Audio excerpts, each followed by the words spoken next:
Chapter 647, Realm of Experts. Currently, the highest tiered gemstone one could obtain from monsters in God's domain was a Tier 2. As for Tier 3 gemstones, they only dropped from level 30 and above large-scale dungeons. Meanwhile, NPC alchemists only had a 20% success rate to synthesize Tier 3 gemstones. The cost involved was massive. Currently, Tier 2 gemstones sold for 1 gold. Ignoring the labor fees and with average luck, one would require at least 20 Tier 2 gemstones to synthesize a Tier 3 gemstone. The cost alone was 20 gold. It was simply not realistic for a guild to supply its main force with Tier 3 gemstones. However, the attributes Tier 3 gemstones provided were significantly higher than Tier 2 gemstones. Tier 1 gemstones only increased a single attribute by 3 points. Tier 2 gemstones increased a single attribute by 6 points. As for Tier 3 gemstones, they increased a single attribute by 12 points. If one embedded every piece of equipment they had with Tier 3 gemstones, it would be the equivalent of wearing an additional piece of top-tier equipment. This would significantly increase a player's combat power. To the large guild's main forces, upgrading attributes was limited because their equipment had already reached a certain level. If an ordinary player swapped out their full set of bronze equipment for a full set of mysterious iron equipment, their strength would rise by a single level. However, a large guild's main force usually wore the highest quality equipment they could get their hands on. If it were not dark gold rank, then, at the very minimum, they would wear fine gold rank. Hence, it was extremely difficult to upgrade their equipment. If they could receive a bonus to their attributes that had as large of an impact as another piece of dark gold equipment, it would make a huge difference. Without rest, Shifeng spent half the day synthesizing Tier 2 gemstones. In the end, he transformed the 30,000 Tier 1 gemstones into 7,500 Tier 2 gemstones. The success rate for synthesizing Tier 3 gemstones is actually as high as 80%. Shifeng could not help but grin when he saw the message that the Philosopher's Stone displayed. Initially, Shifeng would have been satisfied with a 60% success rate. After all, NPC alchemists' success rate was only 20%. Furthermore, Shifeng's luck attribute was also relatively high. That would most likely lower his expenditure even further. 4 hours later, Shifeng had a total of 1,674 Tier 3 gemstones, 174 more than his initial estimation. If I sold all these Tier 3 gemstones, just how many more plots of land could I buy for the candlelight trading firm? Shifeng sighed as he stared at the Tier 3 gemstones cluttering the table. It was no wonder why the Philosopher's Stone was a treasure that could incite war between kingdoms and empires. Moreover, it was currently incomplete. Shifeng could not even begin to fathom just how powerful the complete Philosopher's Stone would be. In the past, during God's domain's initial stages, a Tier 3 gemstone could sell for 25 gold. Its price was more than 10 times higher than Tier 2 gemstones. If Shifeng sold all 1,674 Tier 3 gemstones, he could earn over 40,000 gold. That was enough money to purchase 3 or 4 golden lands. Meanwhile, he had only spent 900 gold on the gemstones. However, Shifeng had no intentions of selling the Tier 3 gemstones. What Zero Wing lacked right now was a large group of experts.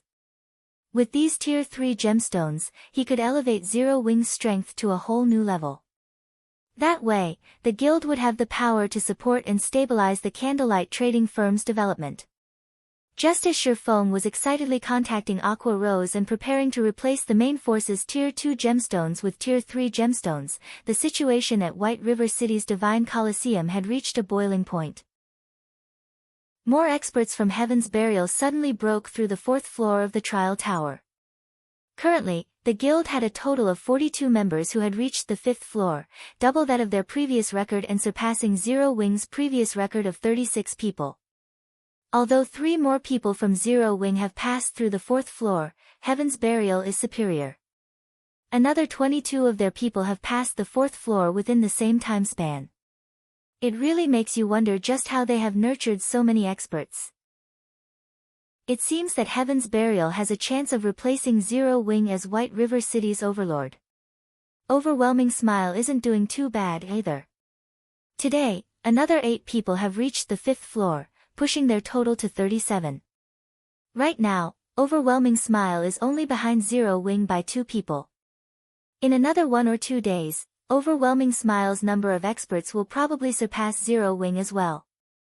Due to the increase of each guild's number of experts in the Divine Colosseum, many players had begun changing their opinions of Heaven's Burial and Overwhelming Smile. Although one could not tell much by the number of experts, it could indicate a guild's potential. In the God's domain of today, due to Shifeng repeatedly shattering the concept of strength by numbers, the public no longer evaluated a guild based on how many members it possessed. Then, how could one judge a guild's strength? The first method was by examining the guild's raid progression of large-scale team dungeons. This was the best way to judge the comprehensive strength of a guild. The second method was by reviewing the number of experts a guild possessed. At present, passing the 4th floor was the commonly accepted standard for an expert. Very quickly, this matter attracted the attention of the various large guilds in White River City. Originally, Zero Wing had been White River City's sole ruler. Now, however, it would seem that 3 rulers would sit on the city's throne. Heaven's Burial, in particular, was very mysterious. The guild developed as fast as Zero Wing had in the past. Even the famous Ghost Shadow Workshop had joined Heaven's Burial. One could just imagine how powerful the guild's backing was. Previously, Zero Wing had relied on Shifeng to shoulder its success. Now, however, Heaven's Burial's potential was even greater than Zero Wing's. Not only did it possess well-known, top-tier experts, but it also had the financial strength to rival Overwhelming Smile. Heaven's Burial was definitely a powerful competitor. For a time, many players were tempted to take part in Heaven's Burial's entrance examination. Heaven's Burial was constantly recruiting guild members.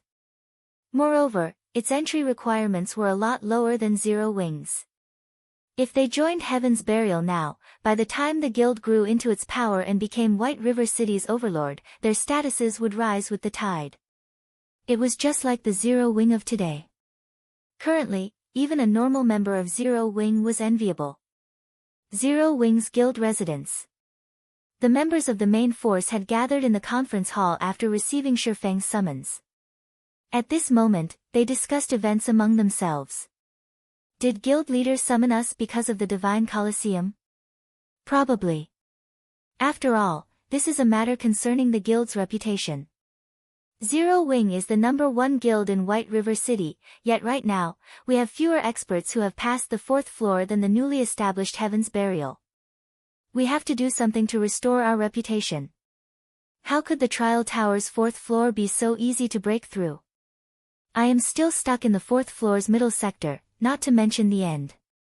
Indeed.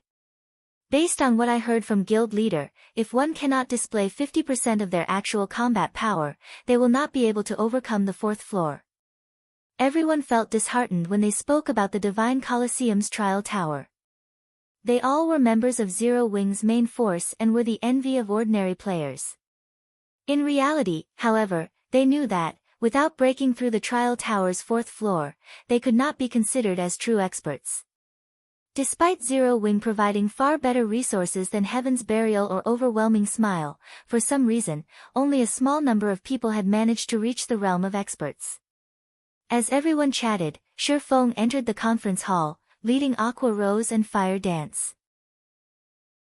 The conference hall suddenly fell silent, everyone in the room shifting their gazes towards the black-cloaked Shifeng. Chapter 648, Rapid Improvement.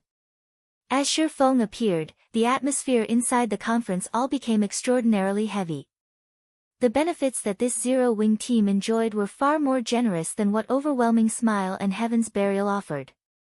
Not only had everyone received their own rooms, allowing them to store up the double EXP buff easily, but they also had access to an extravagant number of magic crystals. Each of them received 10 magic crystals each day. This was double what Heaven's Burial's main force received. Yet, in the end, Heaven's Burial had more members reach the 5th floor. If the public learned about the benefits that Zero Wing's main force enjoyed, they would ridicule the team as a bunch of trash. Knowing this, everyone had prepared themselves to receive Shifeng's scolding. Shifeng took his seat on the guild leader's throne. Without saying a word, he took out a cyan wine bottle and placed it on the table. Everyone shifted their gaze to the bottle curiously. The wine bottle's information displayed the name, 100-berry wine. It was only a bottle of wine. Guild leader, you're not forcing them to get drunk as a punishment, are you? Aqua Rose could not figure out what Shifeng intended to do. At this moment, rather than admonishing everyone for their arrogance, which had led to their complacency, Shifeng instead revealed a bottle of fine wine. Just what was he trying to do? I am not that extravagant. Shifeng shook his head and laughed. I've prepared this bottle of 100-berry wine as a reward. As for the matter regarding Zero Wing's performance falling behind Overwhelming Smile and Heaven's Burial, it had not surprised Shifeng whatsoever. These two guilds were not as simple as they appeared. Both guilds had been recruiting talents from everywhere, not just White River City. In addition, both guilds possessed powerful backgrounds with long histories. Now that these two guilds had familiarized themselves with God's domain, their advantage began to reveal itself. It would still be a while before a newly established guild like Zero Wing would catch up to these two. This was also why first-rate and second-rate guilds looked down on upstart guilds like Zero Wing. Every time a new game came out, many upstart guilds would appear. They rose very quickly and fell very quickly. These newly recognized guilds were like the nouveau riche. How could they possibly compare to the wealthy aristocrats who had been tested over time? Only those capable of withstanding the test of time were able to set foot into this realm. Reward? Everyone curiously stared at the bottle of 100-berry wine on the table. Every player here was a core member of Zero Wing. They would usually have plenty of excess money to spend, and normally, they would treat themselves at high-class bars and restaurants. After all, the food and wine that these establishments served were far superior to those in the outside world. It had become a trend for many wealthy prince and princesses to dine at these establishments. However, despite frequently enjoying those delicacies, none of them had ever heard of a wine named the 100-berry wine. Moreover, what could they do with only one bottle of wine? This 100-berry wine can assist you with improving your combat techniques. I doubt any of you will take my word for it, so I intend to allow each of you to test it. Everyone will receive one bottle. When you have reached your limit inside the trial tower, drink the whole bottle. At that time, you'll see what I mean, Shifeng laughed. He then took out another 99 bottles from his bag. After this, if any of you want the 100-berry wine again, that will depend on your improvement speed and strength. Once every 3 days, I will reward at least one bottle to the top 10 ranking members in the trial tower. The first place will receive 3 bottles, second and third will receive 2 bottles, and the rest will receive 1. The top 10 to improve the most during the 3 days will also be rewarded. At that time, how many bottles you receive will depend on your own ability. Although Shifeng wished to supply everyone with a bottle of 100-berry wine, enabling them to search for that feeling, the wine's production volume was simply too low. He could only offer it to very few of the guild's elites. Guild leader, can this item really improve a person's combat techniques? Aqua Rose also knew quite a bit about God's domain. However, she had never heard of an item capable of improving a player's combat techniques. If the 100-berry wine was truly capable of such a feat. The rest of the team similarly doubted Shifeng's claim. Improving combat techniques was not something that could be done overnight. The process involved a lot of learning and practice. The Divine Colosseum's trial tower also offered suggestions on how to improve one's combat techniques. Although the guidance was minimal, everyone considered it very helpful. You'll find out once you test it. Shifeng smiled, not bothering to explain. Inside the Divine Colosseum. In order to promote their guilds, Heaven's Burial and Overwhelming Smile publicized their battle videos through the screens in the Colosseum's main hall for free. Many players took the time to study these videos. Ah, Zero Wing's members are here. Are they trying to wrestle back their glory? Probably. However, the likelihood of them succeeding is slim.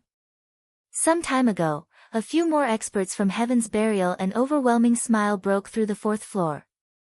Currently, Heaven's Burial has 49 people who have reached the 5th floor. The guild even has 8 people who have reached the 6th floor. Their position as White River City's #1 guild is solid now. Meanwhile, Overwhelming Smile is closely following behind, with 45 people who have reached the 5th floor and 6 who have reached the 6th. Both guilds are way above Zero Wing, who only has 39 people on the 5th floor and 4 on the 6th. Many players were not optimistic about Zero Wing's chances. Whether it was the members of the guild's main force or the Dark God's Legion, both had already challenged the Trial Tower today. I never thought that there would be a moment when Black Flame would panic. However, his actions only bring him more despair.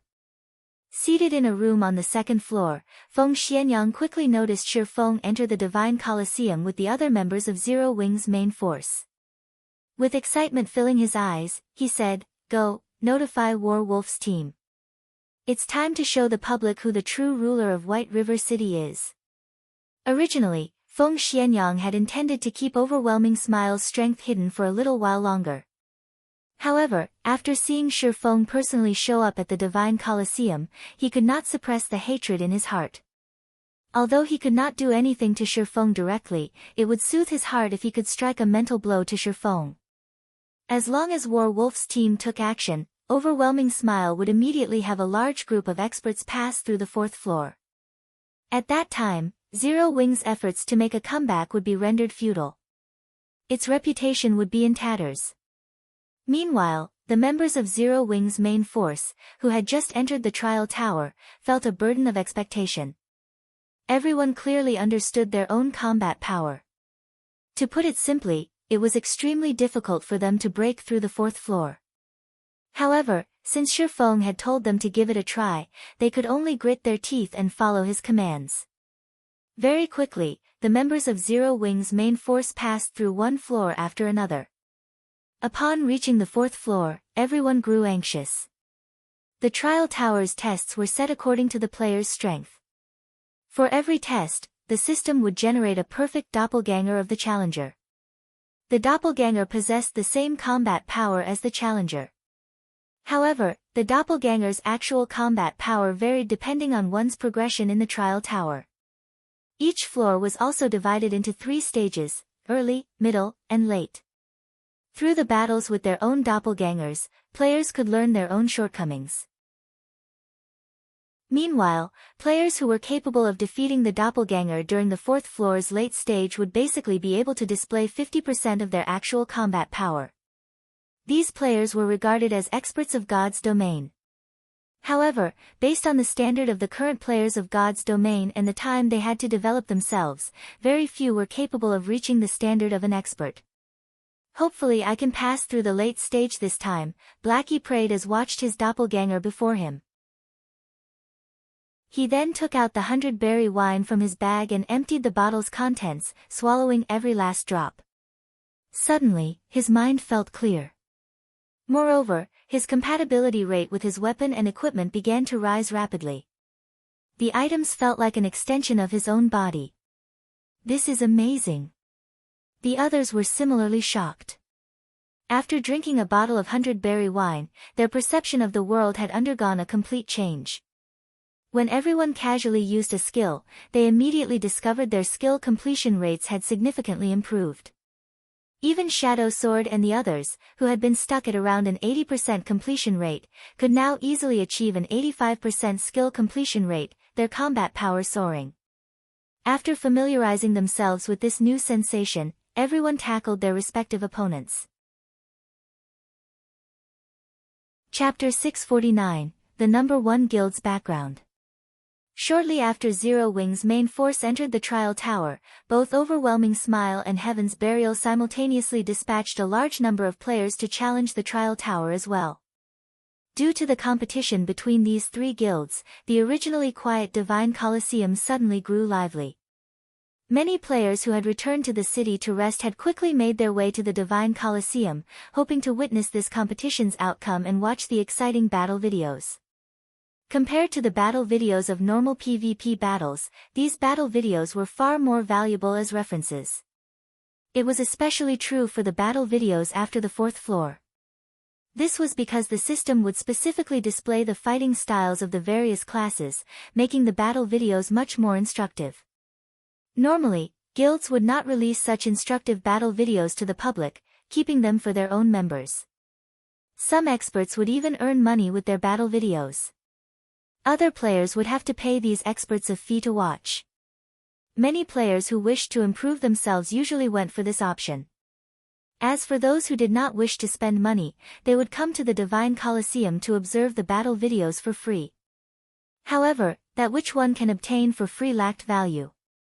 One would not learn the truly powerful techniques from a free battle video.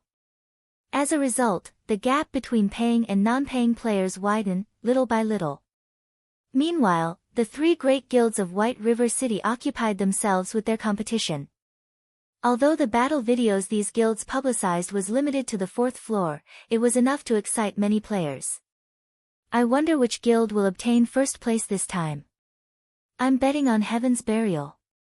Of the members of Heaven's Burial I saw going in to challenge the Trial Tower a moment ago, a few were well-known experts of other virtual reality games. Heaven's Burial really is amazing. It has actually recruited so many experts. It won't be long before they try to claim the seat of White River City's overlord. That's right. Now that Ghost Shadow Workshop has joined Heaven's Burial, the guild's strength has soared by leaps and bounds. Ghost Shadow himself still maintains the highest record in the Trial Tower. Ghost Shadow indeed deserves to be called one of the virtual gaming world's top-tier experts. Even now, no one else has reached the 7th floor. Moreover, he even reached the middle stage of the 7th floor. I heard that Star Moon City's best record stopped at the 6th floor's middle stage. This is simply madness. I'm an elite member of the Assassin's Alliance, but even until now, I am still stuck on the 3rd floor. The 4th floor is still out of my reach. It really makes you wonder just how those experts manage to do it.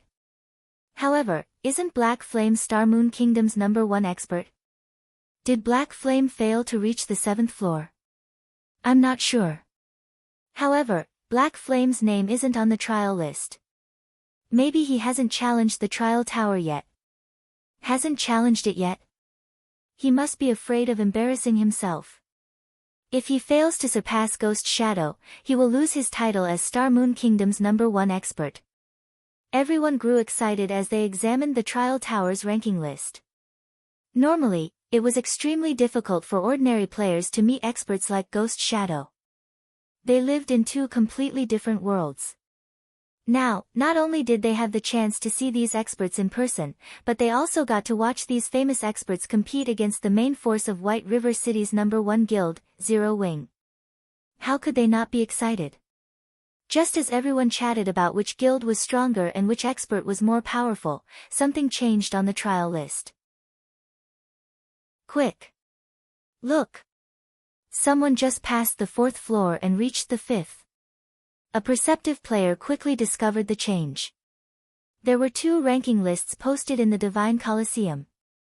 One was the tournament list, which catered towards PvP battles, while the other was the trial list. Trial list held the names of the players who managed to clear each floor and the name of the guild they belonged to. However, only the top 300 players on each floor would be displayed. For those who cleared the same floor, they would be ranked based on their clear time. However, the clear time held no particular meaning, as everyone only paid attention to the players on the highest floors. Nobody would care about how fast a person could clear the first 3 floors. Meanwhile, as there had yet to be a total of 300 players in White River City who had reached the 5th floor, it was very easy for players to notice a change to the number of players currently on the 5th floor and identify the person responsible for the change. Werewolf. Who is that? Why haven't I heard of him before? Really though, his clear time sure is short. His clear time for the 4th floor is only longer than Ghost Shadow's. I never thought that Overwhelming Smile would have such a powerful expert. If he has cleared the 4th floor so quickly, he should be able to reach the 6th floor. Suddenly, the crowd fell into a heated discussion. In White River City, the players who could reach the 6th floor were as rare as a phoenix's feather. There were less than 20 as of this moment.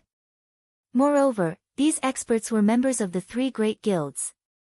Meanwhile, there was only one person who had managed to reach the 7th floor, and that was the famous Ghost Shadow. 6th floor. Feng Xianyang was filled with disdain when he heard the players chattering downstairs. What does the 6th floor amount to? The number 1 spot on the trial list will belong to Overwhelming Smile. A moment later, Werewolf cleared the 5th floor, his name entering the 6th floor's list. The 6th floor's list housed very few people, so a new addition was bound to attract attention. At the same time, 5 more players passed through the 4th floor. Among them, 2 were members of Heaven's Burial, 2 were Overwhelming Smile's members, and the last person was Zero Wings Blackie, who had once ranked number 1 on White River City's ranking list. It seems Zero Wing really is crap. 3 more experts from Overwhelming Smile have reached the 5th floor, and 1 has even reached the 6th. As for Heaven's Burial, 2 of their players have passed through the 4th floor as well. On the other hand, despite sending so many people in, only 1 person from Zero Wing has managed to reach the 5th floor. It seems that Zero Wing is no match for the 2 other guilds when it comes to nurturing experts. Everyone made their own judgments upon seeing the obvious differences between the 3 guilds. Ha ha ha. Black Flame, do you see now? This is the difference between our guilds. No matter how amazing you are, do you think a guild with the support of only 1 person can surpass a real, large guild? Feng Xianyang celebrated as he looked towards the room Shi Feng resided in. Time slowly passed. Suddenly, something inconceivable happened. The 7th floor's list, which originally only had 1 lonely name on it, suddenly had 2. Who is Werewolf? He has actually passed through the 6th floor and entered the 7th floor. This is madness. It would be awesome if he released his battle video. The main hall suddenly exploded with activity. To the majority of current players, the 7th floor was a legend. It was a floor they could never reach. Meanwhile, sitting in one of the rooms on the 2nd floor, Ghost Shadow frowned when he saw this change. So, there's still such an expert in White River City. A hint of excitement flashed in Ghost Shadow's eyes. It was very lonely being an expert of his caliber. It was extremely difficult to find someone to compete with. Throughout White River City, there were only 2 experts who he was interested in. The first was Black Flame, while the second was Flame Blood. Now, 1 more had caught his interest, Werewolf. However, while everyone committed Werewolf's name to memory, another name suddenly joined his on the 7th floor's list. Fire Dance. Everyone knew this name, the commander of Zero Wing's main force. Many of Overwhelming Smile's experts had died at her hands. She had even fought valiantly in the Great War with the Dragon Phoenix Pavilion, making a name for herself. Nobody would have thought that she would once more appear in the limelight. Sure enough, Zero Wing will not be replaced so easily. Ghost Shadow could not help his elation when he saw another person reach the 7th floor. How is this possible? Feng Xianyang stared at the name on the 7th floor's list in disbelief. Fire Dance, Assassin, Affiliated Guild, Zero Wing. No matter how he looked at it, the name belonged to Fire Dance of Zero Wing. However, a short moment later, another new name appeared on the 7th floor's list. Violet Cloud, Cleric, Affiliated Guild, Zero Wing. Chapter 650. Breaking the Record.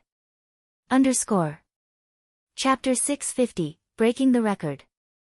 The appearance of a 4th name on the trial list's 7th floor instantly plunged the Divine Colosseum's main hall into silence.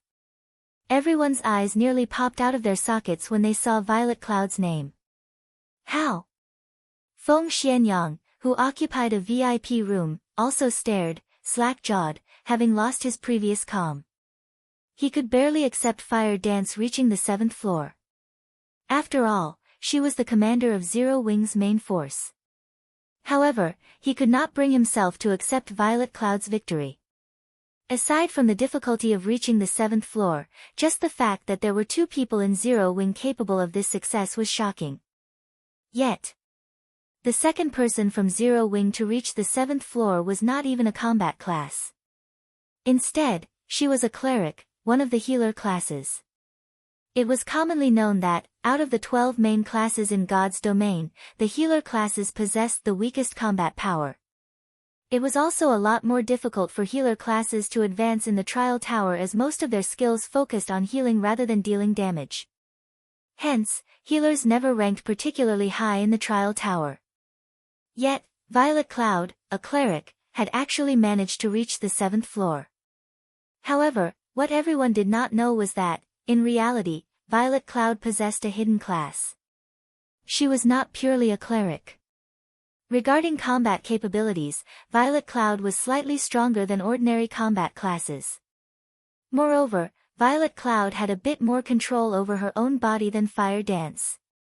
Since Fire Dance had reached the 7th floor, Violet Cloud would naturally be able to do so as well. One could say that this was expected. When comparing top combat power, it was obvious, with a glance, which guild was superior. Zero Wing grasped a complete victory. Zero Wing really is the #1 guild. They actually have 2 top-tier experts capable of reaching the 7th floor. If Black Flame also competes, Zero Wing will most likely have 3 people on the 7th floor. Even Overwhelming Smile and Heaven's Burial combined are no match for Zero Wing. But it's still too early to determine anything. Zero Wing has always had many top-tier experts. It is reasonable that they are superior to Heaven's Burial and Overwhelming Smile in this aspect. However, a guild cannot survive by relying on a handful of people. It has to rely on its main force, the guild's backbone. Take a look at Zero Wing's backbone, it is clearly inferior to the other 2 guilds. Zero Wing's potential is still no match for the other 2. We are no longer living in the past. Before, Zero Wing was White River City's absolute overlord. Now, however, just look, the person occupying the top 1 position on the trial list is Heaven's Burial's Ghost Shadow. Zero Wing might not necessarily hold the overlord's seat in the future. Many players in the main hall began discussing the matter, and the majority did not have a favorable view of Zero Wing's future. A guild had to depend on a powerful team for support. Even if an individual was stronger, how much of a difference could they make by themselves? Not to mention, Zero Wing had yet to obtain the #1 position on the trial list. Right, this should be Zero Wing's last remaining card. What's there for me worry about? White River City will definitely be mine. Feng Xianyang calmed himself down. He had too much riding on White River City. At this point, he had already invested everything he had into White River City. As long as he succeeded, he would become the first heir to his family. After being repeatedly defeated by Zero Wing, it had become an instinct of sorts to worry. However, after calming himself and giving the matter some thought, he realized that he had nothing to worry about. There were only so many experts in Zero Wing. On the other hand, in order to take control of White River City, Underworld had invested blood and sweat and had sent the experts it recruited from all over the virtual gaming world to White River City. With White River City under its control, how could Zero Wing possibly hope to compare with Underworld when it came to recruiting talent? This was only the beginning. Now that Overwhelming Smile had surpassed Zero Wing in terms of their respective guilds' backbones, in the future, this gap would only grow. It was only a matter of time before Overwhelming Smile took control of White River City. Time gradually ticked by. Although it had been quite a shock to the spectators that 2 people from Zero Wing had reached the 7th floor, everyone's attention quickly shifted back to the 5th floor's list. To ordinary players, reaching the 7th floor was an impossible dream. The 5th floor, on the other hand, was not completely out of their reach. Hence, they paid more attention to the 5th floor's list. Look, 2 more people from Heaven's Burial have passed. 3 more from Overwhelming Smile have passed as well. Just as everyone was focused on the 5th floor's list, the list suddenly began to change multiple times. What's going on? I'm not seeing things, right? Why did more than a dozen names suddenly appear on the list? Wow, it's true. The total number of people on the list was 224. Now it's 242. I wonder which guild or independent players succeeded. Many among the spectators greatly admired the independent experts who had reached the 5th floor. At this point, there were only a few experts in White River City who had reached the 5th floor. If one were an independent expert, large guilds would shower them with invitations and various offers. They would become famous overnight and would no longer have to live an ordinary life. This situation had driven many independent players into a frenzy. It was one of the reasons why so many independent players were desperately challenging the trial tower. Today's mainstream experts were already on the 5th floor. After some more time passed, when these experts reached the 6th floor, it would be far more difficult for independent players to experience such overnight fame. As everyone began searching for the identity of those 18 experts, they suddenly realized that something amiss. Why does it seem like these people are from Zero Wing? This is a lie, right? All 18 people are actually from Zero Wing. None of the spectators dared to believe their own eyes. They immediately began counting the total number of players Zero Wing had on the 5th floor. In the end, they discovered that there were indeed 18 more 5th floor experts in the guild. Instantly, Zero Wing became the guild with the most experts on the trial tower's 5th floor. However, just as they finished counting, another group of experts managed to pass through the 4th floor. This time, the numbers were even more frightening, with a total of 45 people. Moreover, all 45 were members of Zero Wing. Suddenly, the Divine Colosseum fell silent. Just what was this? Nobody in the main hall could make sense of what was happening. In the morning, Zero Wing's main force had challenged the trial tower. At that time, however, not a single person had passed through the 4th floor. Yet, now, every single one of them passed.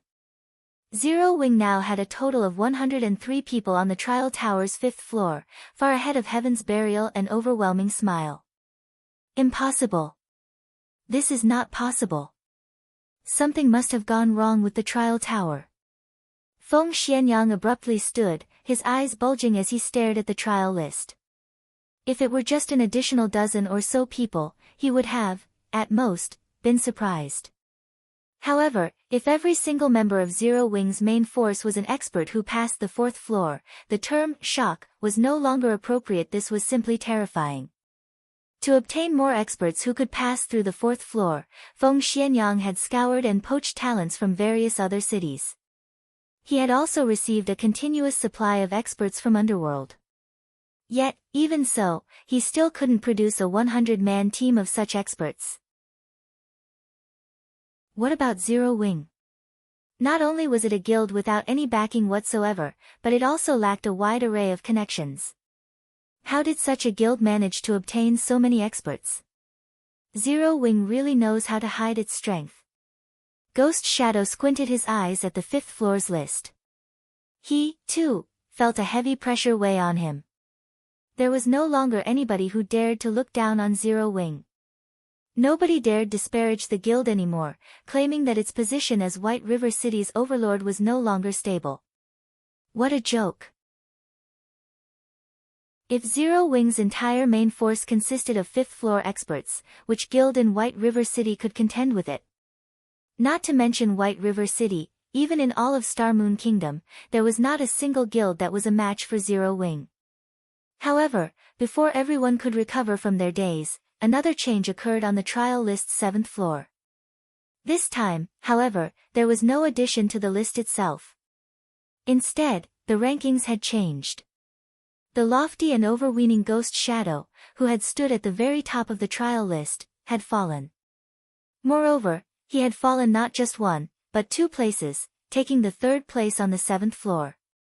Meanwhile, the 1st and 2nd ranks on the trial tower's 7th floor now belonged to Fire Dance and Violet Cloud, respectively. Chapter 651, Sensational. Underscore. Chapter 651, Sensational. The floors of the trial tower were divided into 3 stages. For the trial tower's first 4 floors, the difference between each stage was small. However, from the 5th floor onwards, the required combat power would increase significantly with each subsequent stage. Hence, every time a player passed a stage after reaching the 5th floor, they had to undergo a relatively long period of training to proceed further. In the Divine Colosseum, only experts who had passed through the 4th floor would know how difficult it was to overcome each stage from the 5th floor onwards. Not to mention, Fire Dance and Violet Cloud had only recently passed the 6th floor, arriving on the 7th floor. However, of everyone in the Divine Colosseum, the situation shocked Ghost Shadow the most. The record he maintained so far was the middle stage of the 7th floor. In other words, both girls from Zero Wing had at least reached the 7th floor's middle stage and had performed better than he had. He knew full well just how difficult the battles on the 7th floor were. That was no longer a challenge that an ordinary human being could tackle. Not only did the 7th floor have a relatively high requirement of 1 skill completion rate, but more importantly, it also required 1 perfect application, executing skills as if they were executing a normal attack. For example, if an ordinary person and a martial arts master were given identical swords, although the weapons were the same, each person's capabilities with the blade were miles apart. Similarly, the combat power each individual could display was miles apart from each other. In this case, skill completion rate was the weapon. The higher the skill completion rate was, the more power the weapon could display. However, how much of that power was actually displayed still depended on the individual's application. Ghost Shadow recognized himself as one of the top players in the virtual gaming world. He was also a talented individual. After coming into contact with God's domain, he had continuously researched and explored ways to better integrate his skills into his basic attacks, displaying the maximum effect of his skills and eliminating any hindrance in battle. Yet, now, 2 little girls had surpassed him so quickly. It was inconceivable. Have they been holding back all this time? Ghost Shadow wondered. In fact, Ghost Shadow wasn't the only one with such thoughts. Everyone wondered. There was no other explanation. Something like a breakthrough in the face of a crisis was legendary. It might be a coincidence if it were just 1 person, but it was impossible for 2 people to encounter such a coincidence at the same time. The effect of the 100-berry wine is really impressive. It's a pity that I can only get my hands on so many bottles. Relaxing in a room, Shifeng nodded and smiled as he watched the trial list. Shifeng was not surprised that every member had managed to pass the 4th floor. After all, that was the system-acknowledged standard for an ordinary expert. After drinking the 100-berry wine, a player's compatibility rate would increase significantly. Normally, the wine was capable of increasing a player's skill completion rate by roughly 10%, though the effects grew weaker as one progressed. However, to Zero Wing's core members whose skill completion rates hovered around 70%, their skill completion rates would increase to 80% or more upon drinking the 100-berry wine. Normally, one would pass through the 4th floor so long as they could maintain a stable skill completion rate of 75%. Hence, it was only natural for everyone to reach the 5th floor. Meanwhile, Fire Dance and Violet Cloud were capable of reaching 85% completion rate with their skills. After drinking the 100-berry wine, their skill completion rates could increase to roughly 90%. Although it was only a meager increase of 5%, the power they could display with their skills would improve by 20% or 30%. The basic requirement for reaching the 7th floor was a skill completion rate of 85%, displaying 100% of a skill's effect. In addition, if one were capable of skillfully applying their skills into their basic attacks, they could normally pass through the 7th floor's early stage. Although Fire Dance and Violet Cloud might still lack actual combat experience and were not proficient with skill application, a skill completion rate of 90% would be sufficient to get them through even the middle stage and pushing them into the 7th floor's late stage. Hence, the fact that the 2 girls had managed to surpass a veteran top-tier expert like Ghost Shadow did not surprise Shifeng at all. If Ghost Shadow could achieve a 90% completion rate with his skills right now, at the very minimum, he could set foot on the 8th floor. It's unfortunate that the 100-berry wine only improves a person's combat power temporarily. A person's comprehension depends on the person. Shi Feng sighed as he glanced at the remaining 110 bottles of 100-berry wine in his bag. The 100-berry wine was a strategic tool in nurturing experts. It was no wonder why the fantasy shrine had managed to rise to power so quickly in the past. The 100-berry wine had definitely contributed to this achievement. Shortly after every member of Zero Wing's main force passed through the trial tower's 4th floor, news spread at the speed of light. This reminded everyone just how powerful Zero Wing was. Upon receiving this information, many guilds gave up on their development in White River City, shifting their attention to other cities instead. Against Zero Wing, whose main force consisted entirely of experts who could clear the 4th floor, their guilds stood no chance. Rather than wait for their extermination, it would be better for them to develop themselves elsewhere. Who knew? Their chances of achieving success might even be higher somewhere else. Meanwhile, in Heaven's Burial's guild residence. Just how did Zero Wing manage to recruit so many experts? Flame Blood frowned upon receiving news of the Divine Colosseum's latest events. What happened? A short and chubby middle-aged man beside Flame Blood asked in a low tone. Zero Wing just sent its main force to challenge the trial tower. In the end, every member has managed to reach the 5th floor. Among them, 2 have even surpassed Ghost Shadow's record, Flame Blood said, not showing any signs of the arrogance he usually displayed as the commander of Heaven's Burial's main force. On the contrary, he had lowered his posture when he spoke to the chubby middle-aged man. Although the man before Flame Blood was not adept with virtual reality games, the man's position in the real world allowed him to remove Flame Blood from Heaven's Burial easily should he ever wish to. Even the guild leader of Heaven's Burial, Singular Burial, had to treat this middle-aged man with great respect. Interesting. It seems that we won't be able to avoid a confrontation with Zero Wing if we wish to obtain this treasured land, the chubby man said as he caressed his goatee. After a moment of silence, he continued, since we can't beat them with numbers, let's improve the guild's overall strength. Flame Blood, notify Ghost Shadow and tell him that I'll send Daybreak Fog to help out. We need to obtain the first clear of a 100-man dungeon as soon as possible. Daybreak Fog. Flame Blood could not help his surprise at the mention of this name. Are we giving up on Starmoon City? Heaven's Burial's ambition was colossal. The guild aimed to control all of Starmoon Kingdom. The best way to do so was to take control of the kingdom's lifeline first, its players. The 2 cities with the largest player population in the kingdom were Starmoon City and White River City. Both also had the largest gathering of elite players. As long as Heaven's Burial took control of these 2 cities, controlling the rest of the kingdom was only a matter of time. Of these 2 cities, Flame Blood spearheaded the White River City takeover, while Starmoon City was spearheaded by Daybreak Fog.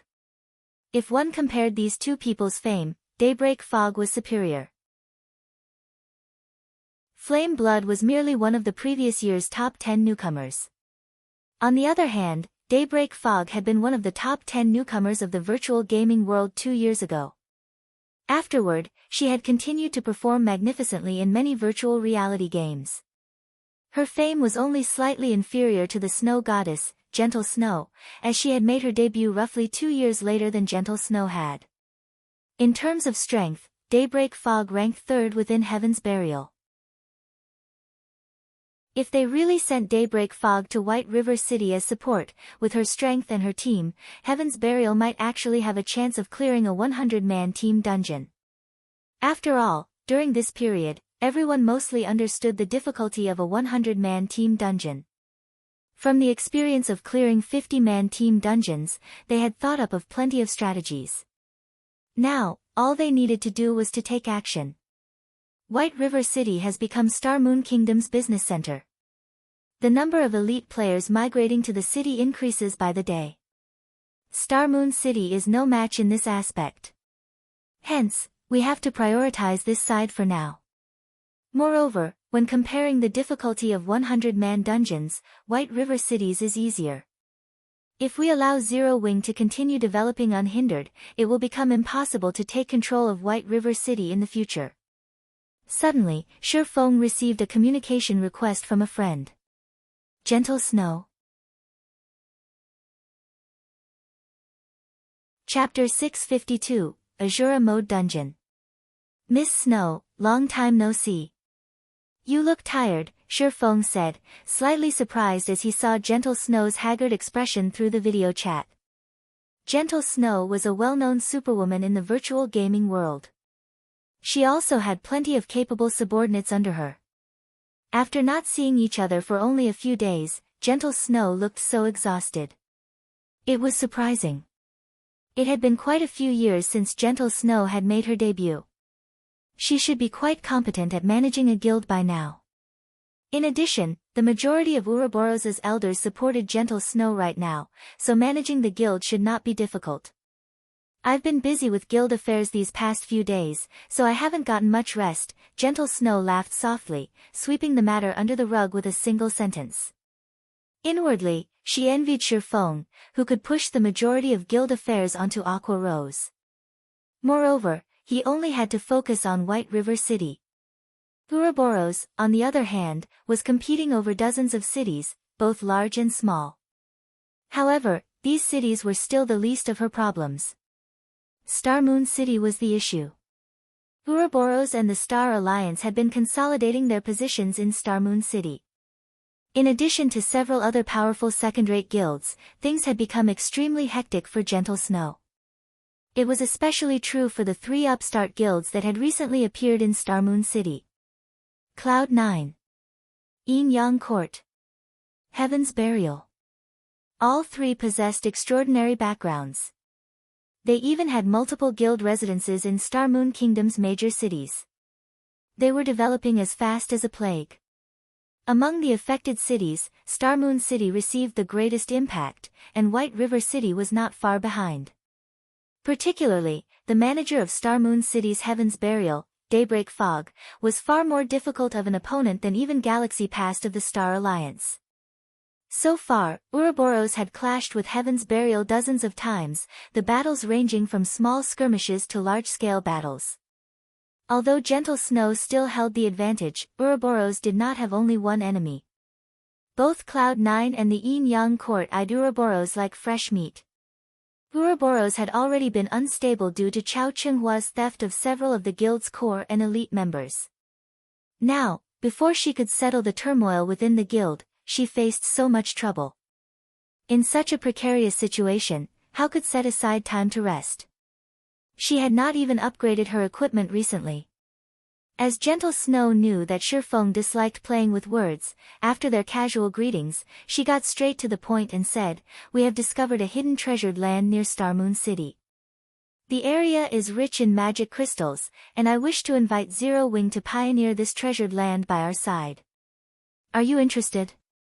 Before the Divine Colosseum had been released, magic crystals had not been particularly valuable. Now, however, they were a strategic commodity that every large guild fought over frantically. Although every large guild had a large number of players and was capable of dispatching many teams to raid dungeons each day, team dungeons could only be raided once every 3 days.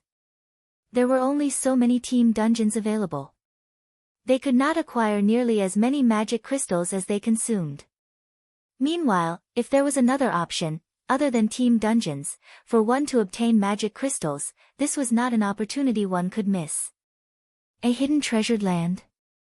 When Shi Feng heard these words, the first place that popped up in his mind was the Stoneclaw Mountains. In the past, when Stoneclaw Mountain had been discovered, it incited a great war between every guild in Star Moon Kingdom. The war had been the first kingdom-level war in Star Moon Kingdom. Hundreds of guilds involved themselves, all wanting to get their hands on a share of the profits. That war had caused every guild in Star Moon Kingdom to suffer massive damages. Moreover, Ouroboros and the Star Alliance had even started an all-out war with each other. In the end, taking advantage of the situation, Heaven's Burial, the Yin Yang Court, Cloud9, and several other second-rate guilds had banded together to form a massive alliance and took over the Stoneclaw Mountains, splitting the profits. Afterward, any players who wished to enter the mountains were required to sign a contract, agreeing to hand over 30% of the magic crystals they harvested. In addition, players were required to pay a fixed fee before they could enter. The various large guilds then split the profits. The Stoneclaw Mountains was a regional dungeon that had formed a space of its own. However, it was not just any dungeon, but an Asura mode dungeon. Ordinary team dungeons were divided into 3 difficulties: normal, hard, and hell. However, regional dungeons were divided into 5 difficulties: normal, hard, hell, Asura, and god. The Stoneclaw Mountains existed within the 4th difficulty level of regional dungeons. The dungeon was level 30 to level 49. In other words, only players that were within the range of level 30 to level 49 could enter the dungeon. Unlike team dungeons, however, there was no limit to the number of players who could enter. It was like White Fog Canyon. Inside the dungeon, players could obtain items that were normally unattainable elsewhere. In White Fog Canyon, players could obtain Starfire ore that increased the success rate of forging. There was also the Warfire set equipment. Unfortunately, Shurfeng had already ruined White Fog Canyon. As of this moment, the level 35 Great Lord, Anubis's gatekeeper, still roamed the map. As a result, no players dared to approach. Meanwhile, White Fog Canyon was merely a hard mode regional dungeon, whereas the Stoneclaw Mountains was an Asura mode regional dungeon. Survival was far more difficult in the Stoneclaw Mountains.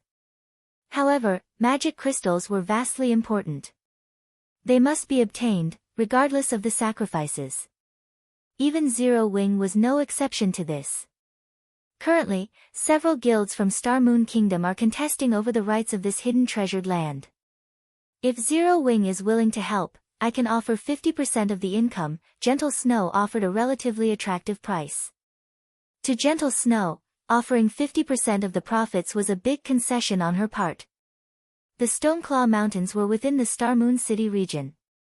It was impossible for Zero Wing to send a large number of players to supervise the map. Hence, the responsibility of supervising the map would fall to Ouroboros. However, Zero Wing possessed extraordinary strength. As of this moment, even Shurfeng's strength was a mystery. If Ouroboros and Zero Wing banded together, their chances of coming out on top would be a lot higher. Furthermore, working with other guilds was simply not an option for Ouroboros. Alright, but I have a condition, Shurfeng responded after giving it some thought. Zero Wing was based in White River City. There was a limit to how much combat power it could display in the faraway Star Moon City. Even though the guild was powerful, it could not move on the Stoneclaw Mountains by itself. Moreover, it was not realistic for a single guild to monopolize the Stoneclaw Mountains. Tell me. Gentle Snow rolled her eyes at Shurfeng. Her offer had already been bountiful, yet Shurfeng still had conditions of his own. It's not really a condition. I just need Ouroboros to help me obtain some materials. I'll even purchase them for 20% above market value, Shurfeng laughed. He currently had very few of the materials required to construct the stable and teleportation magic array. It would take a long time to gather the necessary materials if he relied on Zero Wing. However, it would be much easier if he used Gentle Snow's connections to purchase the materials because most of these materials could only be obtained by large guilds.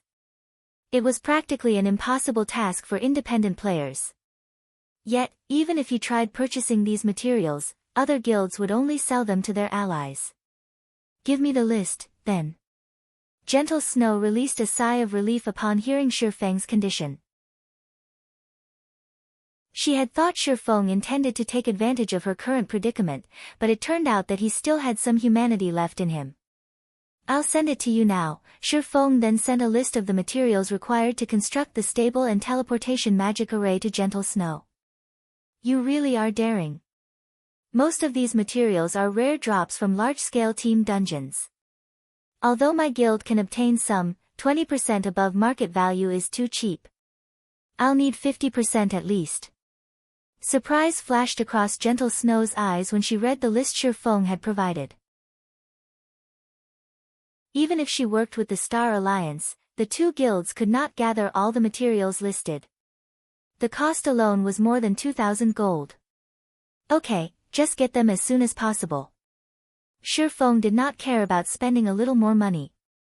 If he could get his hands on the materials, he could earn back the money in the blink of an eye. Hearing Shifeng's lack of hesitation, Gentle Snow was slightly shocked. A 50% increase in price would mean more than 3,000 gold. Even to a first-rate guild like Ouroboros, that was a massive amount of money. Yet, Shifeng thought nothing of it. After both sides established a contract, Shifeng contacted Aqua Rose and the others, instructing them to gather. The Stoneclaw Mountains could only be dealt with sooner, and not later. The earlier they occupied a favorable location, the greater their advantage would be when the war began.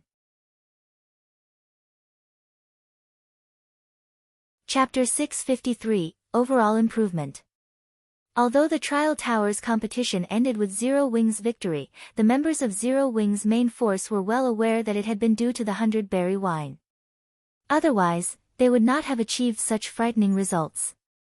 During the challenge, everyone had discovered many of their own imperfections, their combat power improving slightly as a result. What a pity.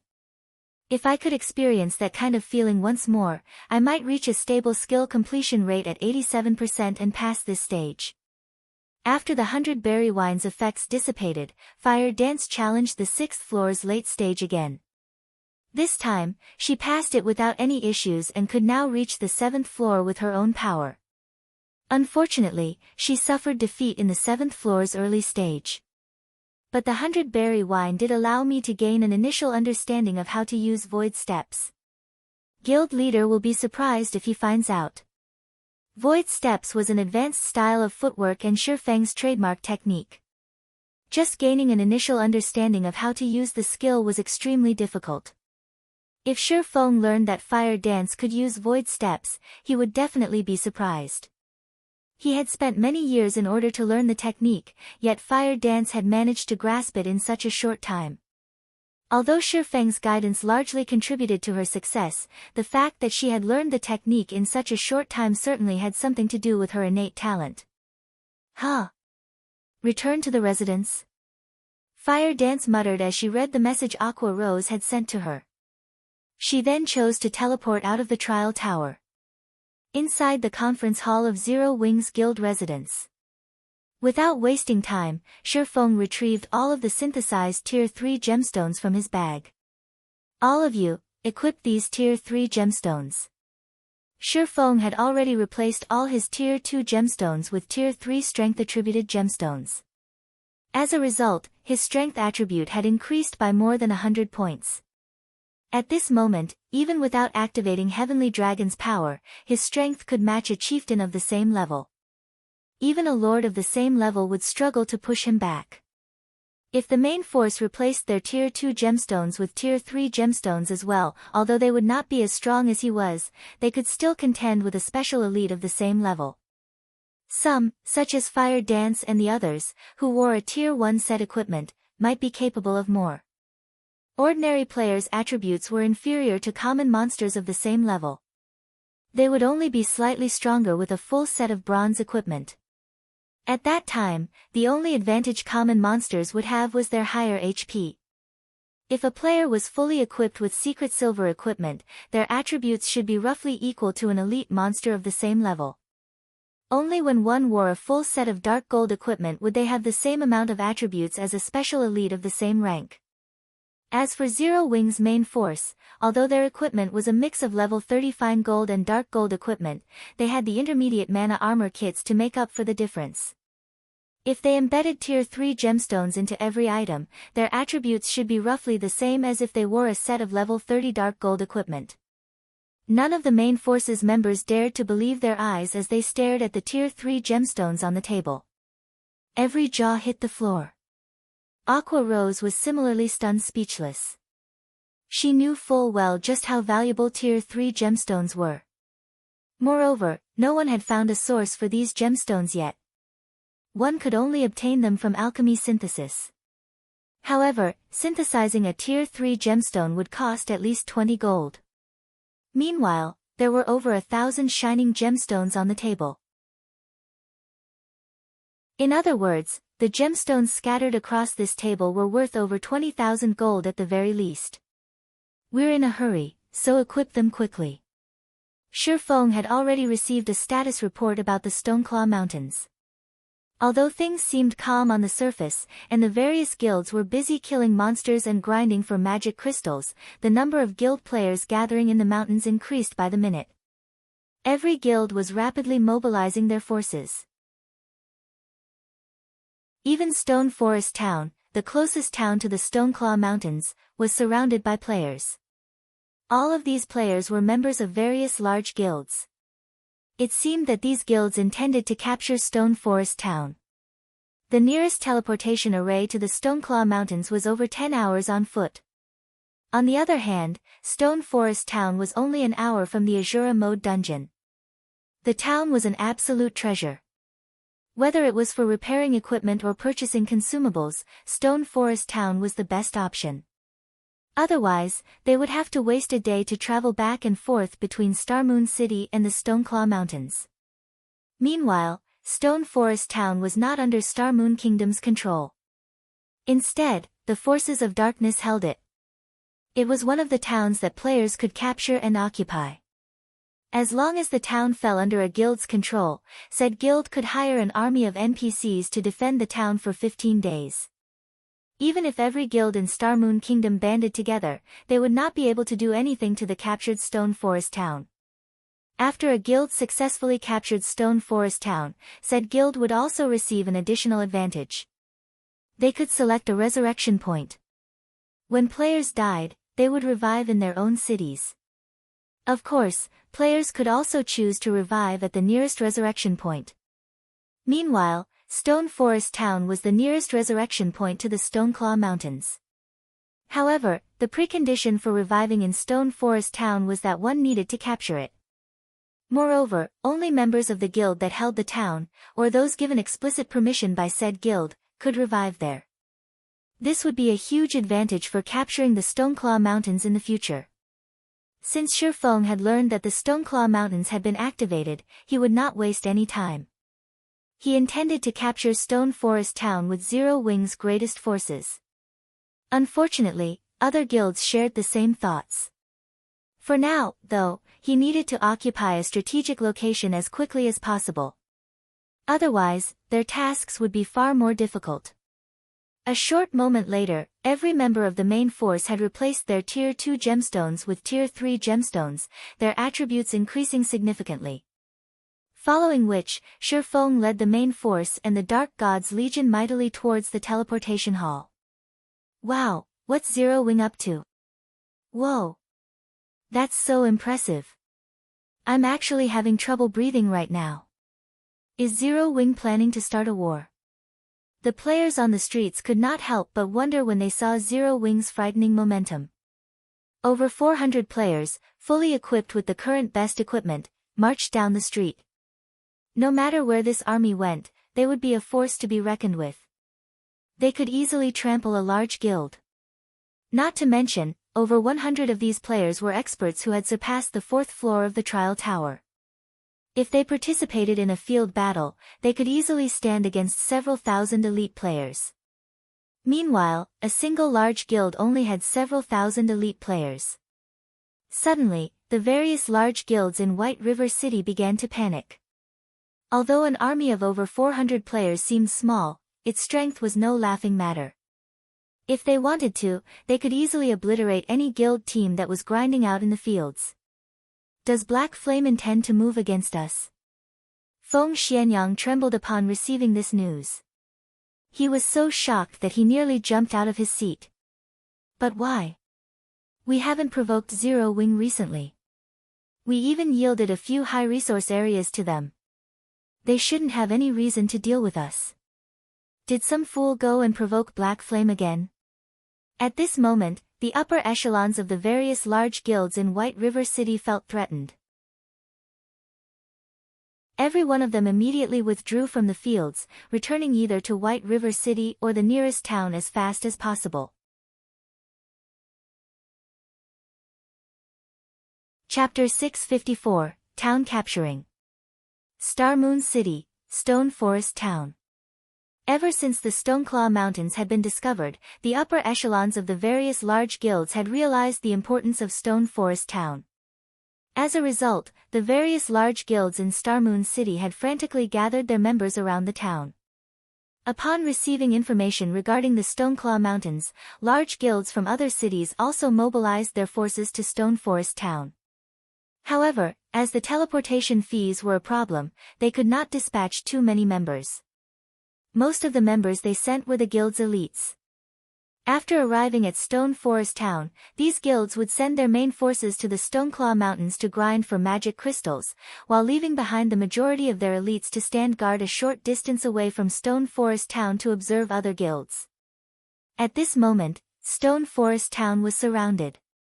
There were over 300,000 players watching the town, making the town's resident players quite uncomfortable. These 300,000 plus players were not ordinary players.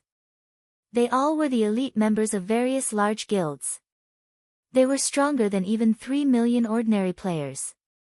If these elites surged into Stone Forest Town at the same time, although the town was protected by level 55 dark NPCs, these NPCs would most likely fall under the fierce assault of so many elite players. The only fortunate advantage that they had was that these elite players belonged to multiple large guilds. They were not united, each guild having their own intentions. And here I thought this was our chance as dark guilds to rise to power. I didn't think that the Star Moon City's guilds would find out about the Stoneclaw Mountains so soon.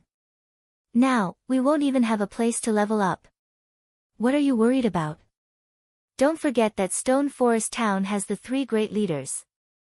Furthermore, the guilds outside are not united.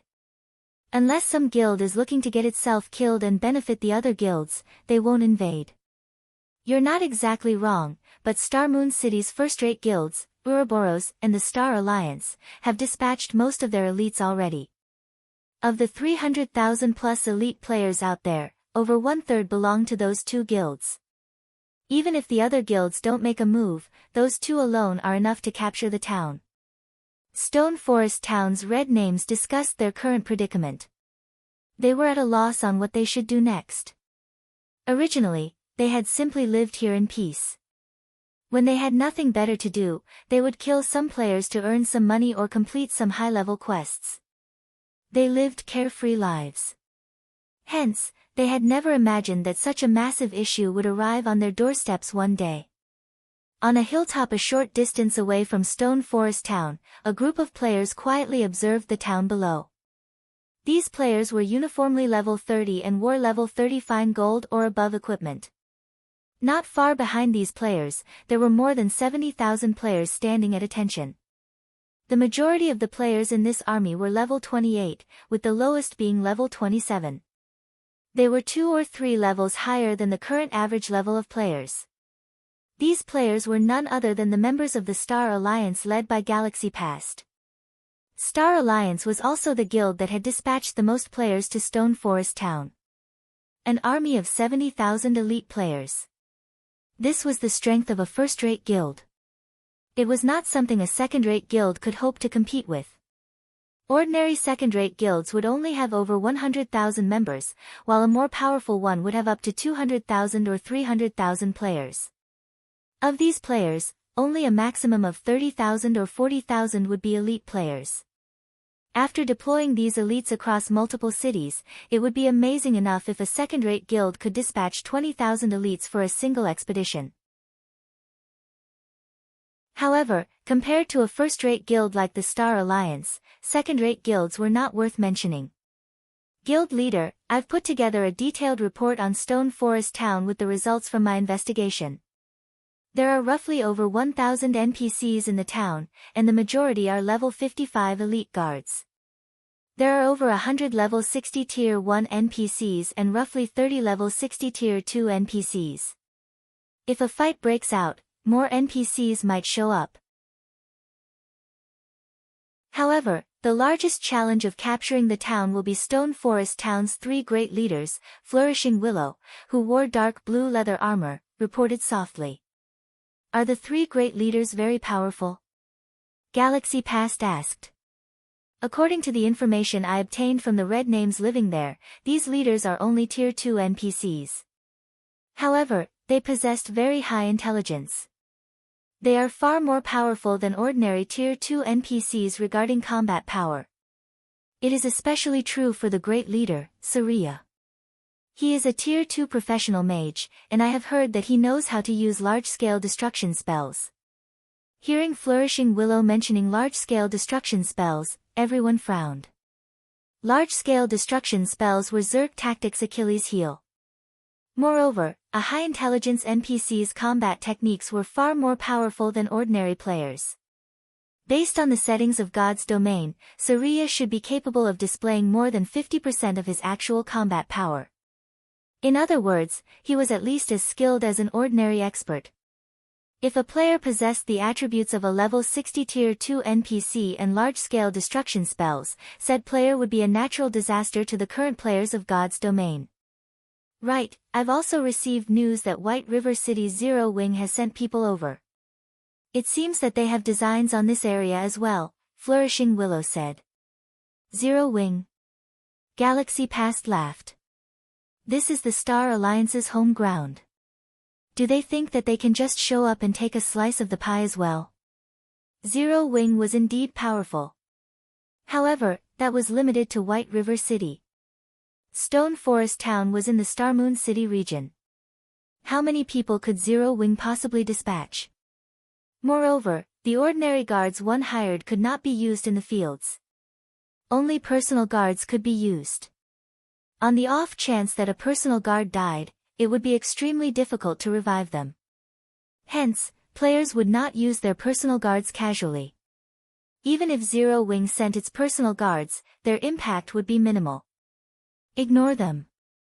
Since we can't capture Stone Forest Town in a short time, have the main force grind for magic crystals for now.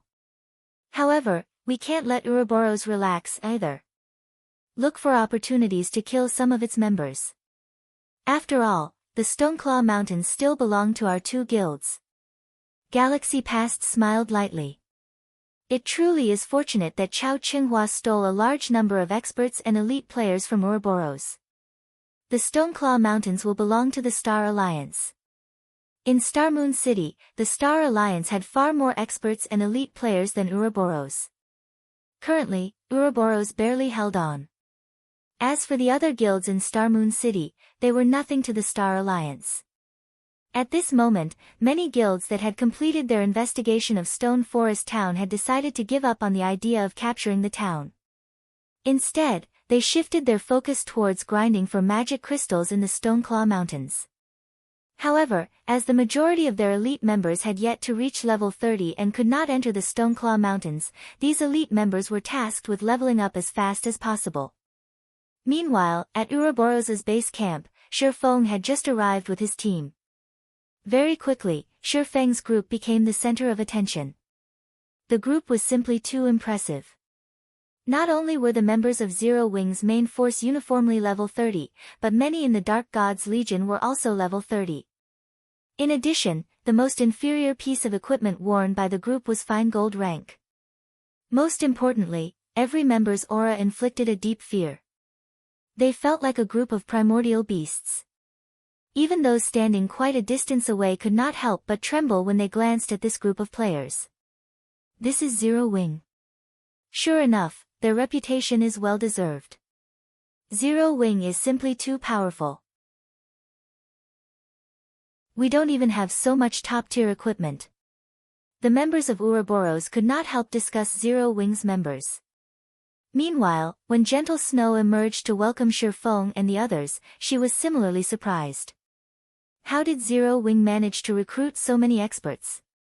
Gentle Snow could clearly feel that, among the 400 players Shifeng had brought with him, many radiated an intense pressure. There were even a dozen or so people who felt extremely dangerous. Although she had been busy settling the guild's internal affairs, she had not fallen behind or neglected her own development.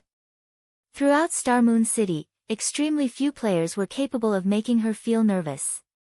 There were even fewer experts who felt dangerous to her. Star Moon City should only contain a handful of such experts. Yet, Zero Wing had over a dozen such people.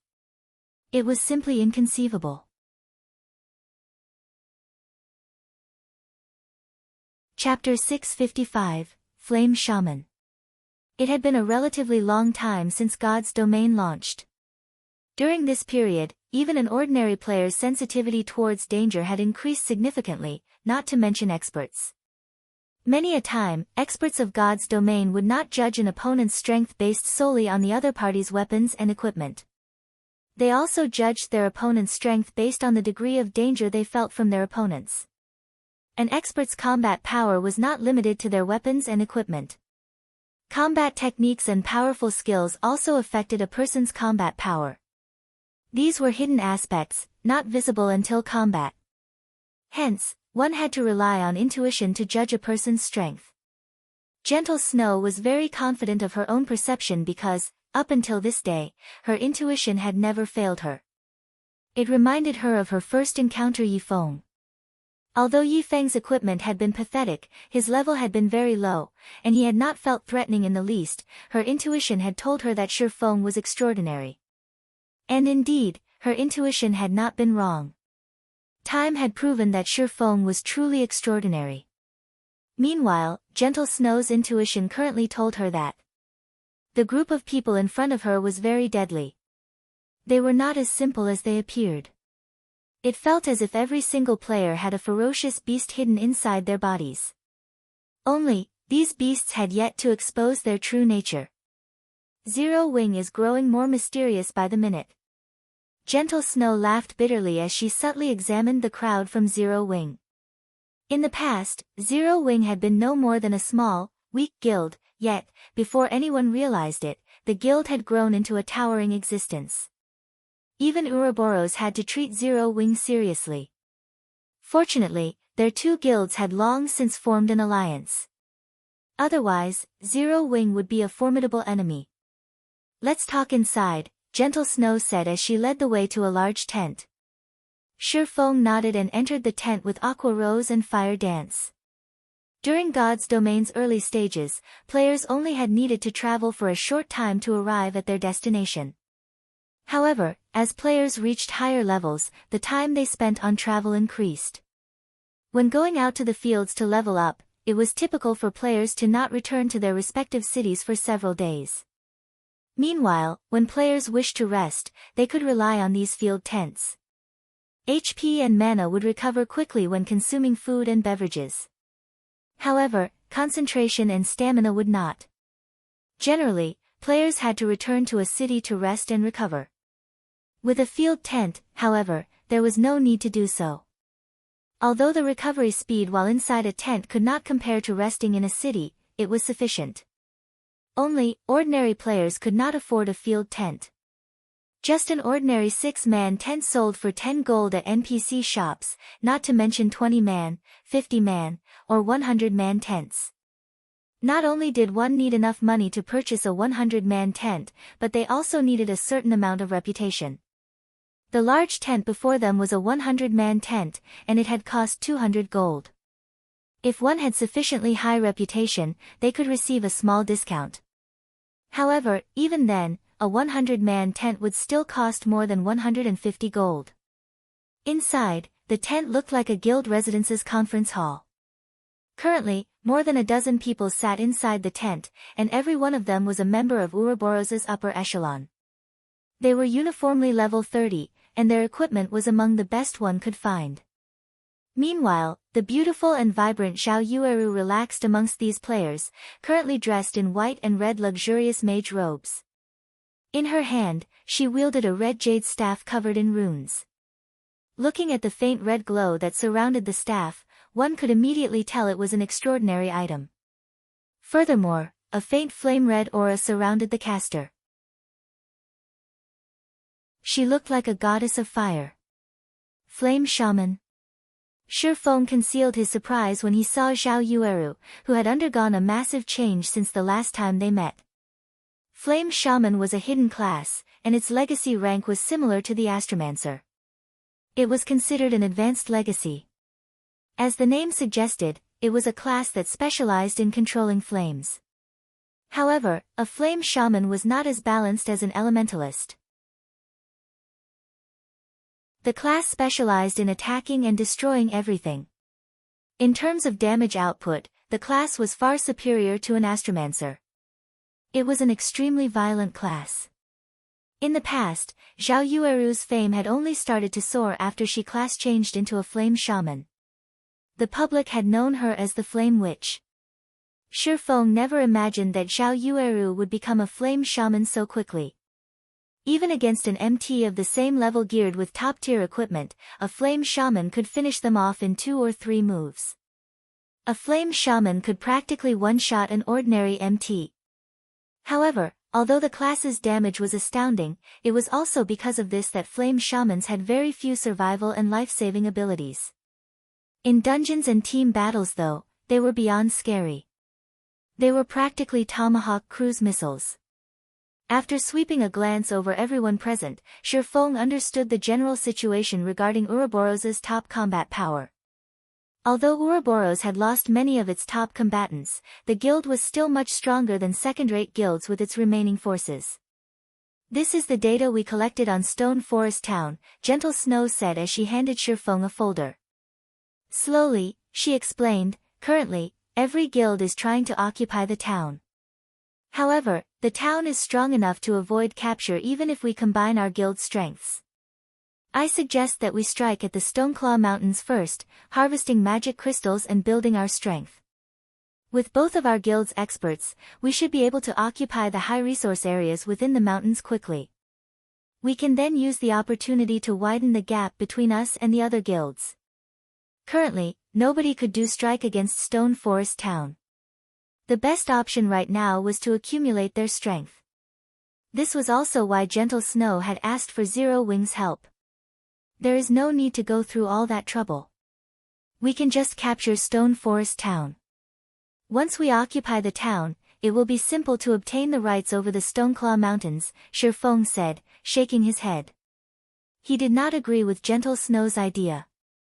In the past, it was precisely such thinking that had led to the various large guilds ending in a deadlock with each other. As a result, more guilds had involved themselves in the situation in the Stoneclaw Mountains. Once that happened, they would lose the chance to capture Stone Forest Town.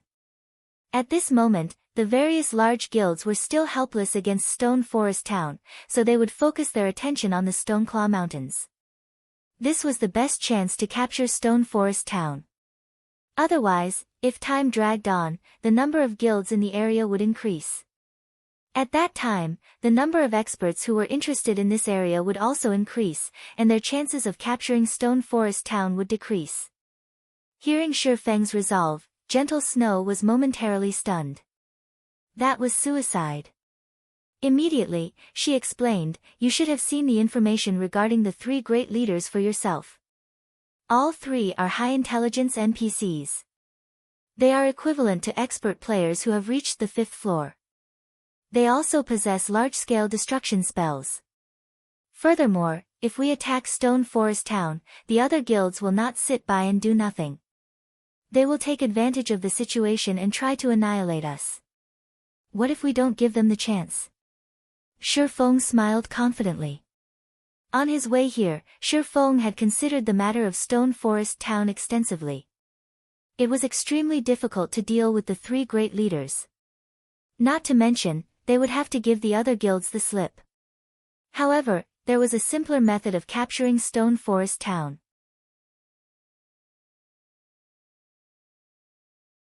Chapter 656, Crazy Decision. Don't give them the chance. Gentle Snow grew curious. There were over 300,000 guild elites stationed close to Stone Forest Town. Of them, 70,000 belonged to the Star Alliance, while Ouroboros only had 50,000. Even if both first-rate guilds banded together, they still wouldn't be able to do anything to the other guilds. Hence, every guild was maintaining this temporary peace. Nobody dared provoke anybody else. However, if a guild decided to attack Stone Forest Town, so much commotion would attract the other guild's attention. At that time, no one would not sit by and let someone else capture the town. The other guilds would definitely work together to exterminate the mutual enemy. Because of this, even Star Alliance, with its numerical advantage, would not dare to take action. Now, however, Shifeng insisted that they attack Stone Forest Town without giving the other guilds the opportunity to retaliate. How would that even be possible? There were level 55 and level 60 NPCs defending the town. Among them, there were even Tier 2 NPCs.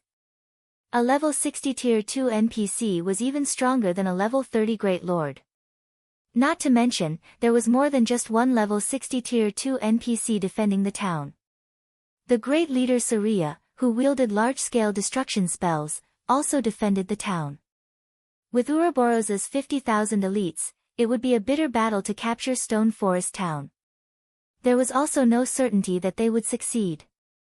Yes, don't give them the chance, Shifeng nodded as he repeated himself. When the time comes, everyone needs to dispose of the town's NPCs as quickly as possible and leave the rest to me. Shifeng had conquered many towns in the past, so he was quite familiar with the method. It was not an easy task for a guild to gain control of a town. First, players had to dispose of every NPC within the town. Leaving even one NPC alive would result in failure. Second, players had to obtain the town token that the leader of the town guarded. After completing these two tasks, one would obtain the authority to rule over the town. Hence, it was extremely difficult to capture a town with a large number of competitors nearby. In the past, after the Stoneclaw Mountain's profits had been distributed, no guild bothered with capturing Stone Forest Town. However, things were slightly different in this life. Currently, various large guilds' main forces and elite members had gathered near the Stoneclaw Mountains, making this the perfect opportunity to capture Stone Forest Town. However, they only had a small time frame to do so, as it took less than 2 hours to travel from the Stoneclaw Mountains to Stone Forest Town on foot or 30 minutes on a mount. Fortunately, no one had reached level 40 yet. Are you planning to hold off all of those guilds by yourself? Gentle Snow asked, flabbergasted. She highly doubted that Shifeng could achieve this feat. They were talking about more than 250,000 elite players. How could one person possibly hold off that many players? Shifeng's words stupefied everyone else in the tent as well. Although they had long since realized that Shifeng was crazy, they had not thought that he was this crazy. Sitting beside Shifeng, Fire Dance and Aqua Rose were similarly shocked. Shortly after, however, they both smiled bitterly. Although they had no doubts that Shifeng could escape the clutches of 250,000 elite players, no matter how they racked their brains, it was impossible to fend off 250,000 elite players, preventing this army from harassing them while they attacked Stone Forest Town. Yet, Shifeng had never once failed to keep his word, regardless of how insane his claim sounded. He would never give his word if he were not confident of keeping it. One man holding off 250,000 elite players. Just thinking about it gave them goosebumps. Relax, it'll be fine. However, whether or not we succeed will depend on how fast you can clear the NPCs in the town, Shifeng said confidently. Following which, Shifeng gave Fire Dance and Aqua Rose their respective orders. In the upcoming battle, Fire Dance was tasked with leading the main force, while Aqua Rose was tasked with leading the Dark God's Legion. As for Gentle Snow and the others, they still hesitated to make a decision. Snow, are we really going to do this? You know how insane this is, right? Zhao Yueru asked softly. Gentle Snow took a deep breath. In the next moment, cold determination flashed in her eyes as she said, "We have no other options. The Star Alliance grows stronger by the day. Other guilds constantly harass us as well. At this rate, the Star Alliance will overtake us." Afterward, Gentle Snow began organizing her guild's forces, preparing for battle. Shifeng, however, was in no hurry. First, he investigated the various large guilds, particularly their main forces. Before they took action, Shifeng used the Bible of Darkness to summon a Tier 2 demon. 3 hours later, Shifeng summoned another Tier 2 demon. The two level 35 Tier 2 demons were as large as small hills. Tier 2 demons were the equivalent of Lord-ranked monsters. It was quite reassuring to have two level 35 lords on their side. I never imagined that Black Flame would have something like this. It's no wonder he was so confident of fending off the other guilds. Gentle Snow was stunned when she saw the two powerful Tier 2 demons. Even a 100-man team could deal with an ordinary Tier 2 demon, although they might struggle. However, a Tier 2 demon under a player's control was far more terrifying. It could annihilate even a 1,000-man elite team. If two Tier 2 demons banded together, their impact would be multiplied several folds. With these two Tier 2 demons, Shifeng could successfully delay the other guilds for some time. Just as Zero Wing and Ouroboros were about to mobilize their forces, the various large guilds received news of this matter. The various large guilds each had their own information network. With Ouroboros mobilizing such a large army, how could news of it escape the eyes and ears of the various large guilds? Has Gentle Snow gone mad? She really believed Black Flame? Does she think Black Flame is a god that can fend off an army of 250,000 players? Galaxy Past, who was currently in the Stoneclaw Mountains, laughed madly when he received this information. Notify the others immediately. If Ouroboros dares attack Stone Forest Town, find an opportunity to strike. Galaxy Past wasn't the only person with such thoughts. The other guild leaders similarly thought that Gentle Snow had lost her mind. Black Flame was similarly insane.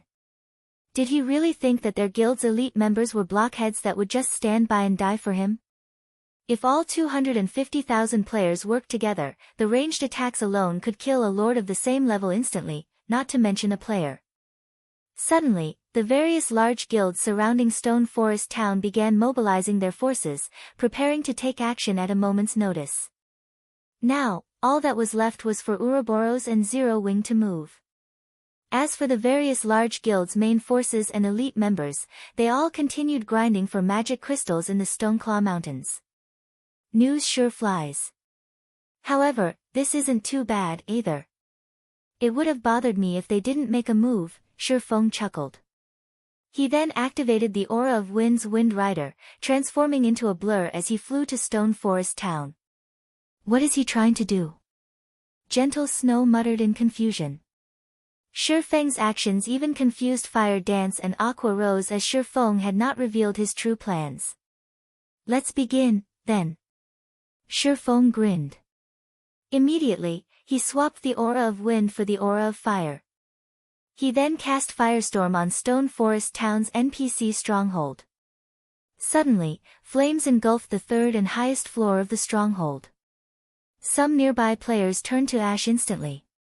As for the NPCs inside the stronghold, they sustained heavy damage as well. In the blink of an eye, the stronghold's third floor was nothing more than scorched ruins. The crowd watching from afar was stupefied. Shifeng had actually attacked the NPC stronghold by himself. He was seeking death. At this moment, a white-haired old man in black robes emerged from the ruins. This old man was Saria, a level 60 Tier 2 NPC. Looking at Shifeng, Saria shouted angrily, saying, "Intruder! You actually dare to provoke me? I will show you how terrifying it is to anger a mage." Saria, Great Leader, Professional Mage. Level 60. HP 5, 500, 000/5, 500, 000. In addition, two NPCs with imposing auras stood beside Saria, and they were the second leader, Lime, and third leader, Pado. Lime, second leader, Sword Master. Level 60. HP 6, 500, 000/6, 500, 000. Pado, third leader, Berserker Master. Level 60. HP 7, 000/7, 000, 000.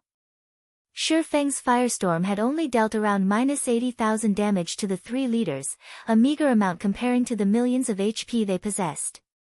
However, their stronghold's destruction was what truly infuriated the three leaders. At this moment, the three leaders glared at Feng, their eyes containing the promise of a painful death. Laughing, Feng turned and flew away. Nobody can escape our fury. Saria and the other two leaders summoned their mounts and chased after Feng. The difference between having a mount and not having a mount was massive. Despite Feng having activated Wind Rider, the three NPCs caught up with him very quickly. Shit, they're heading towards us. The spectating guilds quickly noticed that something was off as Feng flew towards them. Wind Rider only had a short duration of 24 seconds. Feng could cover just enough distance in that time to land right in the middle of the various large guilds. At this moment, Saria, who rode his horse, drew line after line of runes in the air. He then flicked his finger, and suddenly, thunderclouds began to condensing above the army of players. Turn to ash. Saria revealed a sinister smile as he cast the Tier 2 spell, Lightning Storm, on Feng's location.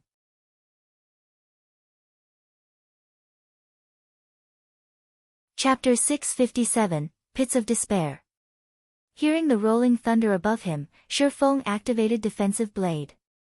He then dashed towards the largest crowd. Although the Tier 2 spell, Lightning Storm, was not a large-scale destruction spell that dealt ridiculously high damage, the spell covered a very wide area, up to a radius of 100 yards.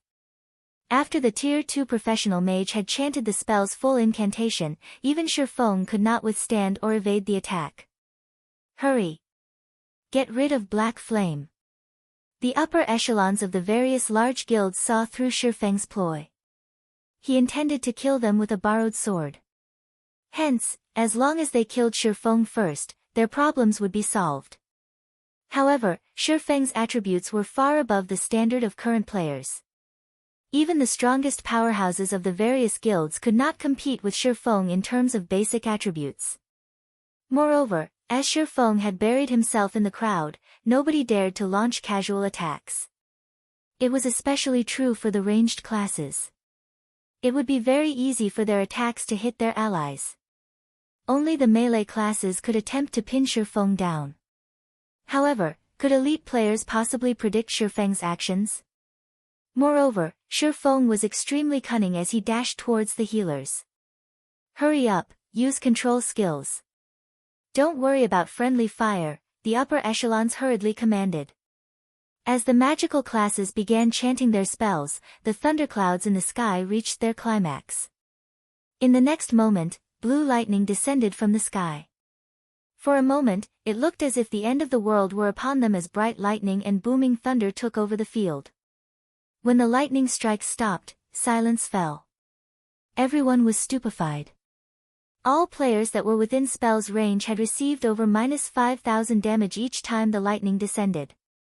After more than a dozen lightning strikes, even the high HP MTs who had activated Shield Wall and such life-saving skills gave up the ghost.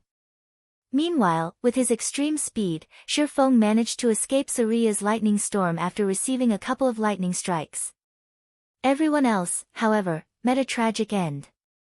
In order to deal with Zero Wing and Ouroboros, the various large guilds had prepared and gathered together. Feng just so happened to land in the middle of that crowd. After the lightning storm ended, nobody within the spell's effective radius of 100 yards had lived. Instead, only weapons and equipment occupied the space. This scene caused witnesses to gasp and shiver. Is this the power of a Tier 2 NPC mage? Gentle Snow's expression turned grim as she looked at the hollowed, scorched area that had previously held a sea of people. Previously, Gentle Snow had thought it was feasible to capture Stone Forest Town with only 50,000 elite players if they did not have to worry about the other guilds' harassment. After watching this, however, even if they had an army several times larger, capturing the town was utterly impossible.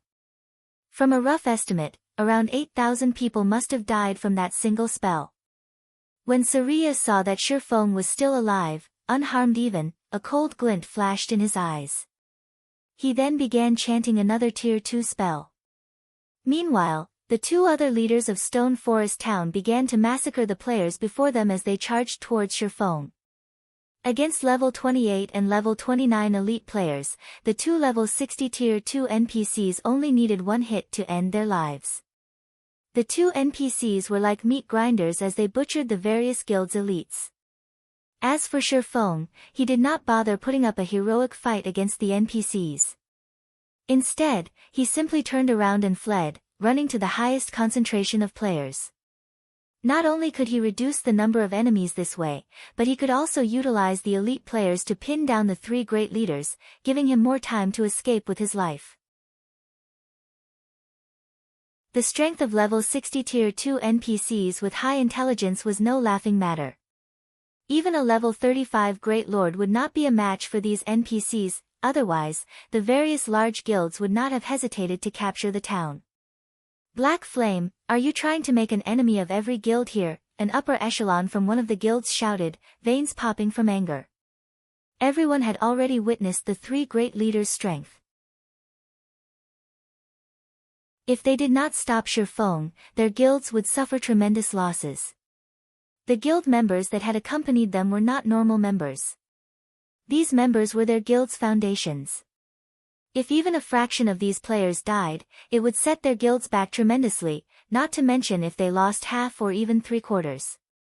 Losing half or more of their members would deal an irrecoverable blow. Black Flame, even if Zero Wing is more powerful, your guild will pay if you oppose every guild present. We can still negotiate for peace if you stop now. Don't make the wrong decision here. Watching the slaughter of their guild members, the upper echelons of the various large guilds tried their best to stop Shurfeng. Unfortunately, their efforts were in vain. Shurfeng was simply too fast. Their guild's experts were currently grinding in the faraway Stoneclaw Mountains. With just their elite members present, they could not pin down Shurfeng. Sure, don't say I never gave you a chance. Instruct your guild leaders sign a contract stating that your guilds will no longer meddle with matters pertaining to Stone Forest Town immediately, Shurfeng replied. Black Flame, don't go overboard. If you don't stop now, don't blame us for taking action against Zero Wing's members. Walk away from Stone Forest Town. Even without reporting Shurfeng's demands to their higher-ups, they knew it was impossible. If Zero Wing and Ouroboros occupied a strategic location like Stone Forest Town, it would only be a matter of time before the Stoneclaw Mountains would fell their hands as well. Hence, they could not agree to this condition. At this point, none of the large guilds dared to strike the three great leaders in fear of shifting the NPCs' aggro towards themselves. As for having their members scatter and flee, although they could reduce their losses by doing so, once scattered, they would no longer be a threat to Ouroboros and Zero Wing. However, dealing with Zero Wing's 400 members would be a piece of cake for their armies. Even Shurfeng could not save his allies. At that time, both sides would end in mutual destruction, with neither side obtaining any benefits. What a pity. You leave me with no choice, then. Shurfeng then proceeded to dash towards the next crowd of players. You will regret this. The upper echelons of the various guilds had never imagined that Shurfeng would be so decisive and unafraid of their mutual destruction. At this moment, the guild leaders of the various guilds, who currently resided in the faraway Stoneclaw Mountains, had received news of the attack.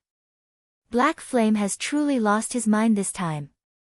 He actually dares to declare war against all of our guilds. Since he wants to play, let's play. Tell them to send a small detachment to take out Black Flame. Everyone else is to split up and delay Ouroboros and Zero Wing as much as possible. I doubt that Black Flame will lead the three great leaders towards his own allies, Galaxy Past laughed. Immediately, he commanded, everyone, retreat from the Stoneclaw Mountains and hurry to Stone Forest Town. Also, contact the other guild leaders.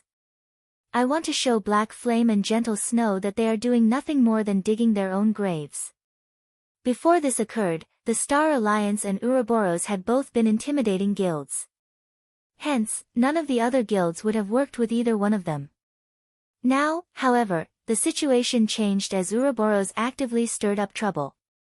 the nail that stuck out would be hammered down. If the Star Alliance could band together with the other guilds to deal with Ouroboros, not only could they obliterate Ouroboros in one fell swoop, but it would also have a better chance of obtaining Stone Forest Town. After all, within the Star Moon Kingdom, no other guild could possibly stand against the Star Alliance. Once Ouroboros was gone, the Star Alliance's word would become law. A short moment later, sure enough, the guild leaders of the various large guilds had formed an alliance with the Star Alliance to deal with both Ouroboros and Zero Wing.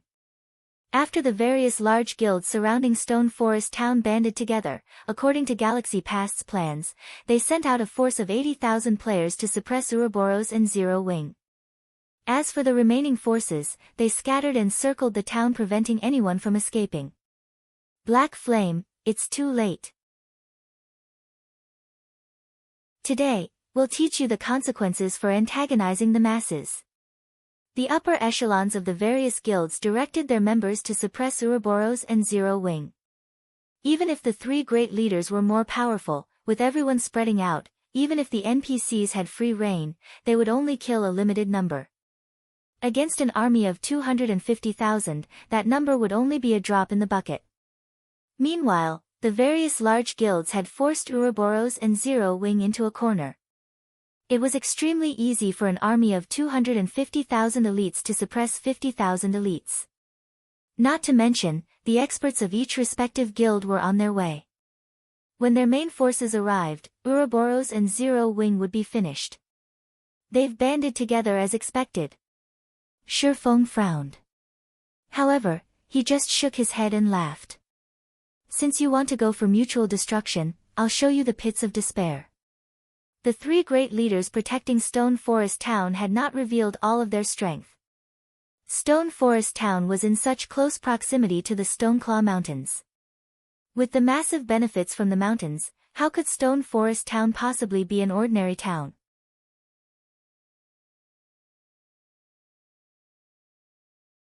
Chapter 658, Nightmare Descends. Aqua, lead everyone away from the town immediately, Shifeng said through a whisper. Understood. Aqua Rose was slightly stunned by this command. Originally, she had thought Shifeng would use Zero Wing's trump card. She had not expected him to order a retreat and give up on Stone Forest Town. However, since Shifeng had given the command, Aqua Rose had no choice but to lead everyone away. Gentle Snow's army similarly retreated. Throughout Star Moon Kingdom, there was not a single guild that could stand against an army of 250,000 elite players.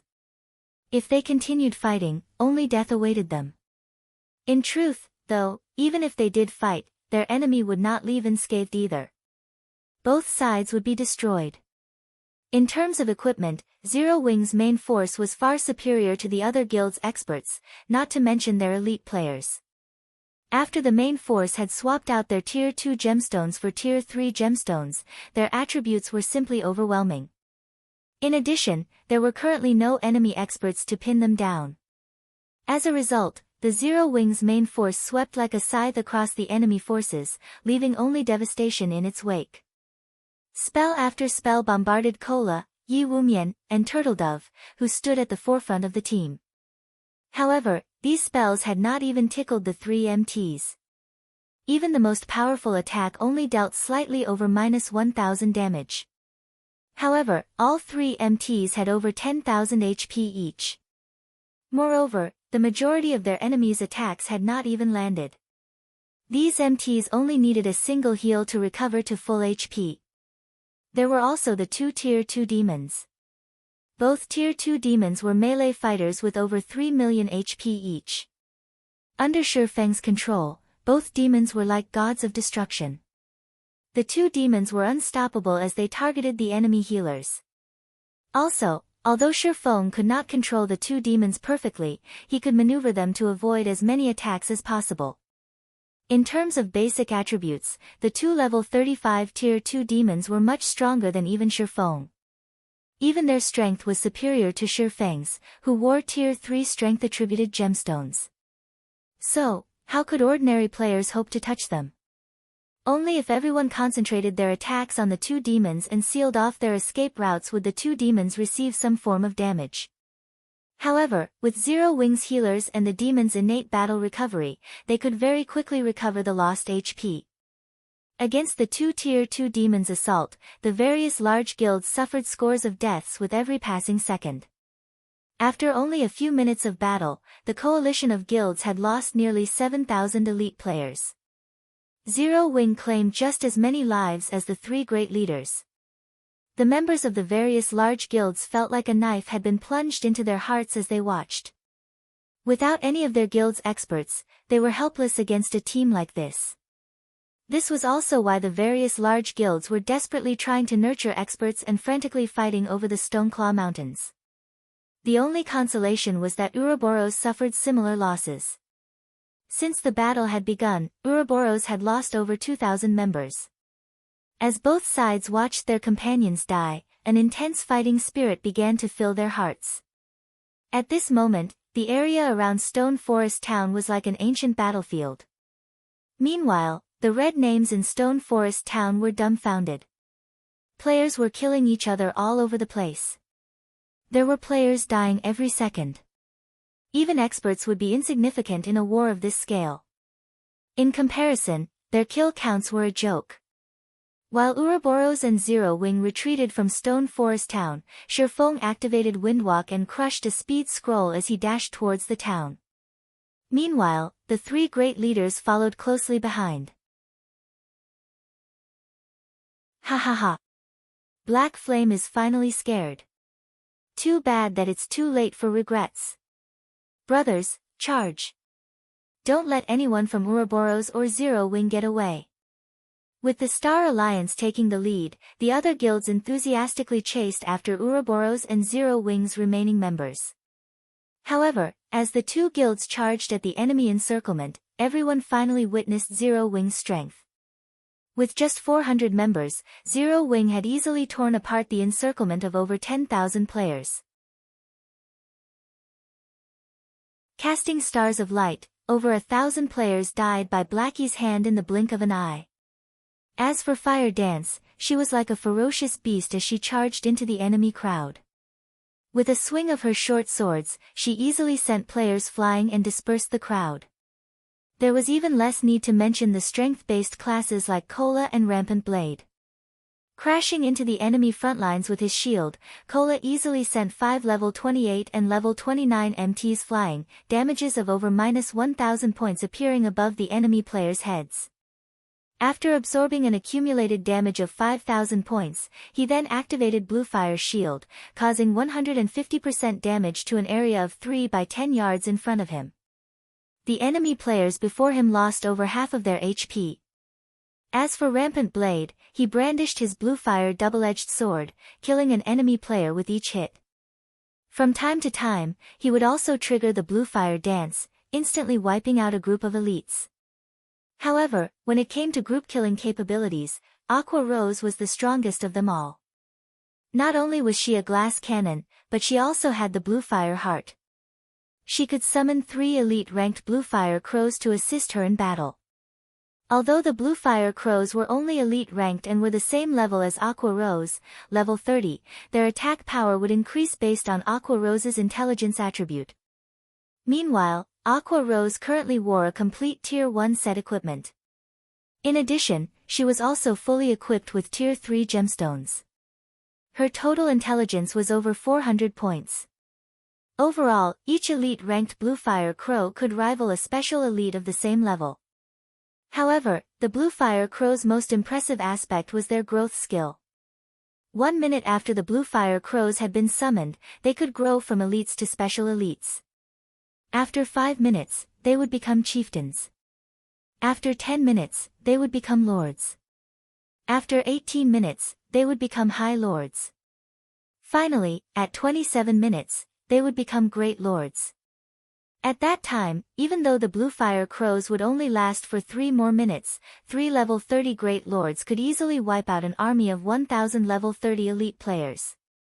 By this point, 18 minutes had passed since the Bluefire Crow's summoning, so all 3 were already high lords. Their damage could rival even great lords. Aside from MT classes, the Blue Fire Crows only needed one strike to kill the other classes. How is Zero Wing so strong? Even though they have so few people, they've killed over 10,000 of our troops. Yet, we've only managed to claim over a dozen or so lives.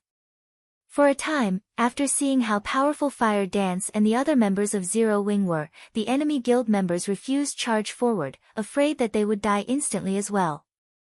Before this, everyone had only heard that Zero Wing was very strong. However, no one had ever actually witnessed their exact strength. Now, however, these guilds finally saw it for themselves. An army of 10,000 elite players was nothing to these experts. This scene also shocked Ouroboros's members. With just 400 players, they had instilled fear into tens of thousands of players. As an enemy, they were a frightening force to reckon with. As an ally, however, they were incredibly dependable.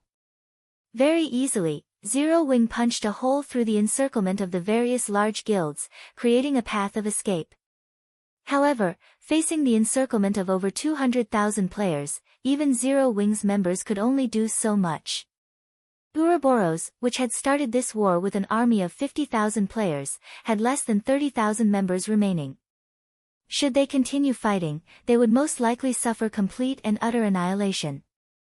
Meanwhile, Stone Forest Town suddenly began to collapse, the buildings within the town crumbling, one after another. A massive obelisk then emerged in the heart of the town, and Shifeng stood atop this obelisk. What's going on? This commotion instantly attracted everyone's attention as they felt the ground beneath their feet quake. It was like an earthquake measuring 7 on the Richter scale had hit the area around Stone Forest Town. What are you trying to do? Saria shouted anxiously at Shifeng, an expression of horror on his face.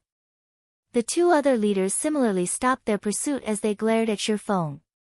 This obelisk was their group's greatest secret. They had never imagined that Shifeng would know about it or to rush into their stronghold to activate it. Of course, I want to witness the depths of hell. At this moment, Shifeng looked ragged. Not only had he needed to avoid all the traps inside the stronghold, but he also had to dodge the 3 great leaders. Only after using all his usable life-saving skills had he managed to activate the greatest taboo obelisk in the Starmoon City region. Saying so, Shifeng swung the abyssal blade, shattering the dazzling crystal ball on top of the obelisk. Stop! The 3 great leaders shouted in horror.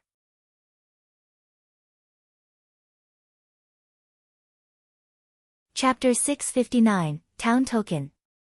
What's going on? Seeing the 3 great leaders' panicked expressions, the players in Stone Forest Town turned to Shifeng, who stood on top of the obelisk. The 3 great leaders were level 60 Tier 2 NPCs. At this stage of the game, these NPCs could squish players like ants. Yet, such powerful NPCs were actually afraid. What was going on? After Shifeng shattered the crystal ball, he switched the 7 luminaries ring to the aura of space and used space movement to escape the town. In the next moment, a massive 5-fold magic array appeared above Stone Forest Town, enveloping it. Suddenly, mana rain began to fall on the town. Such a high mana density. My spell effects have doubled. This feels awesome. Many magical class players in the town grew excited. At this moment, the members of Ouroboros and the various large guilds had stopped fighting as they shifted their gazes towards the phenomenon in Stone Forest Town. The 5-fold magic array covered the sky above the town and currently released a colorful brilliance. Even from so far away, they could feel the dense mana filling the city. Suddenly, Stone Forest Town became a paradise for players. The higher the density of mana in the environment, the clearer and more active a player's mind was. These areas were helpful for improving a person's skill completion rate. Unfortunately, locations with high mana density were extremely rare in God's domain. Although the environmental mana in the Divine Colosseum's Trial Tower was quite dense, it was nothing compared to Stone Forest Town. Seeing that Stone Forest Town had such a valuable atmosphere, the various guilds' upper echelons began to drool. Regardless of the sacrifice, we must have a guild residence in Stone Forest Town. Ruthless greed flashed in these echelons' eyes. Setting aside the mana crystals of the Stoneclaw Mountains, capturing Stone Forest Town for its atmosphere was worth every sacrifice. If they possessed Stone Forest Town, they could send their guild's elites here to improve themselves. Although development here would not be as efficient as in the Divine Colosseum, they would not have to spend a single mana crystal on training. They could save a lot of money. Moreover, if they allowed their members to train in Stone Forest Town for long periods, the rate at which they nurtured experts would definitely surpass the other guilds. With a large group of experts, becoming even a super first-rate guild would be entirely possible. Without hesitation, the upper echelons of the various large guilds immediately reported this to their respective guild leaders. I never imagined that Stone Forest Town would have such a secret. I don't care what it takes. We must obtain Stone Forest Town. Hearing this news, the various guild leaders gave their orders. For a time, none of these guilds paid Ouroboros or Zero Wing any attention. Their members began to surge into Stone Forest Town. Moreover, with the dense mana surrounding the town, the closer these players got to the town, the stronger their combat power became. It was especially true for magical class players. Their combat power more than doubled. At this moment, it would be a piece of cake to clear out Stone Forest Town's NPCs. Although the NPCs in the city had also grown stronger due to the environmental mana, only the magical class NPCs received a damage buff. Their skill completion rates had not changed. However, that was not the case for players. The dense mana created a conducive environment that improved both spell effects and skill completion rate. Players had received a much greater boost to their combat power than the NPCs. Hence, capturing the town became much easier. Guild leader, just what did you do to Stone Forest Town? Aqua Rose could not bring herself to believe what she saw. Stone Forest Town was practically a cultivating heaven for players now. In addition, there were also the Stoneclaw Mountains magic crystals. Any guild that claimed the town would definitely become Star Moon Kingdom's overlord. Don't ask. Order everyone retreat from the town this instant, Shifeng said sternly. He had long since distanced himself from the town.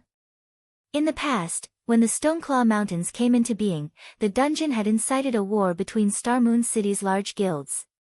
Back then, however, nobody had claimed Stone Forest Town for themselves. Only after a long time had passed did the Star Alliance launch an assault on Stone Forest Town. Naturally, Stone Forest Town had not been a match for the first-rate guild. However, just before the guild captured the town, Saria had activated the obelisk. Shortly after, Star Alliance's army was obliterated. Initially, when Shifeng planned the attack on Stone Forest Town, he had intended to finish off Saria quickly, giving him no opportunity to activate the obelisk. However, since the situation no longer permitted that, he had no choice but to activate the obelisk himself. Under Shifeng's command, even though Aqua Rose and the others were reluctant, they quickly retreated from Stone Forest Town.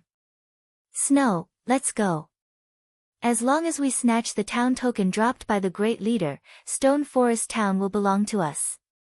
At that time, even if the Star Alliance and the other guilds band together, they will not be a match for us, Xiao Yueru suggested anxiously as she watched the guilds frantically surge into Stone Forest Town. If the other guilds obtained Stone Forest Town, Ouroboros would struggle to survive in Starmoon City. Glancing at Aqua Rose and the others, who gradually fled the town, Gentle Snow shook her head and said, "Let's retreat." But what about Stone Forest Town? With that many elite players, they could definitely exhaust the three great leaders to death. Not to mention, the other guild's experts are currently making their way here, Xiao Yueru asked curiously. Black Flame told us to leave Stone Forest Town. He must have a reason. Otherwise, with Zero Wing's strength, they could compete for the town token. Since they aren't trying to fight over it, there must be something wrong with Stone Forest Town. Moreover, Black Flame caused this himself. He must know more than we do. It's best that we retreat and observe the situation for now. Stone Forest Town tempted gentle snow as well, but she chose to maintain her calm because she knew that a calm mind was the strongest weapon in such a situation. Ha, Xiao Yueru sighed. Although she was disappointed, her friend had never been wrong. In the end, she could only turn and retreat after glancing at Stone Forest Town. Ouroboros's other members also began to retreat. Time passed little by little. The battle inside Stone Forest Town grew more intense as time passed. The environmental mana also grew denser. The players in the town fought madly in the thick mana. After more than 10 minutes of frantic battle, the majority of the NPCs inside Stone Forest Town had died. Only a few Tier 2 NPCs remained, desperately fighting for their lives. The elite players that surged into the town in waves were simply too much to handle, even for the three great leaders. At this moment, the three NPCs each had less than 30% of their HP remaining. On the other hand, there were still over 150,000 elite players in the city. Victory was in sight for the various guilds. Kill. Saria only has about 1 million HP left. Focus on avoiding his large-scale destruction spells. Guild leader has issued the command. Whoever secures the town token will be directly promoted to a guild elder, rewarded with a set of top-tier equipment and 5 million credits. The guild's upper echelons secretly sent commands through their respective guild channels.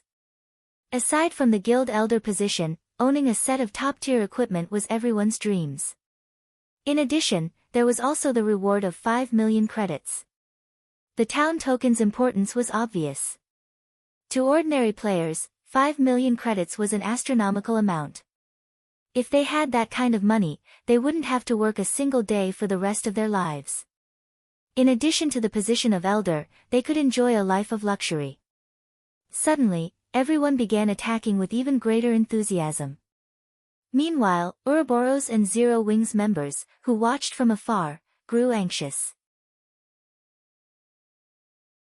Guild leader, at this rate, some other guild will claim the town token, Aqua Rose said anxiously as she looked to Shirfong, who maintained an extraordinary calm. However, as soon as Aqua Rose finished speaking, Saria, who was inside Stone Forest Town, suddenly bellowed, the sound waves sending all players within a radius of 30 yards flying. Before anyone noticed it, Saria's white hair had become a lustrous black.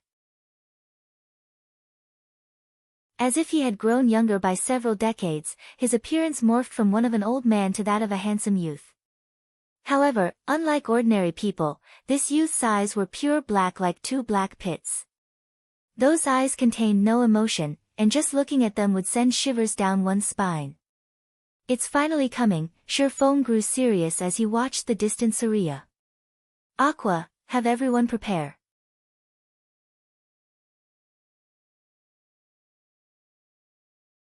Chapter 660, Awakened. The obelisk functioned as a seal. Meanwhile, crushing the crystal ball on top of the obelisk was equivalent to undoing the seal. Sealed inside the obelisk was something horrifying. Players only discovered later on that the thing sealed inside the obelisk was an awakened. It was akin to mutants among monsters. However, while a mutant was a mutation of a monster, an awakened was a mutation of an NPC. The probability of an awakened appearing was extremely low. Even Shirfong had never personally witnessed an awakened during his decade of experience playing God's Domain. He had only heard bits of information about them. What followed the emergence of every awakened was a disaster. After the Star Alliance had accidentally triggered one such disaster in the past, more than 100,000 of its elites had crossed the river Styx. Even Galaxy Past had failed to escape back then. Compared to mutants, an awakened was much more frightening. Unlike mutants, an awakened was born with extremely high intelligence. It was the enemy of all living creatures. In addition, an awakened could rival even a fallen angel, a higher being, of the same tier, so it was ridiculously powerful. The person sealed inside the obelisk was originally a Tier 5 divine mage. As the person was also an awakened, his strength was the equal of a fallen angels of the same tier, only Tier 6 gods could suppress him. Fortunately, with the Awakened's body already obliterated and just its soul remaining in existence, it could only possess the body of another NPC, even after the removal of the seal. Meanwhile, at this moment, the Awakened had taken over Saria's body and devoured the old man's soul, becoming the new owner of the body. After the possession, Saria's strength underwent a heaven-defying change.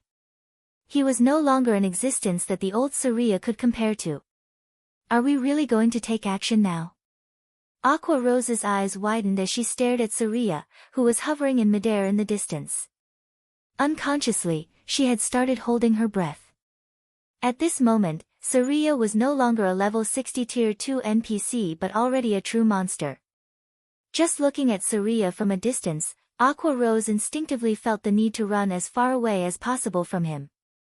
Saria, Awakened, Great Mage. Level 50. HP 30 000 000 /30 000 000. Not only had Saria's body suddenly undergone a massive transformation, but even his statistics had also experienced an earth-shaking change. Although the NPC's level had fallen quite a bit, his HP had recovered back to full status. His class had even risen from a Tier 2 professional mage to a Tier 3 great mage, his strength increasing disproportionately. A Tier 3 NPC was equivalent to a great lord of the same level. On the other hand, a Tier 3 awakened NPC possessed a strength that could rival even a Tier 4 NPC of the same level. A Tier 4 NPC was not an existence that current players could challenge at all. At this moment, the members of the various large guilds, who had been frantically attacking Saria before, were similarly stunned. After his transformation was complete, Saria flexed his body tentatively. A moment later, the surrounding air began trembling. Immediately after, Saria pointed a finger towards the sky. Suddenly, countless lightning bolts flashed down and gathered around Saria's fingertip, forming a 2-story-tall ball of lightning. Prepare to dodge. With so many people remaining, even a Tier 3 great mage is no match for us, a commanding level 29 elementalist shouted. However, as soon as the elementalist finished speaking, Saria pointed his finger towards this elementalist. The massive ball of lightning promptly transformed into a rushing river that poured down onto the elementalist, devouring the elementalist and all the players around him. Under the effects of the Tier 3 spell lightning stream, no players within an area of 15 by 100 yards survived. In the blink of an eye, several hundred people died. However, Saria was still not satisfied. He then proceeded to use multiple Tier 3 spells in quick succession. Whether it was the players or NPCs inside Stone Forest Town, Saria did not let a single person off the hook. In the awakened NPC's hands, Tier 3 spells were like simple toys. He could forego chanting incantations, immediately casting his spells, not giving his targets any time to dodge at all. After just a short moment, despite everyone standing sparsely apart from each other, Saria still managed to kill nearly 6,000 players. Meanwhile, the attacking players discovered that far from damaging the awakened NPC, their onslaught couldn't even penetrate Saria's magical shield at all. Suddenly, the players inside Stone Forest Town fell silent, no longer did they possess the enthusiasm from before. Run! Everyone, retreat from this place quickly. Many guilds finally realized that they were nothing against the Tier 3 Great Mage at all and that the only thing they could do was run for their lives. Otherwise, none of them would leave this place alive. Guild leader, that monster is too scary. Look, the other guilds are all retreating. If we charge ahead right now, only death awaits us. Aqua Rose was deeply pessimistic about defeating such a powerful NPC. They would only suffer like the other guilds had if they tried fighting that monstrous existence. Who says we need to defeat him? We just need to seal him again, Shurfeng laughed. In the past, when the seal on the obelisk was undone, the Awakened had gone on a rampage, throwing the players within the Starmoon City region into a panic. Moreover, as time passed, the Awakened had continuously risen in both levels and tiers. Even a coalition of the various guilds residing in Starmoon City had been utterly helpless against the Awakened. In the end, however, this incident was still solved. Back then, a player had discovered inside the obelisk the method to reseal the awakened, utilizing an immense amount of magic crystals to repair the sealing crystal ball. Otherwise, with the strength of the players back then, it would have been absolutely impossible to stop the roaming awakened. Should they encounter him, the only fate that awaited them was death. Meanwhile, now that Saria was busy butchering the members of the various large guilds, it was the perfect opportunity to reseal the awakened NPC. Shifeng spent about 10 minutes running back to Stone Forest Town. During this period, Saria slaughtered over 100,000 players. At this moment, less than 50,000 players of the original 150,000 plus remained. When the various guild leaders learned of this death toll, they nearly vomited blood and passed out. Meanwhile, the guild that suffered the greatest loss was the Star Alliance. From their initial 70,000 elite members, less than 20,000 remained. Moreover, this number continued to decrease. Ha ha ha. With this, the Star Alliance is finished. After losing so many elite members, they will take a long time recovering from this loss. Zhao Yueru giggled as she pressed her hand to her chest. Although Ouroboros had suffered severe casualties in this war as well, having less than 30,000 elite members surviving out of the original 50,000, those were inconsequential compared to the losses of the other guilds. With this, Ouroboros would become the #1 guild of Starmoon City. Is this Black Flame's true plan? This moment drove home to Gentle Snow how fearsome Shifeng was. Just a single Stone Forest town had plunged so many elite members of the various large guilds to their deaths. If not for them working together with Zero Wing, Ouroboros would most likely have been one of those guilds right now. While Saria was hunting the members of the various guilds, Shifeng took the opportunity to dash towards the obelisk. Arriving at the top of the obelisk, Shifeng immediately retrieved 10,000 magic crystals from his bag and placed them atop the altar on which the crystal ball had originally Saturday. To any guild, 10,000 magic crystals was a massive sum. Fortunately, Shifeng had tasked Melancholic Smile to purchase them in bulk before the appearance of the Divine Colosseum. If not for capturing Stone Forest Town, Shifeng would not have readily parted with 10,000 magic crystals. In the next moment, the 10,000 magic crystals transformed into droplets of transparent liquid that quickly agglomerated into a sealing crystal ball. Despicable human. Saria panicked when he noticed the reformation of the crystal ball that had kept him sealed all this time. Using instantaneous movement, he flashed towards Shifeng. You best return to where you came from, Shifeng muttered in a low tone as he looked at the rapidly approaching Saria. He then pressed his hand on the sealing crystal ball, muttering, "Fivefold seal, activate." All at once, a fivefold magic array appeared above Stone Forest Town once more, illuminating the area around the town. No! Saria shouted defiantly as he attempted to use Tier 3 spells to attack the sealing crystal ball. Unfortunately for him, under the suppression of the fivefold magic array, he failed to cast even a single spell. In the next moment, golden chains descended from the magic array and wrapped around Saria's body. Shifeng had seen these golden chains before. Chains of order. Even gods were helpless against them, what more of Saria? These chains then dragged Saria above the obelisk. Suddenly, a blue chain emerged from the tip of the obelisk and pierced through his body. In the next moment, Saria released an agonized scream as the blue chain dragged a half-transparent soul out of his body and into the sealing crystal ball. Meanwhile, Saria's body, which had long since lost its original soul, died with the sealing of the awakened soul. A pile of loot also showered the ground along with the NPC's death.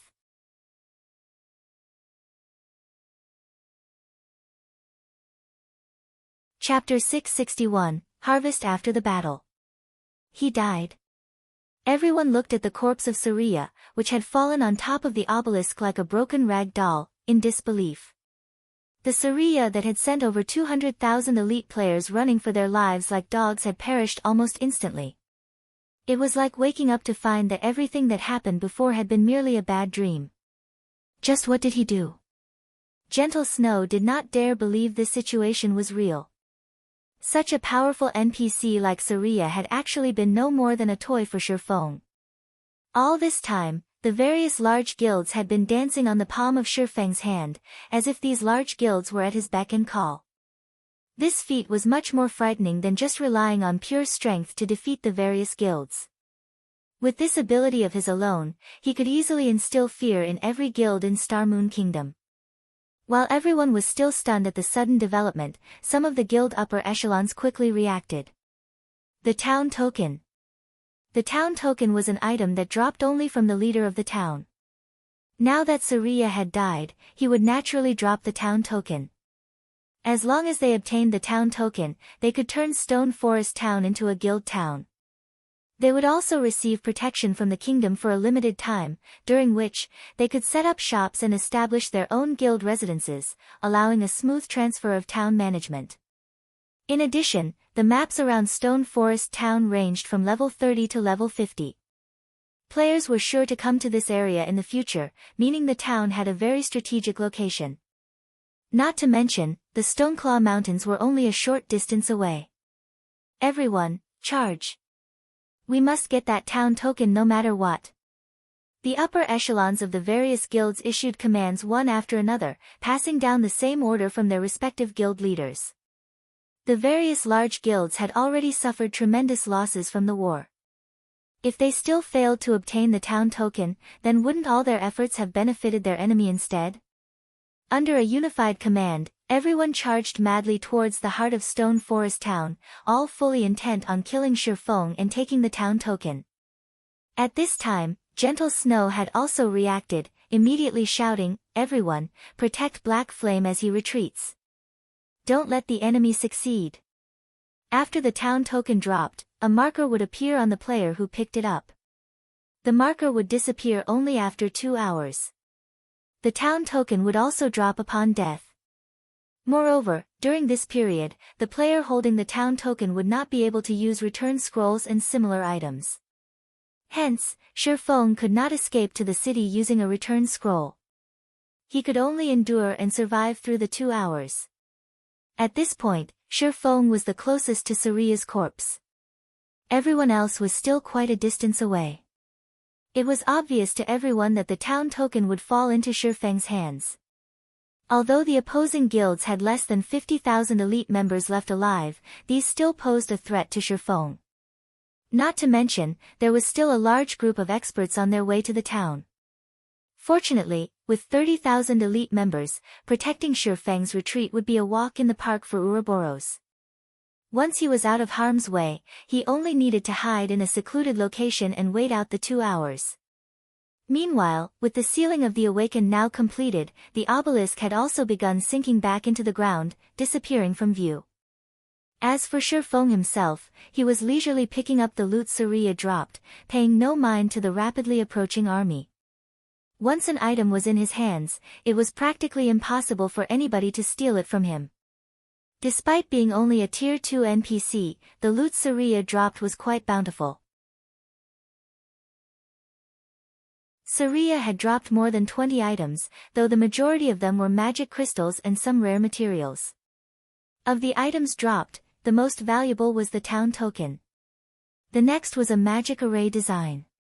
The rest were some level 50 weapons and equipment. However, the items were of low quality, uniformly of secret silver rank. Moreover, current players could not equip these items. Although this basic mana-gathering magic array is a good item, unfortunately, it costs too many magic crystals to operate. At present, no guild will be able to sustain a magic array like this. Shifeng inwardly felt disappointed as he looked at the tattered design in his hand. The basic mana-gathering magic array could gather and condense mana into an area of 30 by 30 yards, allowing players to meditate and improve on their skill completion rates within it. Although the density of the mana inside the magic array would be slightly higher than in the Divine Colosseum's Trial Tower, the magic array cost 50 magic crystals per hour to maintain. In terms of development functions, the Trial Tower had the main god system showing players the perfect combat style of each class. This aspect of the trial tower was superior to the basic mana-gathering magic array, which did not supply players with any opponents. However, the magic array provided a perfect environment when players wished to train in the usage of their skills. After all, the trial tower would not give players any time to drill their skills. Unfortunately, the optimum number of players the basic mana-gathering magic array could accommodate was roughly 8 to 10. This capacity made the magic array very costly. Moreover, there would not be any noticeable effects if one only trained for 1 or 2 hours. Players usually had to train within the magic array for 5 or 6 hours. In other words, a guild would have to expend around 30 magic crystals per person, an exorbitant price for the current guilds of God's domain. Storing away the basic mana-gathering magic array design, Shifeng took out a golden key from his bag. Of the items Saria dropped, this was the third most valuable treasure, the key to Stone Forest Town's treasury. Every town occupied by a force of darkness would have its own treasury, just like the time when Zero Wing had raided Creek Town. However, as they had been on a crusade quest back then, the system had reduced the amount of treasure they could obtain significantly. Even so, it had still been a considerable harvest.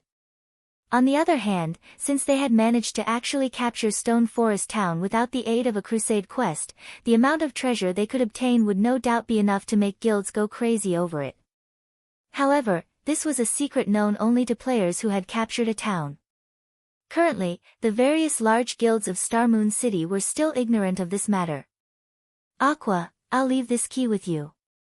Take the main force and the Dark God's Legion, and clean out the treasury.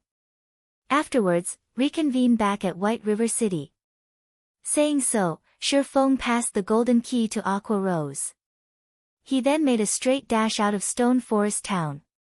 Although he could easily shake off the various large guilds, he had no choice but to spend some time playing around with these guilds to buy some time for Aqua Rose and the others. Shit! Black Flames escaped. After him. We can't let Black Flame get away no matter what. When the various large guilds saw Shifeng exiting Stone Forest Town and running towards the Limestone Hills, they immediately changed their course and headed in that direction as well. Looking at the elite army chasing behind him, Shifeng reduced his speed to give his pursuers some false hope as he slowly lured them away from the town. Guild leader, the town token has already fallen into Zero Wings and Ouroboros's hands.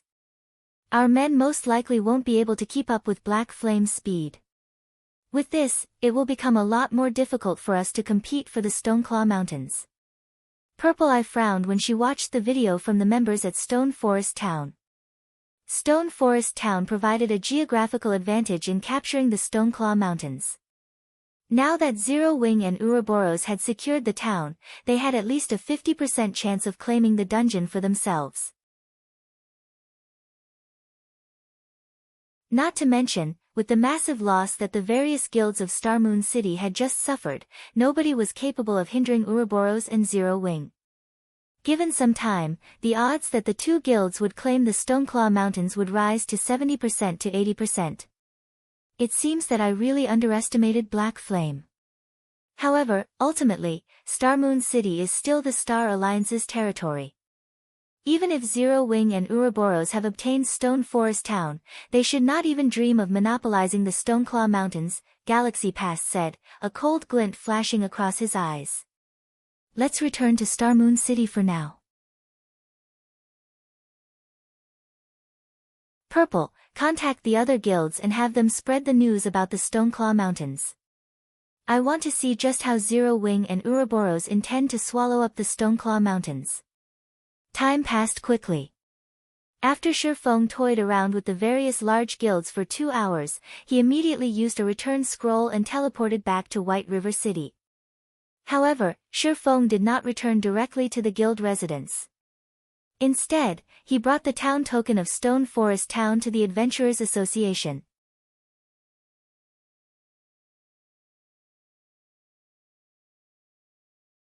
Chapter 662, Guild Town. Ever since players had started paying attention to the guard system, the Adventurers Association had seen increased traffic with every passing day. Many players who were not proficient in battles had focused their attention on NPC guards. Many were also taking advantage of this growing popularity to make a fortune for themselves. At this point, physical class bronze guards sold for 120 gold. The selling price for a magical class bronze guard, on the other hand, was over 300 gold. Meanwhile, physical class mysterious iron guards sold for 600 gold, not to mention magical class mysterious iron guards. As long as one managed to obtain a physical class mysterious iron guard, a player could easily get rich overnight if they sold said guard. Hence, more and more players came to the Adventurers Association to test their foresight and luck. As a result, the Adventurers Association was packed every day with players, who would chat idly while waiting for their turn, and the Adventurers Association had become the #1 source of information in every city. Many independent players would come to the Adventurers Association to either exchange or collect information regarding God's domain. Before Shifeng even entered the building, he had already heard plenty of people discussing the Stoneclaw Mountains. A regional dungeon appeared over at Star Moon City. I heard that even the small mobs there drop magic crystals. It can't be true, right? Shouldn't it just have a slightly higher drop rate compared to team dungeons? Ha ha ha. This is something else that I heard from a friend of mine over at Star Moon City. Because of the Stoneclaw Mountains, every guild in Star Moon City is in chaos. The guilds even waged war a few hours ago. In the end, the various large guilds suffered tremendous losses. For now, the Stoneclaw Mountains remain unclaimed. Currently, as long as you are level 30, even an independent player can enter the dungeon freely. It's a pity that my level is still too low. Otherwise, I would have been grinding for magic crystals there already. I've also found out about this matter from one of my friends who's in a guild. According to him, you can obtain 1 or 2 magic crystals just by grinding inside the Stoneclaw Mountains for an hour. The efficiency there is higher than even in a 20-man hard mode team dungeon. Currently, guilds in the various cities across the kingdom are organizing teams to set out for the Stoneclaw Mountains. All of you have outdated information. There aren't just magic crystals inside the Stoneclaw Mountains. The monsters inside also drop plenty of level 30 or above top-tier equipment. The potential income there is much higher than even from large-scale team dungeons. Not to mention the cities in Star Moon Kingdom, many players from the surrounding kingdoms and Black Dragon Empire are also heading towards the Stoneclaw Mountains. The rumors immediately tempted the many players inside the association who heard about the Stoneclaw Mountains. Unfortunately, none of them had reached level 30 yet. Otherwise, they, too, could get a share of the pie. They've released news about it already? Shifeng smirked faintly. Unfortunately, doing so is useless. With Stone Forest Town under his control, the Stoneclaw Mountains were practically in his hands already. There were bound to be unreconciled guilds that would try to stir up some trouble. However, these guilds did not truly know what Stone Forest Town's becoming a guild town signified. Upon Shifeng's entry into the Adventurers Association's reception hall, Aqua Rose, who had long since been waiting for him, immediately walked up to him. Smiling sweetly, she said, "Guild leader, we've struck gold this time." Shifeng simply laughed in response, not bothering to probe deeper into Aqua Rose's words as he led the woman up to the second floor. The hall on the first floor catered to individual players, while the one on the second floor specialized in managing guild affairs. "Guild leader, are you not curious about what we found inside the treasury?" Aqua Rose pouted slightly. Originally, she had wanted to tease Shifeng a little bit with the answer. She had not expected Shifeng to be completely uninterested. The harvest they gained from Stone Forest Town this time was more bountiful than the one from Creek Town. Just the amount of coins they obtained exceeded 3,000 gold. There were also more than 400 Tier 1 magic scrolls, over 100 Tier 2 magic scrolls, over 2,000 magic crystals, over 1,000 Tier 1 gemstones, and over 300 Tier 2 gemstones.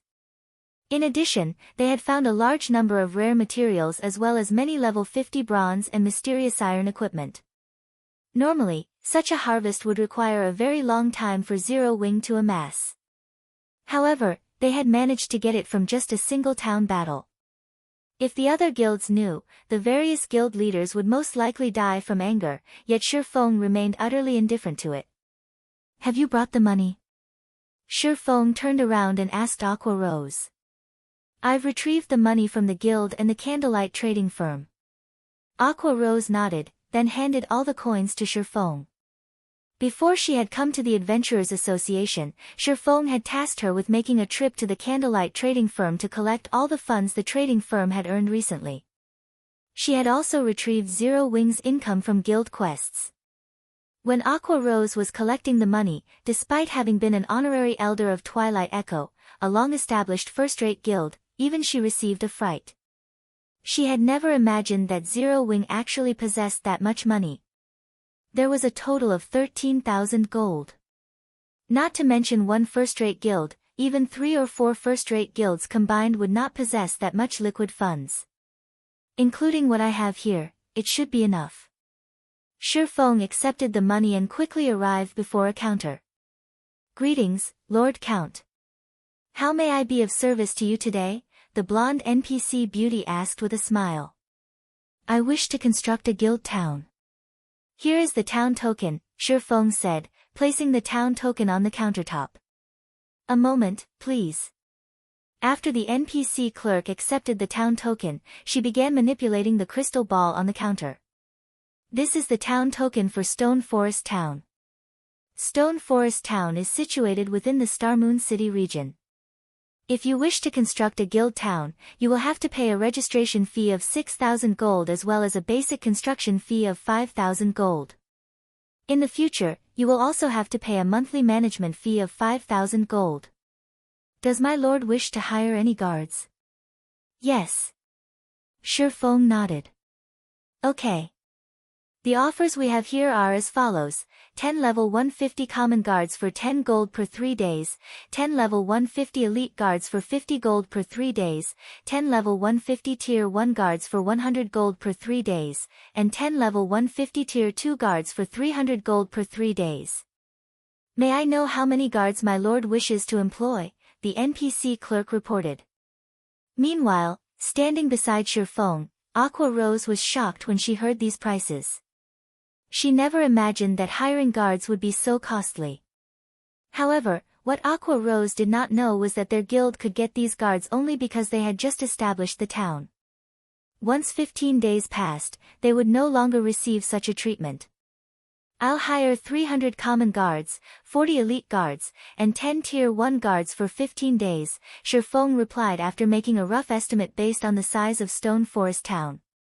Normally, a town of such a size required around 500 NPCs. However, he lacked funds at the moment, thus he could hire only this many. Okay. The total is 15,000 gold. However, as my lord is a count of the city, you receive a 10% discount, lowering the total to 13,500 gold, the NPC clerk said, smiling. In contrast to the sincere smile on the female NPC's face, Aqua Rose had an extraordinarily gloomy expression on her face right now. If Shifeng were not a count of White River City, entitling him to a 10% discount, the money she brought definitely would not have been sufficient. However, Shifeng paid the 13,500 gold without hesitation. After all, he knew full well that, compared to the money he just spent, he would earn even more money from Stone Forest Town in the future. The wealth a guild town could bring was originally quite daunting already, not to mention Stone Forest Town with its close proximity to the Stoneclaw Mountains.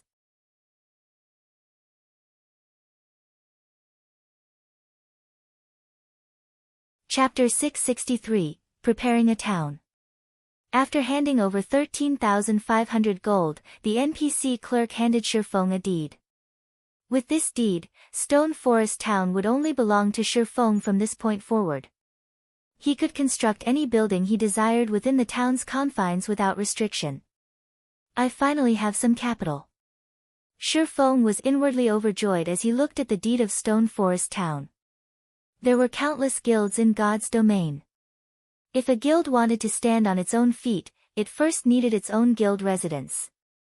If a guild wanted to develop and flourish, then it needed its own guild town. A guild was a massive machine, a machine that required a large sum of money to operate and maintain. Although a guild could earn a lot of money through trading firms during the early stages of the game, it was chump change compared to what a guild town could generate. However, as players reached higher levels, they would have more sources to earn an income. Hence, coins would depreciate as time passed. Meanwhile, guild towns were different. A guild could construct various establishments in their own town. A town also offered a wide array of business models for the guild. Guild towns were different from NPC towns that only accepted coins. In guild towns, the ruling guild could even require credits as payment. In God's domain, NPC towns were very restricting. For example, it was extremely difficult for players to purchase their own houses or shops. However, guild towns did not have those restrictions. Only money was necessary. Furthermore, guild towns were generally constructed off the beaten path, providing players on the front lines a place to rest and reorganize without needing waste time traveling back to cities. It was especially true for a strategic town like Stone Forest Town. It was very easy to lure players to the town. Most likely, once the town began operating, its player traffic would even surpass White River City. One could easily earn a ton of money just by opening a small shop there, not to mention the money one could earn from controlling the entire town. Unfortunately, in order to develop the town, Shifeng needed to construct various buildings such as restaurants, an auction house, an adventurers association, shops, bars, hotels, and other establishments. The cost would be significant. "I need more money," Shifeng could not help but sigh as he considered the cost. The various large guilds in Starmoon City were of the mind that, as long as they obtained Stone Forest Town, they could easily earn a large sum of money. If these guilds really had obtained Stone Forest City, most likely, the only thing they would have done was stare at it. Aside from the construction cost of various lifestyle buildings, just the basic construction and registration fees were enough to bleed a first-rate guild dry. Even with Zero Wing's financial strength, it would be extremely taxing to operate Stone Forest Town. Afterward, the cost would continue to climb as they prepared to open Stone Forest Town to the public. Time passed quickly. Unknowingly, 2 days had gone by. For people in the real world, 2 days was nothing. To players in Starmoon Kingdom, however, they had spent every waking moment grinding to reach level 30 and enter the Stoneclaw Mountains for magic crystals. During these 2 short days, the number of players that had entered the Stoneclaw Mountains had increased significantly. Every guild in Starmoon City had fallen silent as they busied themselves with their own agendas, acting as if the war at Stone Forest Town had never occurred. Shifeng had focused solely on reconstructing Stone Forest Town, executing his initial plans for the town. Although Shifeng could have relegated this task to Aqua Rose, for assurance's sake, he chose to do it himself. After all, he had several carefully considered plans in mind. He was also more familiar with the town's layout. Furthermore, he had his own plans for his guild's future. Hence, it was best if he dealt with the town's reconstruction. In the meantime, Aqua Rose tagged along with Fire Dance's team to raid the 100-man team dungeon, Frost Prison. As a 100-man team dungeon, ordinary dungeons could not compare to the Frost Prison. The bosses inside were all great lords. The least valuable items that dropped in the dungeon were level 30 fine gold equipment. There was also a high chance for dark gold equipment to drop. To current players, such equipment was among the best. Hence, the various large guilds desperately raided dungeons. Of course, they focused on these dungeons for the fame of obtaining first clears, but they also did so to prepare for the Stoneclaw Mountains. As an Asura mode regional dungeon, how could the Stoneclaw Mountains be easy? Even these guilds' main forces would find the dungeon difficult to survive. Moreover, they could only grind in the dungeon's outermost region. To obtain a large number of magic crystals, they needed to venture further into the Stoneclaw Mountains. Hence, the various large guilds focused on avenues to improve their equipment. The fastest way to do so was through 100-man team dungeons. Meanwhile, Zero Wing's dungeon progression thus far was quite efficient. With the power of darkness and the improvements they had gained from challenging the Trial Tower repeatedly, Zero Wing's main force had reached the final boss, the Frost Giant. At this moment, they only needed a little luck to clear the dungeon. The basics should be finished by now. With this, I can finally launch Stone Forest Town. Shifeng glanced at the time, feeling that construction of the town's basic infrastructure should be complete. Normally, after a guild obtained a town, the town would have to undergo a construction period of 2 or 3 days. However, in truth, Shifeng had spent most of the time completing Zero Wing's guild residence in Stone Forest Town. Compared to Zero Wing's guild residence in White River City, the guild residence in Stone Forest Town was larger and more extravagant. While Zero Wing's residence in White River City could only accommodate a few tens of thousands of people at one time, the newly constructed guild residence in Stone Forest Town could accommodate up to 100,000 people. Moreover, as Zero Wing was a 2-star guild, there were plenty of 2-star private rooms in the new residence. In comparison, White River City's guild residence did not even have enough private rooms for the guild's core members. Guild leader, here are the materials you requested, Melancholic Smile said as she entered the advanced forging room and unloaded the collection of rare materials onto the large stone table. By this point, Melancholic Smile had become an intermediate forger thanks to the large amount of resources that she had been given access to. Currently, she was very close to becoming an advanced forger. In addition, she was also one of the 8 great intermediate forgers in Star Moon Kingdom. Among these 8 great intermediate forgers, 4 belonged to the Candlelight trading firm. Throughout Star Moon Kingdom, not a single trading firm could compete with Candlelight. Good. Notify Coco and the others. We'll be going on a trip in a moment. Shifeng nodded as he stored his plans. He then took inventory of the materials. Melancholic Smile nodded in confusion. She did not understand why Shifeng suddenly wanted her and the others to accompany him. They were simply forgers. They had no combat capabilities whatsoever. Gathering these materials sure took a lot of time. If not for gentle snow, who knows how long it would have taken. After confirming that nothing was missing, Shifeng smiled satisfactorily. These were the materials he needed to construct a teleportation magic array. Every one of these items was extremely rare, even to large guilds. Gentle Snow had only obtained these materials for Shifeng after using her personal connections. Following which, Shifeng stored the materials and led Melancholic Smile and the others towards Stone Forest Town. Arriving in Stone Forest Town. The town was no longer a gathering place for red names. All around, one could see level 150 guards patrolling the streets. Any player who wished to attack Stone Forest Town had to go through them first. Level 150 guards. Even a common guard at this level could kill current players instantly, not to mention Tier 1 and Tier 2 guards. Even an army of hundreds of thousands of players would fail to capture the town now.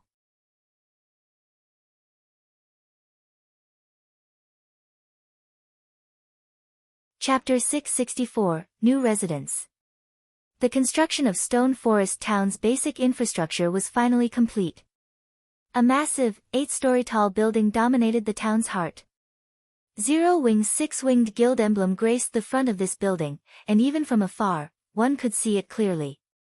This fortress-like superstructure was none other than Zero Wing's new guild residence. Aside from Zero Wing's residence, the second most eye-catching architecture was a 7-story shop. Shifeng had prepared this for the Candlelight trading firm. To construct this shop, Shifeng had paid a total of 1,500 gold in material fees. Fortunately, he was in charge of the town. Otherwise, the price of the land alone would have emptied Zero Wing's coffers. The town also possessed plenty of 2-story buildings for other players to use. If not for his lack of funds, Shifeng would have preferred 5-story buildings rather than 2-story. After all, these buildings were all within Stone Forest Town's golden area. The taller the building was, the more he could charge in rent. Shifeng had specifically designed the town to allow its main street to lead towards the Stoneclaw Mountains. Any players that entered the town with intentions of heading towards the Stoneclaw Mountains would have to travel down the main street. Hence, the flow of traffic would have to pass by these shops, ensuring that they would not go unnoticed. Furthermore, Shurfeng had also constructed a hotel and smithy, infrastructures that were most important to players. Only, as his funds were limited at the moment, the hotel and smithy were quite ordinary. He could only reconstruct them in the future. When Melancholic Smile saw the town, her eyes instantly lit up. Although she did not participate in any combat, she was well informed. She had long since known that Zero Wing had taken control of Stone Forest Town. However, she had never imagined that Zero Wing would be capable of so much. The Candlelight Trading Firm's 2-star shop in White River City was only 5 stories tall, yet the shop here was 7 stories tall. Moreover, it occupied a much larger area. Not only could the shop here accommodate many more lifestyle players, but there was also no need to fuss about lacking space for a warehouse. At this point, the Candlelight Trading Firm was developing faster and faster. Although they had set up branches in many important cities, there was simply not enough space to store the materials they collected due to Shurfeng's hoarding requests. After they had filled their shop's warehouses, they had no choice but to rent warehouses from the bank. However, such a massive shop in Stone Forest Town would solve much of their storage problem. Shurfeng quickly led Melancholic Smile and the others to Zero Wing's new guild residence. This is the design for the teleportation magic array. Take a look. I hope that you can manufacture it as soon as possible, Shurfeng said as he revealed the design. Any player, regardless of class, could manufacture the teleportation magic array. Only, as the manufacturing process was too complex and cumbersome, it was not a job for a single person. Moreover, highly skilled forging players would have a higher success rate with the teleportation array. Hence, Shurfeng asked Melancholic Smile and the other intermediate forgers to construct it for him. Teleportation magic array design. Everyone was thunderstruck. Although they were not combat players, they knew full well just how valuable a teleportation magic array was. Their trip to Stone Forest Town had proven this. In total, they had spent over 10 hours traveling from White River City to Stone Forest Town. There were only 48 hours in a day in God's domain, and most players would only be online for roughly 20 to 30 of those hours. Hence, it was extremely frustrating to spend more than 10 hours on travel. Unfortunately, players had no choice but to travel here as this was the leveling map for players level 30 and above. The Stoneclaw Mountains also loomed nearby, reminding players of the benefits it offered. If there were a teleportation magic array, however, many things would become easier. If they constructed a teleportation magic array in Stone Forest Town, they could teleport between the town and other cities. They could save more than 10 hours of travel time. While others wasted more than 10 hours of their day, they could use that time to focus on more important matters. It would be extremely easy to shake off the other guilds. However, what no one knew was that Shurfeng had other plans for the teleportation array in this town. The teleportation magic array's manufacturing process is so complex. Cream Coco's interest was more than piqued. When forging weapons and equipment, forgers would often engrave runes or other strange images on the items. She was absolutely clueless about the meaning behind these runes and images. However, as they played an important role in determining her forging success rate, she often retreated to the library for research. Unfortunately, what she could learn from the library was limited. Although she had learned plenty, her understanding of runes and images was still half-baked. The teleportation magic array was intensely magical. The array utilized a massive number of runes and images. The teleportation magic array design was different from ordinary forging designs. The design referred to many concepts that were not available in the library's database. Guild leader, this will be a massive undertaking. With the few of us here, it will take a very long time to complete. Melancholic Smile laughed bitterly after a brief examination of the design. I know. However, the teleportation magic array is exceptionally difficult to manufacture. Even basic forgers will struggle to meet the minimum requirements. Hence, I've asked the few of you. After you discuss and distribute the tasks, make a photocopy of the part of the design you will work on and find me for the materials you require. Shi Feng had already predicted that his forgers would need a lot of time to complete the task. However, he would rather waste a little time than deal with unnecessary failures. Fortunately, the teleportation magic array was an assembly of parts. Even if Melancholic Smile and the others failed to manufacture certain parts, they would not need to restart the process from scratch. However, the materials he had on hand were limited. He really did not dare risk letting basic forgers try their hand. After Melancholic Smile and the others finished splitting up the workload and photocopied the teleportation magic array design, Shi Feng stored the design and headed towards the first floor's lounge. The teleportation magic array design was different from ordinary designs. It was not a learning type design. After a player clicked to learn an ordinary design, said design would become useless, and the player would have learned to produce the item recorded. However, the teleportation magic array design could not be learned in such a way. Players could only mimic the procedures recorded. Moreover, the design was a consumable item. Once players completed all procedures and managed to manufacture the teleportation magic array, it would not be functional yet. The actual design was needed to activate the teleportation array because the design itself contains special magic. This special magic was required to fix the teleportation coordinates to the array in question. The teleportation magic array design could be used to fix transfer coordinates up to 10 times. The design did not allow players to learn and produce an unlimited number of teleportation magic arrays. Inside the guild's lounge, Shi Feng retrieved a magic scroll. However, unlike ordinary magic scrolls, which were only the size of a book, this magic scroll was as large as he was. Shi Feng had spent 300 gold to obtain this magic scroll. Its function was to bind coordinates. It allowed guild members to use transfer scrolls to teleport to the guild residence they were bound to. Previously, as Zero Wings guild residents occupied White River City, even without using a transfer scroll, Zero Wings members could just use a return scroll to return to White River City. Hence, this magic scroll would have only been a waste of money. However, things were different now.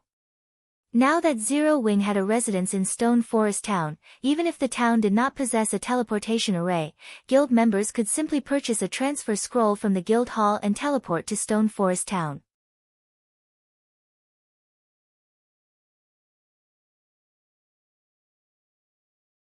Chapter 665, New Discovery. The Stoneclaw Mountains' outermost region. Due to the Star Alliance's advertising, the stream of players rushing towards the Stoneclaw Mountains increased by the minute. Even experts from the surrounding kingdoms and the Black Dragon Empire arrived in droves. Although there was a minimum level requirement of 30 to enter the regional dungeon, easily more than 50,000 players had pushed into the Stoneclaw Mountains thus far. Moreover, as time passed, this number would continue to increase. Boss Red, there's a half-orc settlement ahead of us. The settlement houses over 300 elite half-orcs and over 20 special elites. There are also 4 wolfman chieftains and 1 wolfman lord. A settlement? Red Feather smiled. Excellent. Notify Willow's team immediately. If we combined our strength, we should be able to take down the settlement. Although the Stoneclaw Mountains were a treasured land, that did not mean that players could obtain magic crystals and equipment easily. After experimenting for some time, the various large guilds had discovered certain patterns. Compared to monsters in settlements, the dungeons roaming monsters were far less profitable. The difference in drop rate for magic crystals was particularly massive. Often enough, the harvest one could obtain after taking down a single monster settlement could top even an entire day's worth of income for a 100-man team. However, settlements were extremely rare. Moreover, even a 100-man team would find it very difficult to take down a settlement. Normally, when a team managed to discover a settlement, they could only circle and watch. However, the Star Alliance did not need to waste their time. Boss Red, my equipment had already reached the red caution line. I doubt the remaining durability will last me through a big battle, a shield warrior spoke up after seeing the warning sign beside his equipment's durability. The Stoneclaw Mountains terrain was complex. Not only were there a large number of monsters here, but the monsters were also quite powerful individually. If a team were too large, not only would they monsters discover them easily, but they would also set off a chain reaction, making it harder for the team to survive. Ever since the battle for Stone Forest Town, the Star Alliance's overall strength had decreased significantly. Fortunately, their top combatants had not received any damage, so the guild's loss did not affect their progression in 100-man team dungeons and the Stoneclaw Mountains. However, the half-orcs in the Stoneclaw Mountains were very powerful. Their armor break ability had caused players massive headaches. Equipment that normally lasted for a long time would drop to a critical durability after only a dozen or so battles. If an item's durability reached 0, repairing it would no longer be possible. At that time, it could only be disassembled for its raw materials. In truth, it wasn't just the lead MT's equipment that had reached a critical point. The equipment of the other MTs and melee players in Red Feather's team had also reached a critical level. Weapons and equipment were different. One could recover a weapon's durability through advanced whetstones. However, there were no items available that could recover equipment's durability. Players could only bring their equipment to a smithy for repairs. This was also why players did not normally pay much attention to their equipment. During battle, players would typically attack and defend with their weapons. Very rarely would their equipment receive a blow. Hence, their equipment's durability decreased slowly. However, the monsters in the Stoneclaw Mountains were different. Their armor break ability already made them fairly powerful, but they also possessed relatively high intelligence. They would often find opportunities to strike at a player's vital points, quickly decreasing their equipment's durability. What about your backup equipment? Red Feather frowned slightly. I've used it already. This is my final set. The shield warrior was also quite frustrated. After entering the Stoneclaw Mountains, the various large guilds quickly discovered that the dungeon exhausted their equipment's durability. It was especially true for the MTs. Hence, they had specifically prepared multiple sets of equipment in advance to replace their equipment when needed. However, after one day of grinding, they had exhausted their backup equipment. Damn it! A round trip will take us an entire day. If we wait, some other team will snatch this settlement, Red Feather growled with frustration. He then asked, what about the party that was sent to replace our equipment? Everyone knew how much trouble it was to go back and forth to the Stoneclaw Mountains. Hence, the various large guilds had arranged parties to deliver replacement equipment for their teams to save time. Boss, I just asked, and the supply party says that it'll take them another 8 hours or so to reach the dungeon's entrance. 8 hours? Red Feather doubted that this settlement would remain undiscovered for another 8 hours. At this point, the number of teams that came to grind for magic crystals continuously increased. Although the Star Alliance had the home ground advantage, it was only slightly stronger than the first-rate guilds of the surrounding kingdoms and empires. Not to mention, even the super first-rate guild, the Dragon Phoenix Pavilion, had joined the party. We'll retreat and meet up with the supply party. Have Willow's team watch over this half-orc settlement. We must not let someone else obtain it. Saying so, Red Feather prepared his team to leave the Stoneclaw Mountains. Since the lead MT's equipment was already in the red, it would not be wise to engage in battle. And since they could not participate in fights, their best option was to meet up with the supply party. At the same time, the various teams around the Stoneclaw Mountains struggled with the same headache. If they used level 30 mysterious iron and secret silver equipment, they could replace the items as often as they wanted to. However, the monsters in the Stoneclaw Mountains were just too powerful and numerous. Without level 30 fine gold or above equipment, they would not last long. If they used secret silver equipment, the equipment could become scrap at any given moment. Yet, level 30 fine gold or above equipment was simply too rare. The various large guilds could only secure a limited stock. Hence, each team possessed very little backup equipment. Most teams were usually forced to rest after grinding for half a day, only to resume after their supply parties arrived. Meanwhile, in Stone Forest Town. The town, which had been heavily guarded and had refused entrance to outsiders, suddenly removed the ban. Huh? The guards that usually patrol the town's perimeter gone. Hey, look over there. Independent players are entering and leaving Stone Forest Town. The various guild supply parties quickly discovered the change. Unable to help their curiosity, some of these players approached the town. Originally, Stone Forest Town had not possessed a tall exterior wall. Ever since the town fell into Zero Wing's control, the Adventurers Association had automatically built one for the town, making it difficult for players to investigate the situation inside. Wah, Zero Wing's guild residence is huge. Isn't that the Candlelight trading firm? It's in operation already. There's a hotel over there. Quick, look. There's a smithy. The players who entered the town were immediately mesmerized. Just a few days ago, Stone Forest Town had been a pile of ruins, yet the town had become brand new and offered far more than it had previously. Crap, I need to notify the guild. Zero Wing is amazing. It's only been a few days, and already, they have a smithy and hotel. Compared to the majestic guild residence and trading firm, the players that entered Stone Forest Town paid more attention to the two facilities that could repair their equipment and allow them to recover their stamina and concentration. Very quickly, news about Stone Forest Town spread to every team in the Stoneclaw Mountains, shocking the various guilds. After Shifeng had obtained the town token, the guilds had launched an extensive investigation on the town's construction. However, they were immediately flabbergasted. Nobody could have imagined that constructing a town was actually so expensive. The initial investment alone required cost over 10,000 gold. If one wanted the town to operate properly, they would have to spend even more money. Most likely, even though Zero Wing was very wealthy, it would be a long time before the guild could operate Stone Forest Town.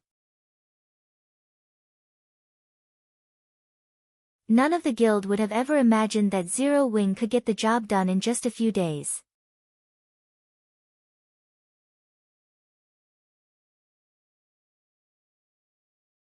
Chapter 666, Shocking Income. What? Stone Forest Town is open to outsiders? And it has a smithy that can repair equipment? When the various teams in Stoneclaw Mountain received this information, they acted as if they had just found out that the sky was falling. Stone Forest Town was just an hour away from the Stoneclaw Mountains. Even a round trip would just take 2 hours. It was far less time compared to the supply parties that took over 10 hours to travel from Starmoon City. Let's go, we're going to Stone Forest Town. The leaders of the various teams immediately issued orders upon receiving this news and quickly made their way to Stone Forest Town.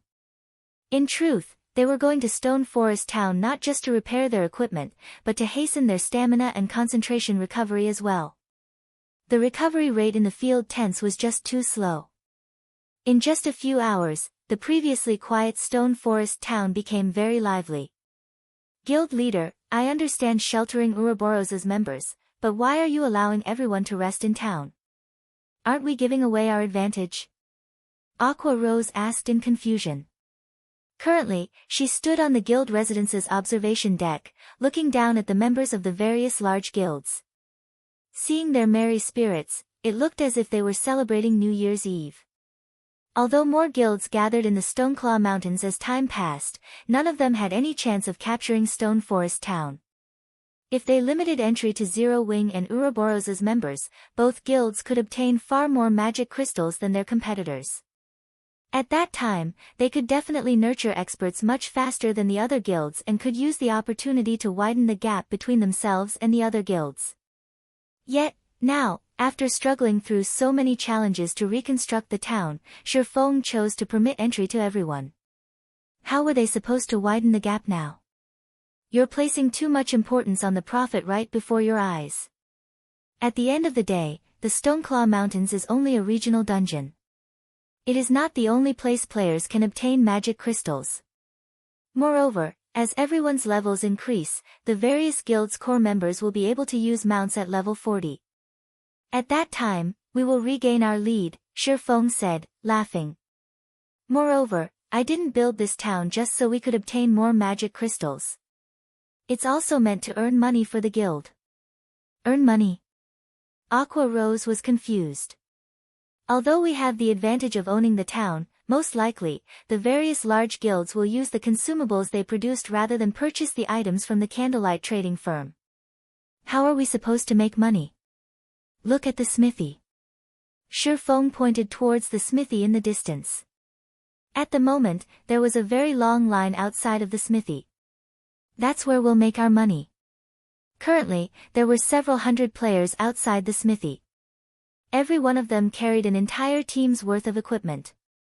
Several hundred players meant several hundred 100-man teams' equipment. One could just imagine how profitable the equipment repair business was. However, we don't claim the smithy's repair fees. We only collect taxes. Aqua Rose was even more confused now. We collect a fixed tax. However, don't forget that all the properties in the town are under our control. I have merely hired NPCs to man the smithy and repair equipment. As for prices, I have the final say, Shifeng explained with satisfaction. Hence, I've tripled the smithy's repair fees. These players can decide whether or not they want to pay the fee to repair their equipment. Aqua Rose gasped. She then said, triple. Why would anyone agree to that? It was not cheap to repair a piece of equipment. Repair fees were a guild's largest expenditure. Raising the fees to 3 times the original price would be fatal to a guild. That's the point. I don't want them to spend coins to repair their equipment because, aside from paying triple the original repair fee, there is another method of payment. This is something that can only be done in a guild town. Not only is it possible to pay for items and services using credits in a guild town, but it is also possible to use certain items such as magic crystals as a form of currency. Shifeng smiled faintly. If they pay with magic crystals, considering the current market value, the repair fees will only cost 1.5 times the usual rate. Meanwhile, all of the magic crystals the smithy receives will belong to us. We just need to pay some coins in return. Before this, Shifeng had already received a report from Ouroboros regarding the income of the various guild teams and had set the repair fees accordingly. If he set the repair fees at market rate, their rival guilds would gain the advantage. Meanwhile, 1.5 times the market rate was just barely within the various large guilds' budgets.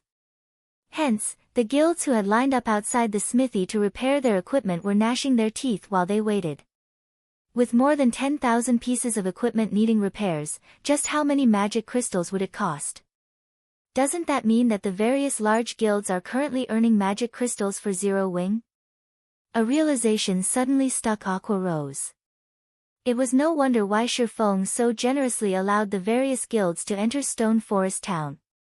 Compared to grinding for magic crystals in the Stoneclaw Mountains themselves, not only would they earn far more magic crystals by letting the various large guilds grind for them, but they could also save plenty of time and manpower. This is just the start. Soon, they will discover that, the moment they set foot in Stone Forest Town, the magic crystals in their inventories ceased to belong to them. Shifeng had never intended to monopolize the Stoneclaw Mountains for himself. With so much free labor available, why should he waste the time of Zero Wing's core members? In fact, the hotel and leisure centers employed a similar business model as well. These establishments' prices were set according to normal rates if one paid with magic crystals, but double when using coins. In other words, Stone Forest Town had already become a goldmine for magic crystals. Based on Shifeng's initial estimates, the town could earn more than 2,000 magic crystals in a single day. Moreover, as time progressed and more players entered the town, this number would increase. If it were up to Zero Wing's main force and the Dark God's Legion to grind for magic crystals in the Stoneclaw Mountains, even if they slaved all day, they would never obtain 1,000 magic crystals, let alone 2,000. With a steady income of 2,000 magic crystals each day from Stone Forest Town, in addition to the magic crystals the guild normally obtained from dungeons, Shifeng could support Zero Wing's massive daily expenditures. Otherwise, the magic crystals Shifeng had accumulated previously would last for only so long. Meanwhile, the various large guilds in Stone Forest Town were complaining about and gnashing their teeth at Zero Wing. However, they were utterly helpless against the guild as Stone Forest Town was under Zero Wing's control. Helpless, they could only hand over a portion of the magic crystals they had obtained. After all, they could earn more magic crystals during the time they saved by traveling here rather than to Starmoon City. Overall, they would still earn more than they had been. After Shifeng finished with Stone Forest Town's affairs, he passed the management of the town's daily affairs to Aqua Rose. He then returned to White River City to focus on claiming the first clear of the Frost Prison. As a 100-man team dungeon, the Frost Prison was incredibly difficult. Even until now, one could count on a single hand the number of guilds that had obtained the first clear of a 100-man hard-mode team dungeon throughout God's domain.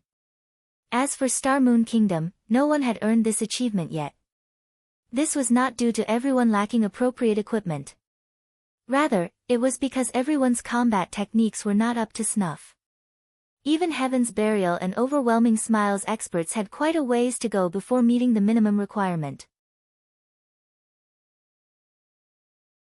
Hence, the various large guilds in Starmoon Kingdom were all stuck at the final boss of their respective 100-man team dungeons. Precisely because of this, Shifeng had never bothered leading Zero Wing's team to raid the Frost Prison. Now, however, the situation had changed. In order to improve the strength of Zero Wing's main force, he had invested a large number of magic crystals into the team, allowing them to practice and improve their combat techniques at the Divine Colosseum undisturbed. He had even given them a taste of the 100-berry wine's effects. After a period of training, every member of the main force was now capable of reaching the Trial Tower's 5th floor by relying on their own abilities, finally becoming experts.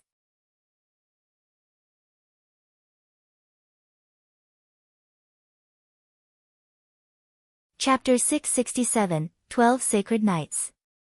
Inside the Frost Prison. The final boss, the Frost Giant, roared, causing the entire Frost Cavern to shake. In the next moment, countless icicles on the ceiling of the cave abruptly broke off and fell. The 100 level 30 players in the cave desperately dodged the descending icicles. If struck by these icicles, even an MT who had activated a life-saving skill would not be able to survive a single hit, much less any other classes. Everyone, pay attention to dodging, but don't waste too much stamina either. The boss only has 30% HP remaining, Warwolf hurriedly reminded his team after throwing himself to the floor to avoid the Frost Giant's steel hammer. At the moment Warwolf's maximum HP was already more than 9,000. He was only behind Kola, who was equipped with a complete Tier 1 set equipment, by over 1,000 HP. He could definitely be considered one of the highest HP MTs in the game. Compared to the Frost Giant, which was the size of a small hill, Warwolf's HP was like a mere speck of dust. Frost Giant, Elemental Being, Great Lord. Level 32. HP 45, 000/45, 000/000. As the ruler of the Frost Prison, a 100-man team dungeon, the Frost Giant was considerably more powerful than any boss they had faced previously. Not only did it possess extremely high HP, but its massive 5-story tall body could cause great destruction with every action. Even Warwolf would receive nearly -4,000 damage when he blocked one of the Frost Giant's attacks with his shield. If he received a direct hit, his base damage would certainly exceed -6,000 points. In addition, the Great Lord also possessed a Frost Domain. The Frost Domain had a coverage area of 200 yards. Not only would everyone within the domain's movement and attack speed reduce by 40%, but the domain would also their stamina consumption rate by several times. It was common knowledge that, in God's domain, every movement a player made consumed stamina. However, as stamina was a hidden attribute, players were unable to check for their own stamina. Once they consumed their stamina to a certain degree, players would no longer be able to fight.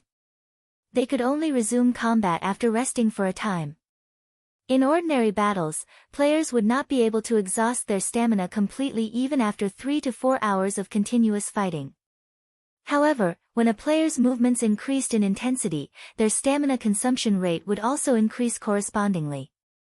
Meanwhile, the battles conducted in a large-scale team dungeon would be undeniably intense. Inside a large-scale team dungeon, even the slightest mistake could lead to a team wipe. Therefore, the burden placed on a player's stamina was incredibly significant.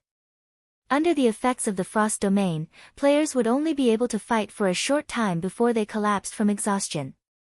In such an extreme battle, ordinary players would only last 5 or 6 minutes. Even elite players would last just 2 or 3 minutes longer. Only players who possessed powerful control over their own bodies could minimize their stamina consumption to the very minimum and last more than 12 minutes in the battle against the Frost Giant. However, very few players were capable of achieving such a high degree of control. After being struck by another wave of icicles, several more players fell flat on the floor from overexhaustion. They were unable to attack the boss, even if they wanted to. How many people are still able to fight? Warwolf asked through the team chat as he lifted his large shield to intercept the Frost Giant. Boss Wolf, we just lost another 4 more melees, and 1 ranged. We only have 76 people left, an oracle standing at the rear line replied. 76.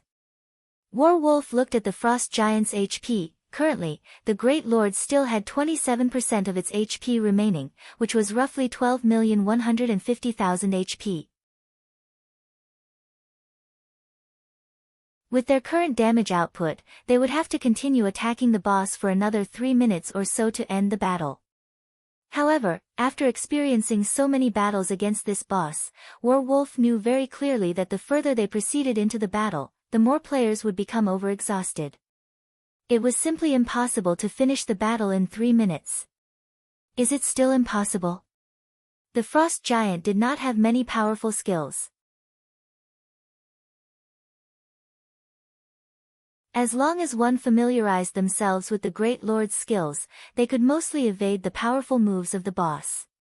However, instead of dying to one of the boss's skills, the team had died from overexhaustion. If this matter were made known to others, they would certainly become a laughingstock. 5 minutes later, a group of people appeared at the resurrection point of the Frost prison.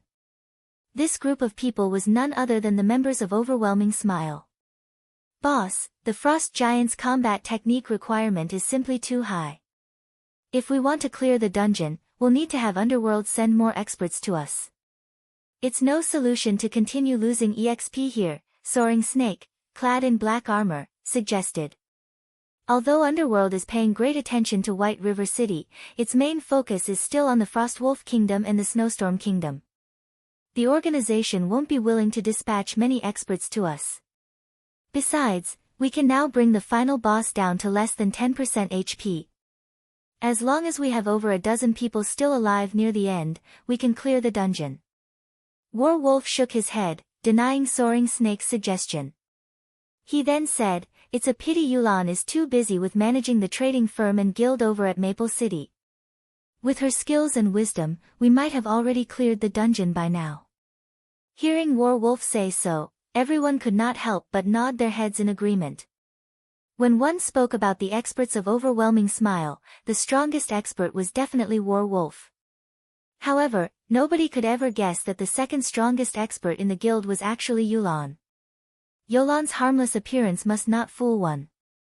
When it came to an actual fight, even the prideful and talented Soaring Snake was not a match for her, so much so that Soaring Snake could not even shave off 1/3 of Yulan's HP before being defeated. The fight between Yulan and Soaring Snake had stupefied everyone. Originally, Soaring Snake was considered one of the top few experts of Ouroboros. After receiving War Wolf's knowledge of numerous combat techniques, Soaring Snake's strength had soared by leaps and bounds. Yet, he was still not a match for Yulan. "Let's head back," War Wolf said through the team chat. He no longer wished to waste any more time here. Just as the members of Overwhelming Smile were about to leave, the sound of a system announcement entered everyone's ears. White River City Region System Announcement: Congratulations to Heaven's Burial for becoming the first team to conquer the hard mode of Frost Prison. All players on the team will be rewarded with 4 million EXP, 70 silver, 100 White River City reputation points, and 40 Star Moon Kingdom reputation points. Star Moon Kingdom Region System Announcement: Congratulations to Heaven's Burial for becoming the first team to conquer the hard mode of Frost Prison. All players on the team will be rewarded with 5 million EXP, 5 Tier 2 gemstones of random attributes, 100 White River City reputation points, and 50 Star Moon Kingdom reputation points. God's Domain Southern Continent System Announcement: Congratulations to Heaven's Burial for becoming the first team to conquer the hard mode of Frost Prison. All players on the team will be rewarded with 6 million EXP, 1 Tier 3 gemstone of random attributes, 100 Star Moon Kingdom reputation points, and 10 Humanity reputation points. The announcement repeated 3 times.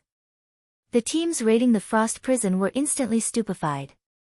Nobody would have thought that the first guild to clear a 100-man team dungeon in Star Moon Kingdom would be the newly established Heaven's Burial. Heaven's Burial? War Wolf's expression turned grim, a hint of confusion flashing across his eyes. Although there were many experts in Heaven's Burial, they should be about equal in strength to Overwhelming Smile. Yet, Heaven's Burial had actually managed to raid the hard mode Frost Prison so quickly. No matter how he thought about it, there was something fishy. A short moment later, a group of players appeared at the Frost Prison teleportation gate. These people all wore the emblem of Heaven's Burial on their chests, and they were uniformly level 30.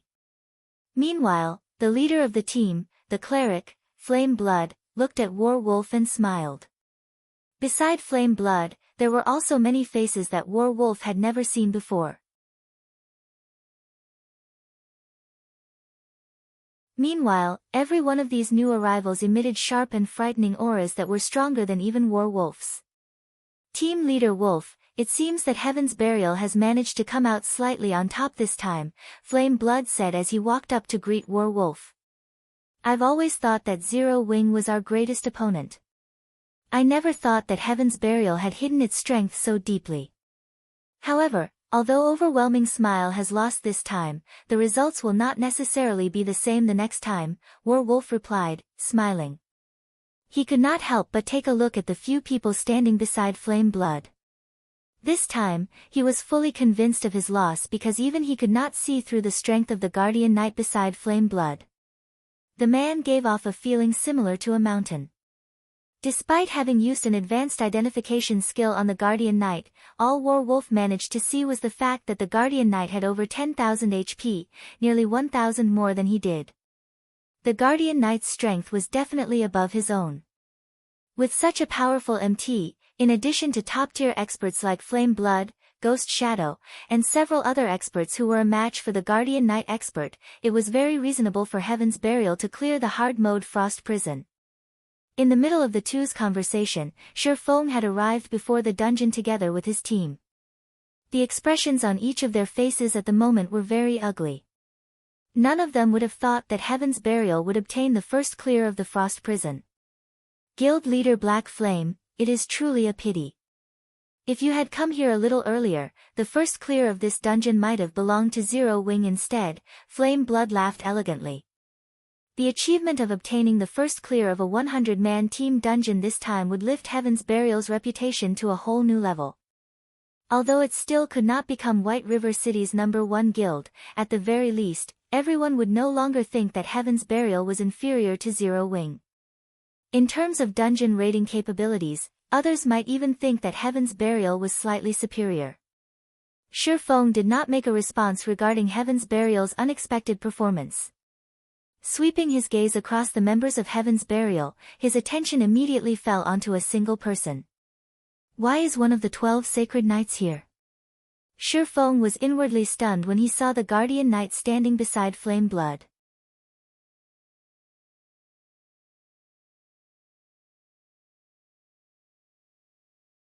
Chapter 668, Challenge. Other than those extraordinarily rare, God-ranked experts, there had been countless experts in God's domain. There had even been many Tier 5 experts. In the past, the top 12 Tier 5 players of every class had been known as the 12 Sacred Experts. Tier 5 experts were considered treasures to any guild. They were geniuses that could not be ignored. Any guild that managed to nurture a Tier 5 expert would celebrate for days. Meanwhile, the 12 Sacred Experts were a group of players standing at the very peak of Tier 5 classes. They had been geniuses among geniuses. Right now, the Guardian Knight standing beside Flame Blood had been one of the famous 12 Sacred Knights, Lightning Blade. Not only was his blade work astonishingly fast, but he was also famous for having an impenetrable defense. In the past, even the 12 Sacred Assassins had been unable to break through his defense. Lightning Blade had ranked 8th among the 12 Sacred Knights. However, the most frightening aspect about him was the fact that he had been an independent player. Had Lightning Blade joined a first-rate guild early on in the past, he might have had the chance to join the Tier 6 God-ranked players. Shifeng never imagined that Heaven's Burial could actually rope in such a peerless expert. He was slightly surprised. There was no doubting the importance of an MT to a team. Heaven's Burial had already recruited many experts of the virtual gaming world.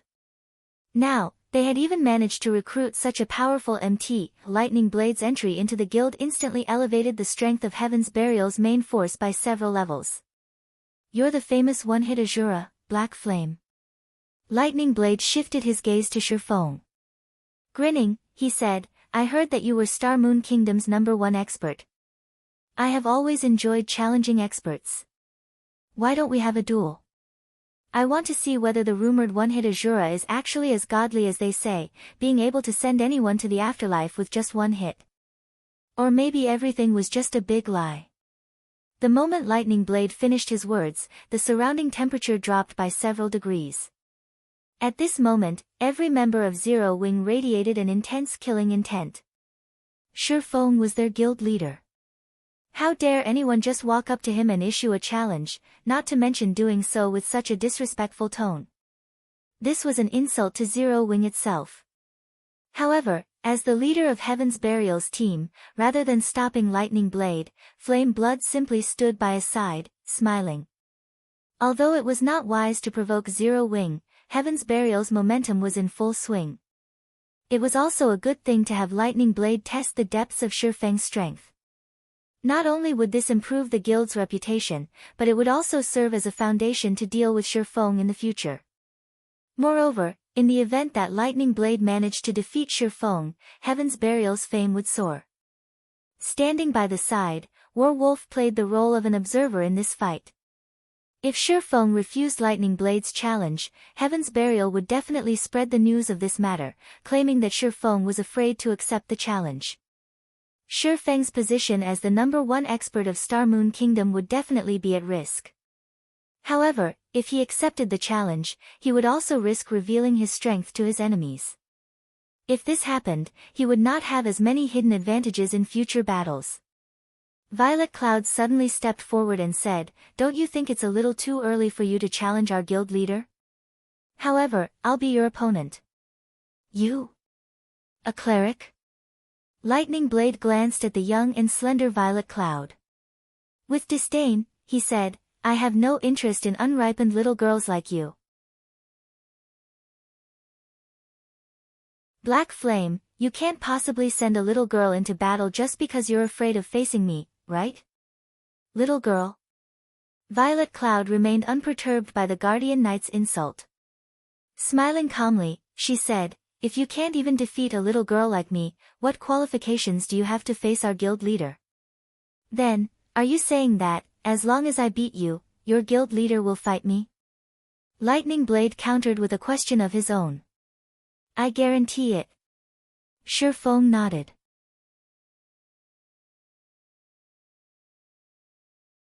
Okay, I look forward to experiencing Guild Leader Black Flame's brilliant moves, Lightning Blade laughed. He then shifted his gaze towards Violet Cloud. Following which, both teams distanced themselves from each other, creating a space for the fighters. Lightning, be careful of that girl. She's not as simple as she looks. She's an expert who has reached the later stage of the 7th floor. She should be just as strong, if not stronger, than Ghost Shadow, Flame Blood warned the MT. Lightning Blade was an expert that Heaven's Burial had spared no expense to recruit. The Guardian Knight's strength spoke for itself. Even Ghost Shadow had failed to damage him as Lightning Blade had blocked every one of the assassin's attacks. With his exceedingly high HP and lightning quick attacks, Lightning Blade eventually wore Ghost Shadow down, claiming his life. One could say that Lightning Blade had a massive advantage in PvP battles. Against a low-damage cleric, it would be child's play for Lightning Blade to secure a victory. However, a little caution never hurt anybody. Relax. I've known about this for a while. I'm just trying to agitate Black Flame so that he will agree to a duel. Lightning Blade no longer had a prideful and arrogant air around himself. On the contrary, he remained calm and attached great importance to this duel. Meanwhile, on the other side, Shifeng secretly passed a bottle of 100-berry wine to Violet Cloud, saying softly, "Drink this before you fight him. Do not let him within 10 yards of you." Though Shifeng was unsure of Lightning Blade's current strength, he did know one of his weaknesses. While knowing this weakness would do little good to ordinary experts, to Violet Cloud, however, it would help her tremendously in the upcoming battle. Guild Leader, is Lightning Blade so strong that Violet Cloud needs to drink 100-berry wine? Fire Dance was confused by Shifeng's actions. In Zero Wing, when speaking about combat techniques, Violet Cloud was even superior to her. Meanwhile, in terms of strength, she was only slightly superior to Violet Cloud due to the advantage of her class and weapons. They both wore the best available equipment in all of God's domain. With their current standards, there were very few people who could defeat them in Star Moon Kingdom. Even against an expert like War Wolf, Fire Dance was confident that both she and Violet Cloud had more than a 60% chance of defeating him. If we're going to win, we have to win brilliantly, Shifeng laughed. He did not think that the current Violet Cloud was inferior to Lightning Blade. The girl was even an astromancer, a hidden class. Upon hearing Shifeng's words, everyone could not help but roll their eyes at their guild leader. This was simply extravagant. Normally, they had to fight tooth for nail against each other to obtain a single bottle, exhausting themselves. Yet, now, Shifeng let a bottle go to waste just for a flashy win. If they had known something like this would happen, they would have volunteered. That was the 100-berry wine. Drinking just one bottle could allow one to become a top-tier expert. 2 bottles could push one to the apex of Star Moon Kingdom. Without hesitation, Violet Cloud emptied the bottle of 100-berry wine, a faint blush appearing on her white, delicate cheeks. Tasting her lips, it was obvious she still could not get enough of the beverage. She was adorable. The members of Heaven's Burial were surprised when they saw Zero Wings members watch Violet Cloud enviously. What was going on with Zero Wings members? Was participating in the duel really something to be jealous of? This will be interesting. That young lady easily toyed with Nimble Snake in the past. War Wolf wore a playful smile. He then shifted his gaze to Lightning Blade, a cunning spark flashing in his eyes. This is a good chance to see just how powerful that Guardian Knight is. I actually feel a significant pressure from him. Standing by his side, Nimble Snake nodded in agreement with War Wolf's words. Violet Cloud's combat techniques were indeed very powerful. She had actually reached the 7th floor of the Trial Tower. However, actual combat and challenging the Trial Tower were two entirely different things. Previously, he had lost to Violet Cloud due to the latter having the advantage in tiers.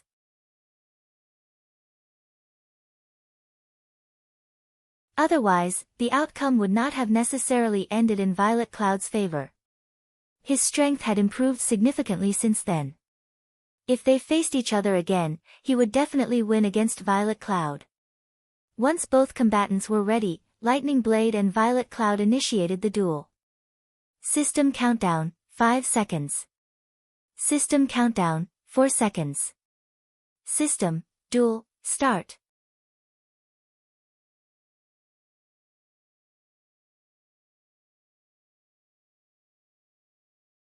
Chapter 669, Divine Exemption. When the duel began, everyone's attention promptly shifted towards the two fighters. One was a Guardian Knight, while the other was a Cleric. Neither was a high-damage class. In this matchup, however, Lightning Blade held the advantage due to the Guardian Knight's magic resistance aura and several interrupt skills. To Violet Cloud, a fragile and healing-oriented class, this duel was somewhat disadvantageous for her. In terms of HP, Violet Cloud had over 7,000, far above the average for magical classes. However, compared to an MT like Lightning Blade, who had over 10,000 HP, it would not save her. Fall.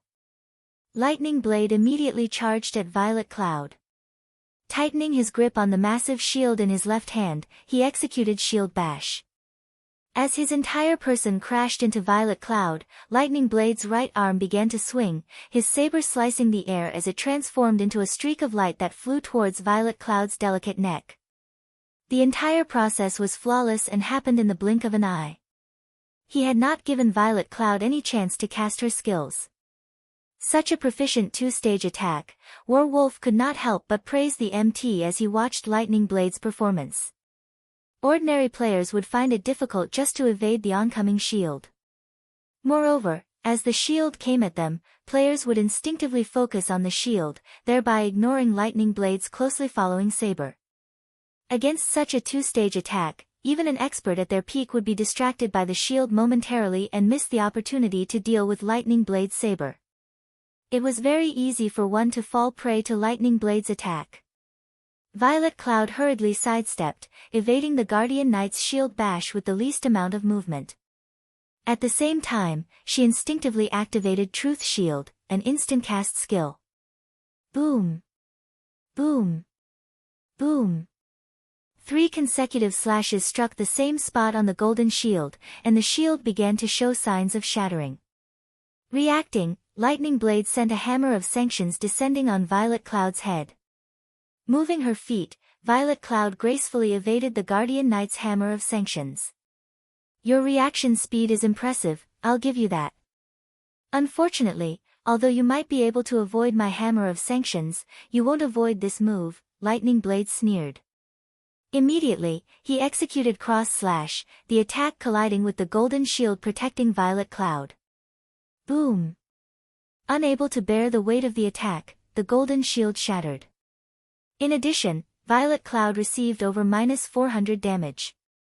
If not for the Truth Shield absorbing a large portion of the damage, she would have lost a lot more HP. After shattering the Cleric's Truth Shield, Lightning Blade followed up with several more slashes that were aimed at Violet Cloud's vital points. Responding quickly, Violet Cloud immediately activated Terrorizing Roar, causing all enemies within range to lose control of their characters. With a calm expression, Lightning Blade let out a low shout. In the next moment, his body released a golden brilliance. Tier 1 skill, Divine Exemption. For the next 7 seconds, he became immune to all control skills. Violet Cloud's terrorizing roar was rendered completely useless. After effortlessly diffusing the skill, Lightning Blade's saber continued to fall towards Violet Cloud without losing any momentum. Violet Cloud was caught off guard. Although she tried to block with her staff, the Guardian Knight's attacks were simply too fast. In the end, she received a few hits. Instantly, Violet Cloud was sent flying, her HP rapidly decreasing. Every attack had devoured over 500 HP. After 3 consecutive strikes, Violet Cloud had lost over 1,500 HP. Now, she had less than 5,000 HP remaining. While Divine Exemption was still in effect, Lightning Blade continued to pursue his enemy ruthlessly. Easily dodging Violet Cloud's sacred sanctions, he swiftly appeared before the cleric once again. Divine Storm. Consecutive Holy Slash. Although Violet Cloud constantly tried to put more distance between herself and Lightning Blade, Guardian Knights possessed skills that could enhance their movement speed. Hence, Violet Cloud could only desperately try to defend against the oncoming attacks, her HP rapidly decreasing in the process.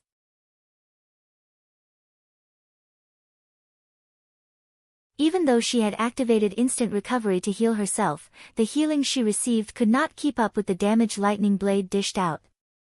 After a short moment, Violet Cloud's HP fell below 3,000.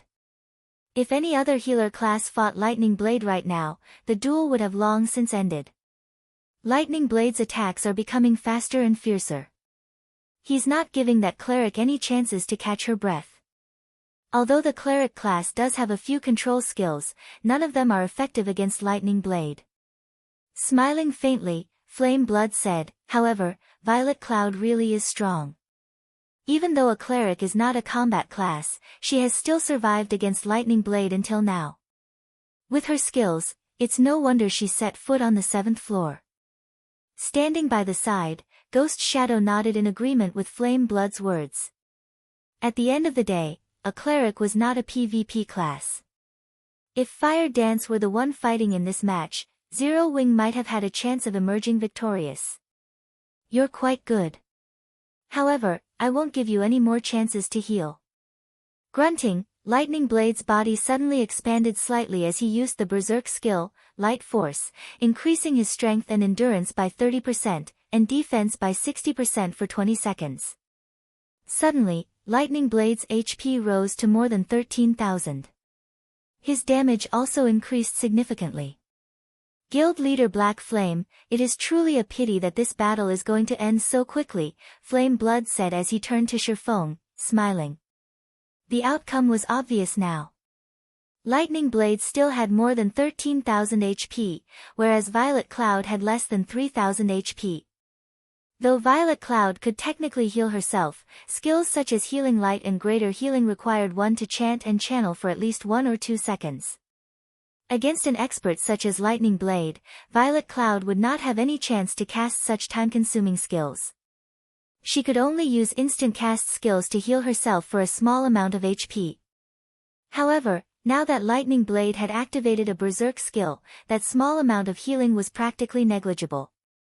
When Lightning Blade activated Berserk mode, even Ghost Shadow, who was proficient in melee combat, would have no choice but to activate Vanish to evade the Guardian Knight's attacks temporarily.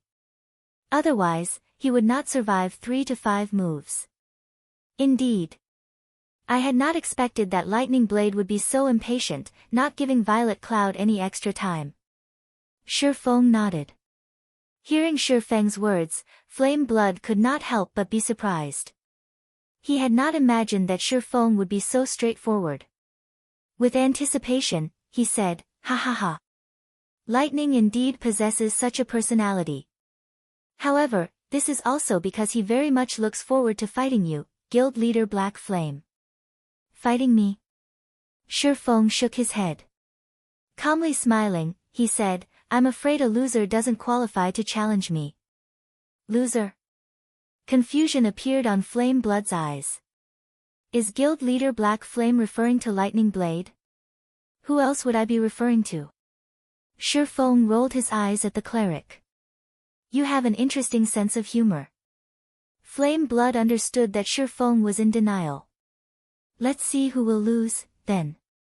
Although Shifeng's voice was not loud, experts with keen 5 sense could hear him clearly, even from a distance. When Lightning Blade heard Shifeng's words, his mouth inadvertently twitched, wrathful flames appearing in his eyes. I had intended to show some mercy. Now, however, I'll teach you the meaning of despair. If you want to blame someone, blame your guild leader. Lightning Blade transformed into an afterimage and arrived before Violet Cloud, the blade of his saber vanishing as he swung the weapon. At this moment, one could only see the afterimage of his arm. Moreover, the Guardian Knight no longer aimed at Violet Cloud's vital points, but at her limbs instead. Just as Lightning Blade's saber was about to strike Violet Cloud, the saber suddenly stopped an inch before Violet Cloud's arm, unable to proceed. "What's going on?" Lightning Blade muttered in shock. No matter how much strength he used, so much so that the veins in his arms bulged with the effort, his saber could not reach Violet Cloud's body. It was as if he had just struck a steel wall. "Guild leader, couldn't you have let me play a little longer?" Violet Cloud pouted.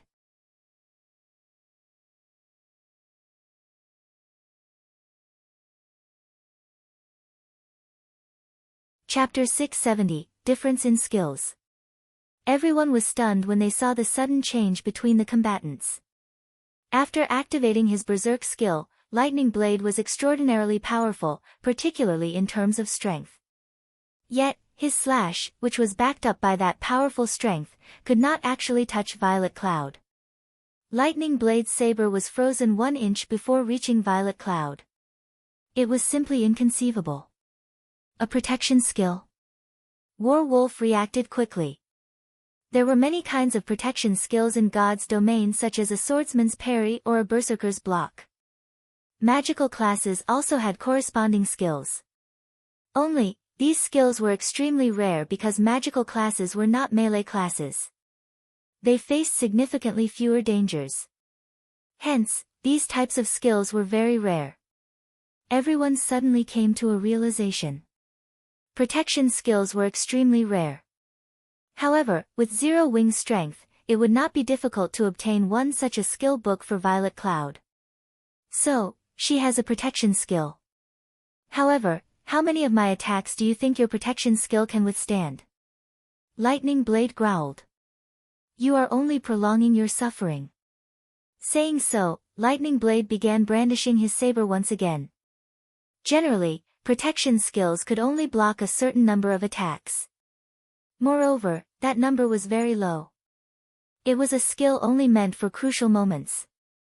Standing at a distance, Sure Fong could clearly see what was going through Lightning Blade's mind, and he could not help but shake his head. The protection skill Violet Cloud had used was not any ordinary protection skill. The skill was called Absolute Space, and it was a Tier 1 legacy skill unique to Astromancers.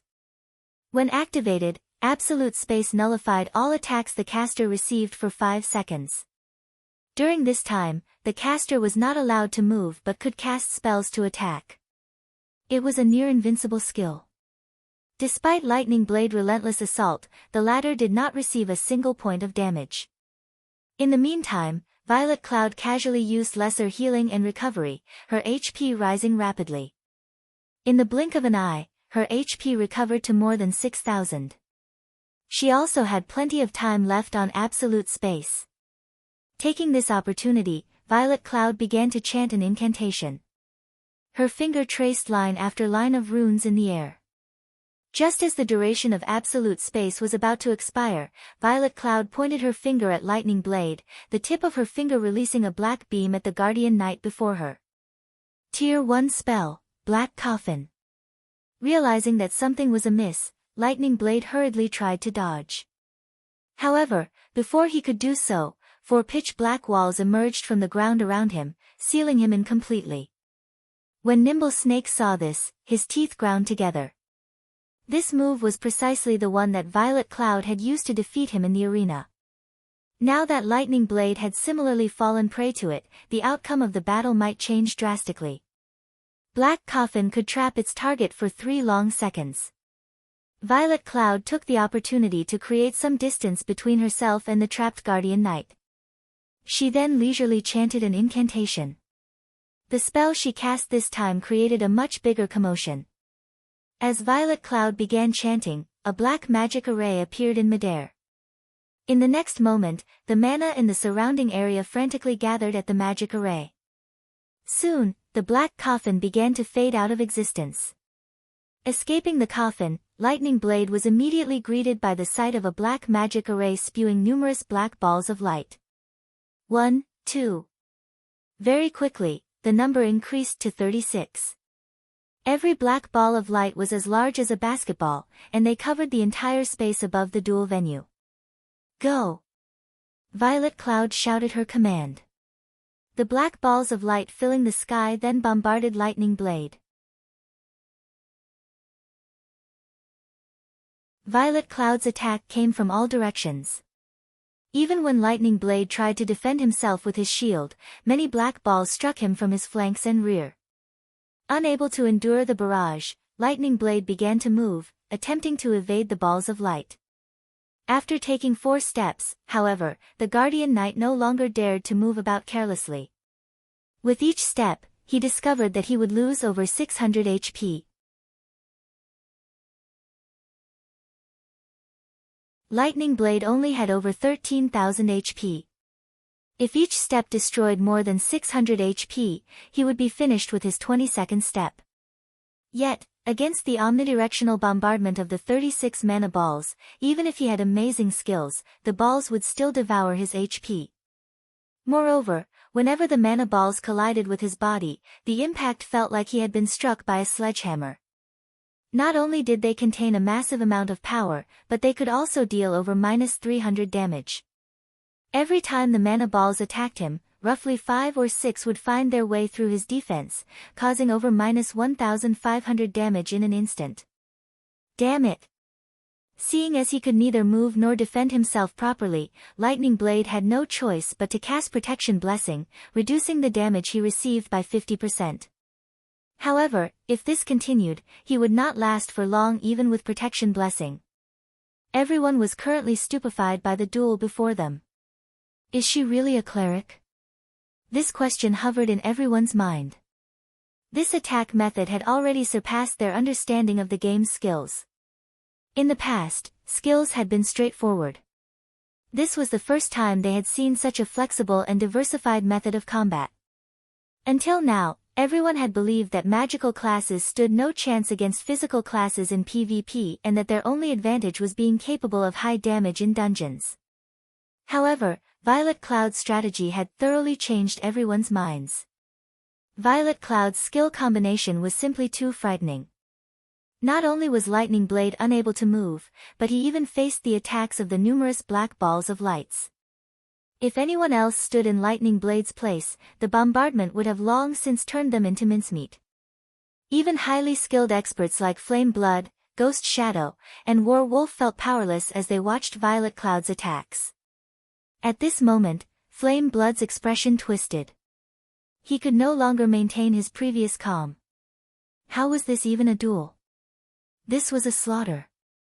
Is this the true strength of an expert who has reached the later stage of the 7th floor? At this moment, Flame Blood could not help but shift his gaze towards Shurfeng and Fire Dance, a hint of fear flashing in his eyes. If both Fire Dance and Shurfeng were stronger than Violet Cloud, then Zero Wing was truly a terrifying guild. How did she become so strong? Nimble Snake was horrified as he watched Lightning Blade's destruction. Even his leader, War Wolf, would not be a match for Violet Cloud. While everyone was mesmerized by Violet Cloud's performance, Lightning Blade, who stood in the duel site, felt depression overtake him. If only 20 black balls of light attacked him, he might barely cope and avoid receiving any damage. However, dealing with 36 was far beyond his capabilities. At this moment, regret swallowed Lightning Blade. If he had known earlier that Violet Cloud had such an attack method, he would never have agreed to duel her. A bona fide top-tier expert like himself had actually become a punching bag, unable to resist in the least. It was utterly humiliating. The 100-berry wine is the best. I actually achieved a 91% skill completion rate, allowing me to summon so many mana balls. I wonder just how many I can summon if I achieve a 100% skill completion rate. Violet Cloud inwardly rejoiced while she controlled the mana balls in the sky. In the past, she had only achieved a 90% skill completion rate and summoned a maximum of 30 mana balls. Now, however, she had increased her completion rate by 1%, and just this 1% had increased the maximum mana balls by 6. If she could raise her skill completion rate to 100%, her skills would be absolutely terrifying. Time crawled by. Before 10 seconds had passed, Lightning Blade's 13,000 HP depleted completely. From beginning to end, the Guardian Knight had not been able to resist in the slightest.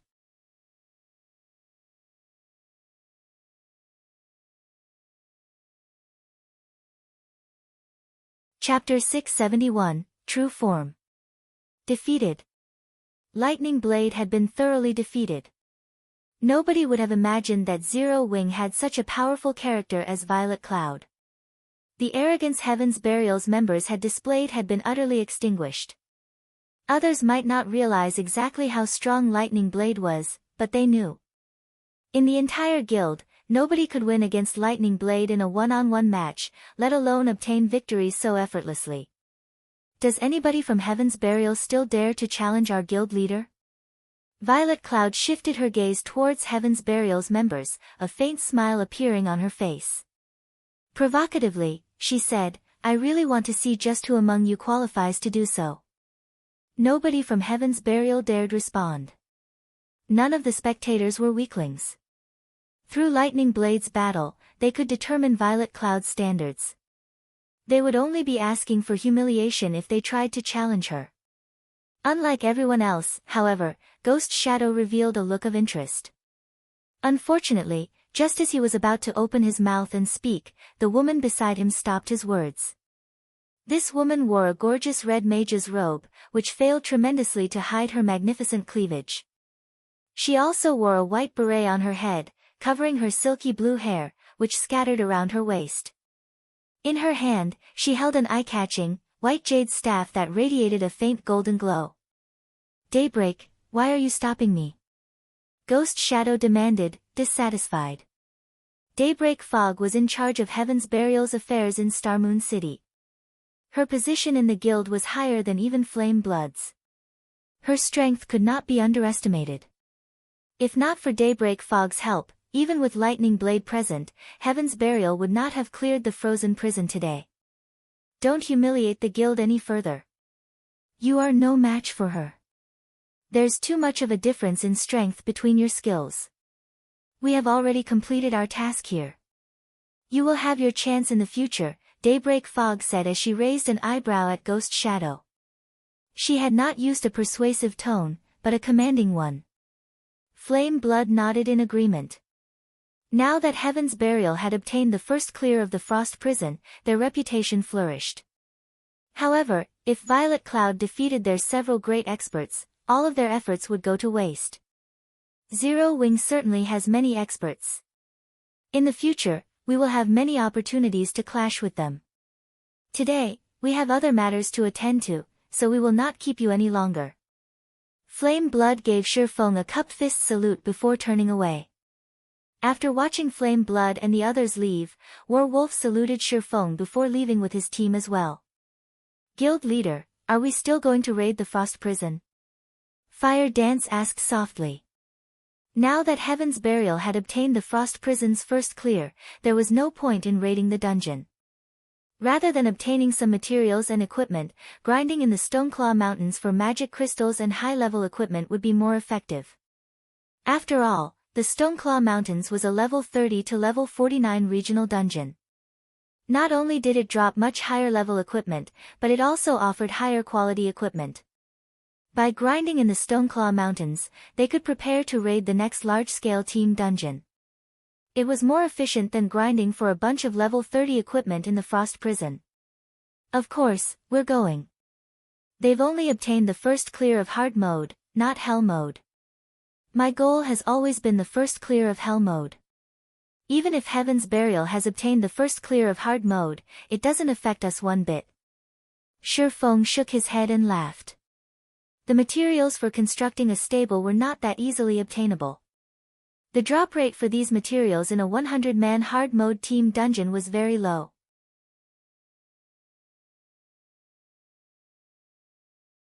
Sometimes, the materials he required would not even drop.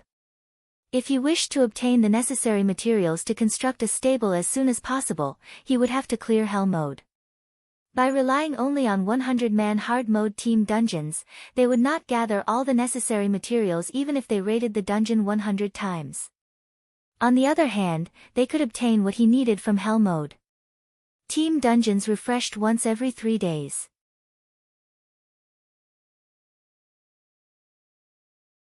Raiding a team dungeon 100 times would require at least 300 days. Though, when players reached higher levels, lower-level dungeons would become much easier to raid. At that time, the number of teams the guild could form to raid these dungeons would also increase. However, that was still a long ways off. Currently, Shifeng was in a hurry to construct a stable and nurture the Thunder Wolf. Nurturing a 5-star mount required a lot of time and effort, after all. He did not wish to see the Thunder Wolf still in the process of being tamed while the mainstream players had already purchased their own mounts. This, everyone was rendered speechless. Guild leader, with our recent improvement, we might be able to manage hard mode, but I think that hell mode is still out of our reach. Fire Dance refused to believe that hell mode was only slightly harder than hard mode. Indeed. In terms of techniques, the majority of the team is still far from qualified. Though, in terms of equipment and attributes, everyone has already passed the minimum requirements. Shifeng then grinned and said, however, techniques can be made up for. Made up. A light suddenly shone in Fire Dance's eyes. Guild leader, are you planning on using the 100-berry wine? If one spoke of a method to improve one's combat techniques for a short period, then the only thing that came to everyone's mind was the 100-berry wine. Only, the 100-berry wine was too rare. Currently, everyone could only obtain it through Shifeng. They had not even heard of the beverage being available elsewhere. Let's enter the dungeon before we continue this conversation. Shifeng nodded. The 100-berry wine was indeed extremely rare. However, some time ago, he had made another trip to District 1's shelter and had obtained another 300 bottles. Hence, he had no problem wasting a few to obtain the first clear of the Hell Mode Frost Prison. Meanwhile, Heaven's Burial's successful raid of the Frost Prison had become major news throughout Starmoon Kingdom. For a time, everyone in the kingdom knew of the guild named Heaven's Burial. Heaven's Burial is too amazing. Even the 2 first-rate guilds in Starmoon City have yet to obtain the first clear of a 100-man team dungeon. Yet, Heaven's Burial succeeded. A 100-man dungeon. That place is a goldmine for fine gold and dark gold equipment. Our guild has only managed to raid 50-man hard mode team dungeons so far. I wonder when I'll obtain a complete top-tier set equipment for myself. Top-tier set equipment? I don't need so much. I only hope to wear a full set of secret silver equipment. My friends would die from envy. A full set of secret silver equipment? Just the level 25 secret silver weapon my friend wields is already enough to make me drool. When he showed me the weapon, he even brought our friends and me into a dungeon to show off that weapon in action. Bronze or mysterious iron weapons can never hope to compare to how cool his weapon is. I heard that Heaven's Burial is mass recruiting right now.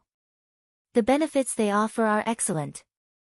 The guild often brings newcomers with good potential into large-scale team dungeons. We should still make it for the recruitment if we hurry. Players throughout Starmoon Kingdom were talking about Heaven's Burial on the forums. For a time, Heaven's Burial's member count soared. Unlike Zero Wing, however, Heaven's Burial did not have any financial issues. Players could join the guild as long as they reached the minimum requirements. The guild also began to show signs of becoming the #1 guild in Starmoon Kingdom. Meanwhile, inside the Frost Prison, Shifeng and the others finally arrived at the Frost Giant's entrenchment. Compared to the hard mode Frost Giant, the Hell mode Frost Giant was much larger. It was as tall as an 8-story building. Moreover, sharp icicles covered its body. Cold air also flowed from the Frost Giant's body, reducing the mobility of those affected. Before the battle had even begun, everyone could feel the cold air wash over them, causing them to shiver. Nobody knew that the Hell mode Frost Giant was the Frost Giant's true form. Frost Giant, Elemental Being, Grand Lord. Level 32. HP 60,000/60,000,000.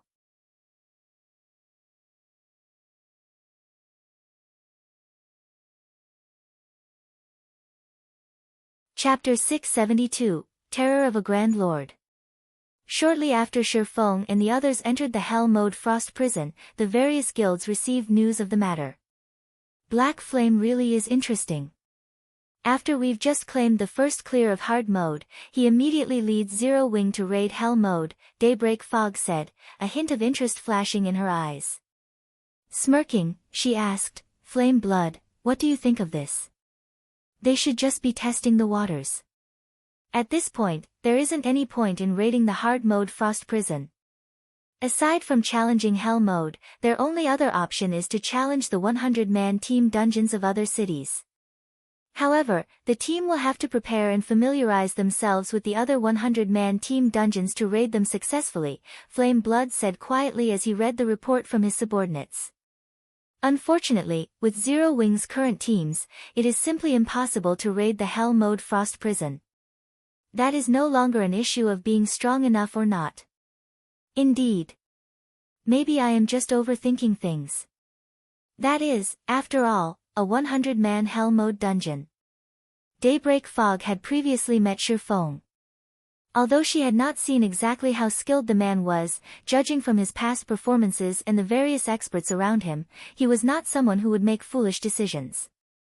Forget it. What Zero Wing does no longer matters to us.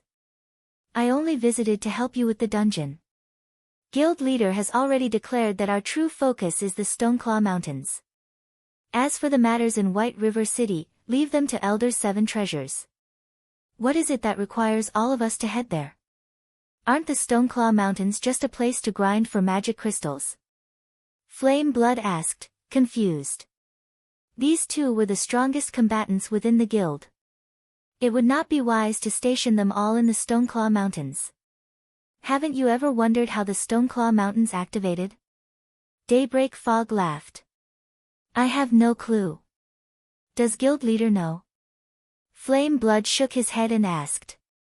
Not only does he know about it, but guild leader is responsible for activating the Stoneclaw Mountains. When Daybreak Fog spoke about Heaven's Burial's guild leader, singular burial, adulation filled her voice. She had left the super guild she had been a part of and joined Heaven's Burial without hesitation because of this man. Meanwhile, Singular Burial had personally dragged the Stoneclaw Mountains that every guild in Star Moon Kingdom fought over into existence. Flame Blood and the others were astonished. They were unable to regain their wits for quite some time. At this point in time, the Stoneclaw Mountains had affected players throughout Star Moon Kingdom, as well as the Black Dragon Empire and several other neighboring kingdoms. Its influence transcended any single event that had occurred in God's domain so far. It can't be, right? As expected of our guild leader. He has actually managed such a feat. Everyone could not contain their excitement. Activating the Stoneclaw Mountains is merely one part of a quest. The follow-up quests are inside the Stoneclaw Mountains. As long as we complete this quest, Star Moon City will fall under our control. Hence, this matter takes precedence over everything else, Daybreak Fog said sternly, her tone hinting that she would not take no for an answer. Since that is the case, let's prepare to head over there immediately. Flame Blood fully agreed with Daybreak Fog's words. If they could obtain Star Moon City for themselves, it would become somewhat easier to obtain White River City. Frost Prison. Why is a Grand Lord so much stronger than a Great Lord? Fire Dance frowned as she observed the Frost Giant. Currently, her senses warned her that she must not provoke the Frost Giant under any circumstances. Although the Grand Lord ranked Frost Giant only had 15 million more HP than the Great Lord version, the difference between them felt like the difference between heaven and earth. The team members could not help but shudder. The Grand Lord's aura was so dense that it made them feel like they were submerged in water, reducing their mobility significantly. Just how were they supposed to fight like this? Let's rest here for now, Feng said in the team chat. He was not in a hurry to start the battle. The Hell Mode Frost Prison was no trivial matter.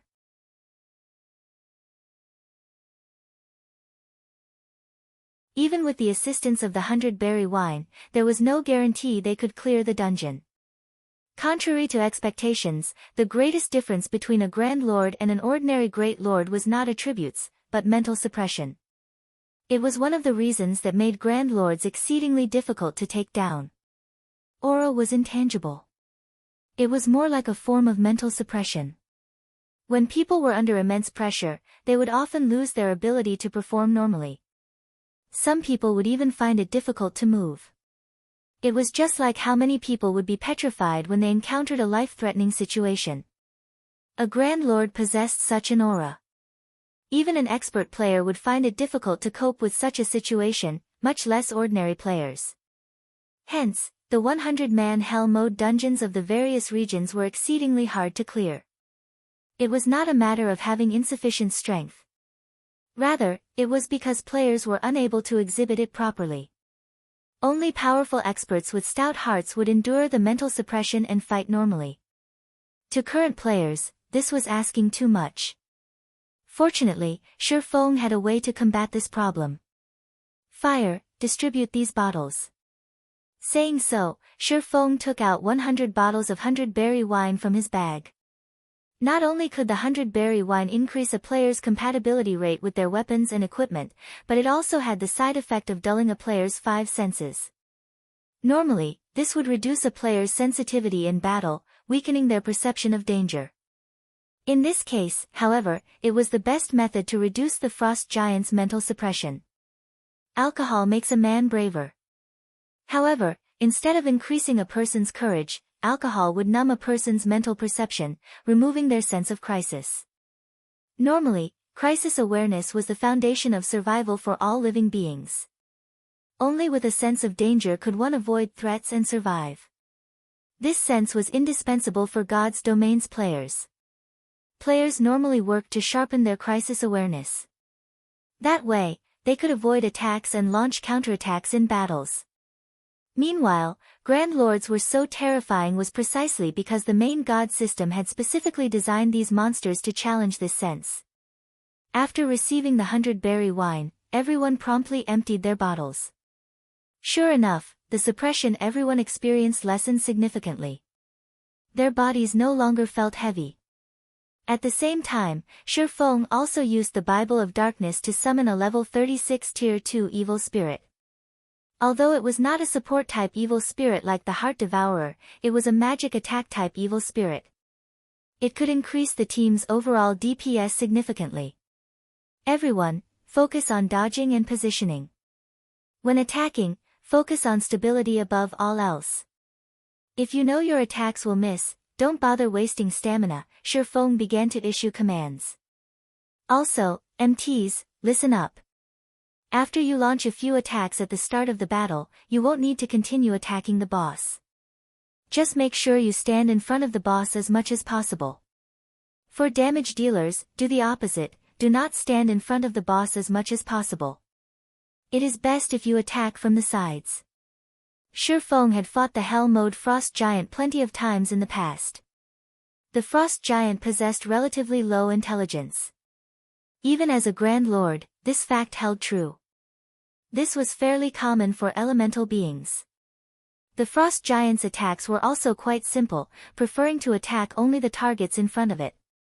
The Frost Giant would only switch targets after destroying the target before it. The team's MTs did not deal a lot of damage. If they had to focus on attacking while evading and blocking the Frost Giant's attacks, with their current techniques and attributes, they would run out of stamina before 10 minutes were up. Against the Grand Lord's 60 million HP, 10 minutes was definitely not enough to finish the battle. After everyone was in position, Kola, Yi Wumian, Turtledove, and the other MTs charged at the Frost Giant as one fierce assault. Before the group of MTs arrived before the Frost Giant, the Grand Lord released its Frost Domain. The Frost Domain's effects this time were slightly stronger than against the Great Lord-ranked Frost Giant.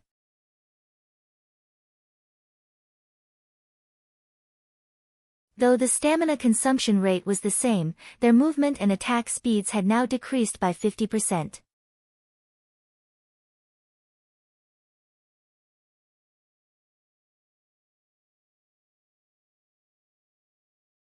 Chapter 673, Grinding a Boss. Before Kola and the other MTs could reach the frost giant, the Grand Lord raised its iron fists and smashed the frozen ground heavily. Ice thorns. As if the frosty ground had transformed into water, waves rocked the surroundings. Every wave rolled the ground. Amidst these waves, ordinary players would struggle to stay on their feet. Although Kola and the others were experts, even they could barely advance. Following which, glistening ice spikes exploded from the ground, one after another. Even the slightest touch dealt nearly -3,000 damage to Kola and the other MTs. This attack was obviously much stronger than the Great Lord-ranked frost giants. Everyone's chests tightened at this situation. Could they really defeat this frost giant? Damage dealers on the sides can attack freely. Blackie, cast Guardian of Light on Kola.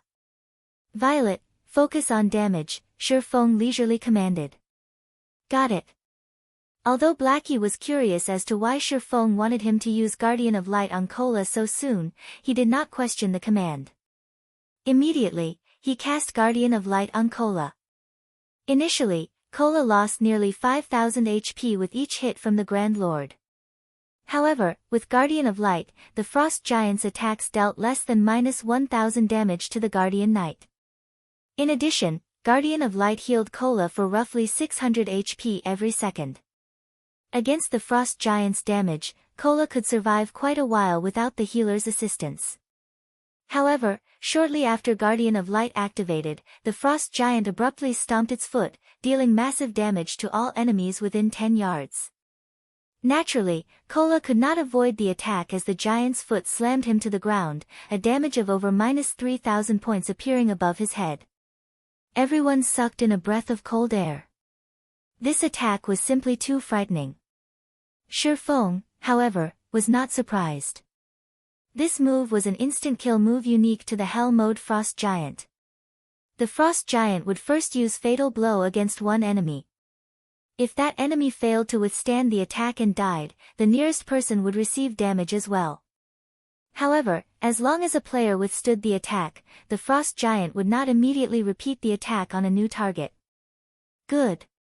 Next, focus on dodging the icicles from above.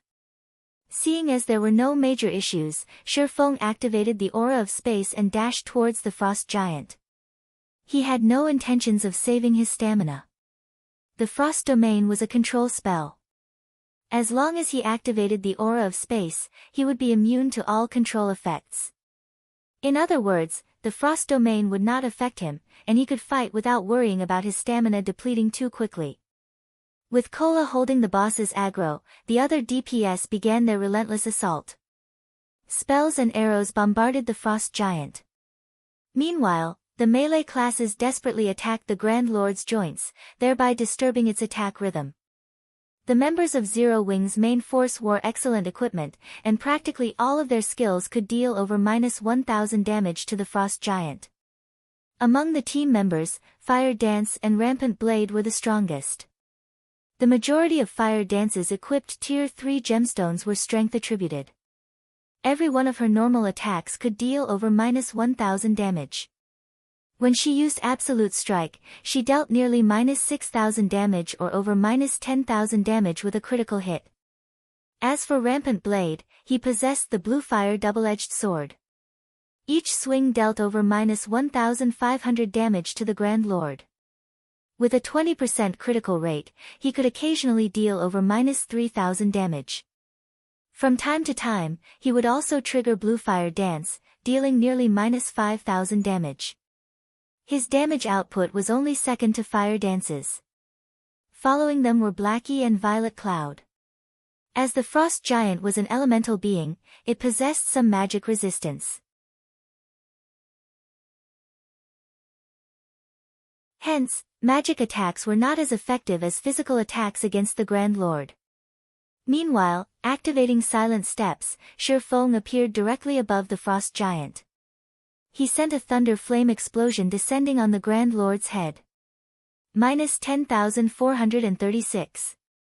The effects are better than I expected. Shifeng glanced at the system notification panel, seeing a 98% skill completion rate. After he had consumed the 100-berry wine, he noticed that drink had been more effective than usual.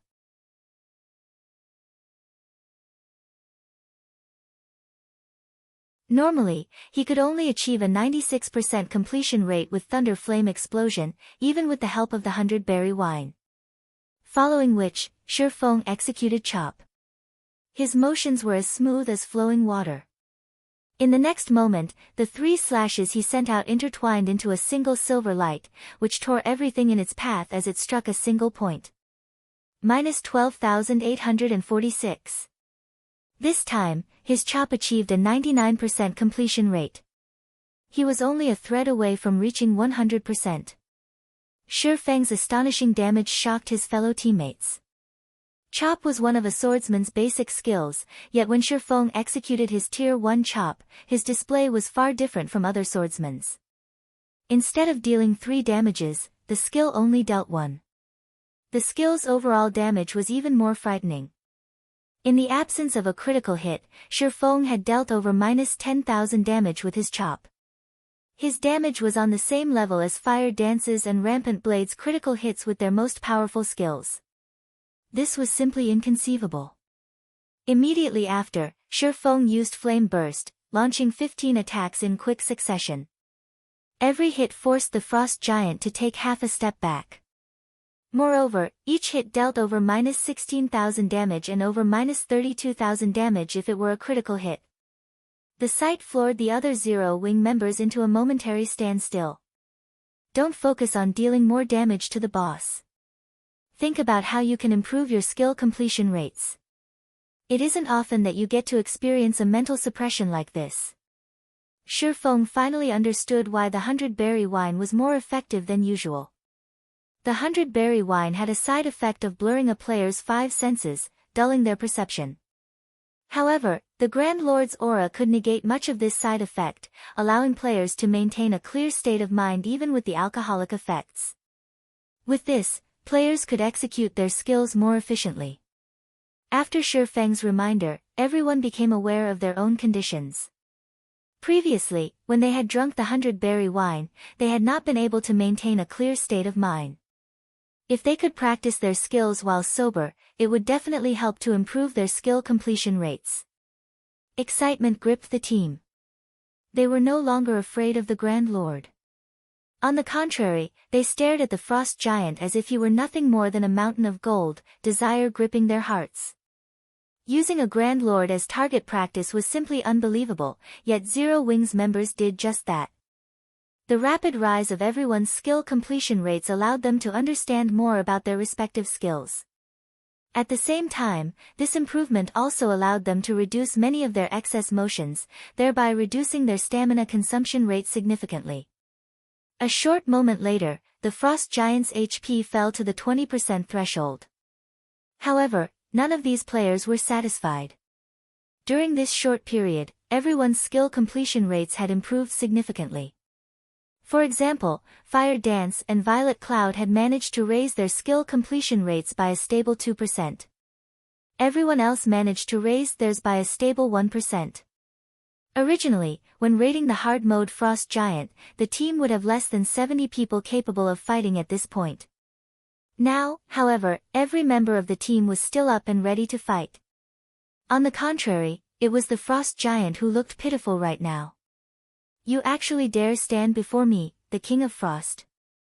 I will show you a power that you have never seen before, the Frost Giant bellowed, causing the entire cavern to tremble. Cold air began to gather and condense in the Frost Giant's hand.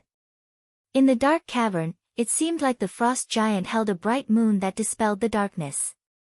Why haven't we seen this move in hard mode before? A bad feeling started to creep up on Fire Dance. Before the Frost Giant attacked, everyone could feel a bone-chilling cold wrap around their bodies. In the next moment, they began losing 500 HP every second. If the Frost Giant released its attack, it would likely obliterate the entire team instantly. When the Frost Giant held up the hill-sized ball of ice, which it had formed from the condensed cold air, Shifeng made his move. Absolute Time. When activated, Absolute time prevented enemies within a radius of 100 yards from using any skills or tools for 24 seconds.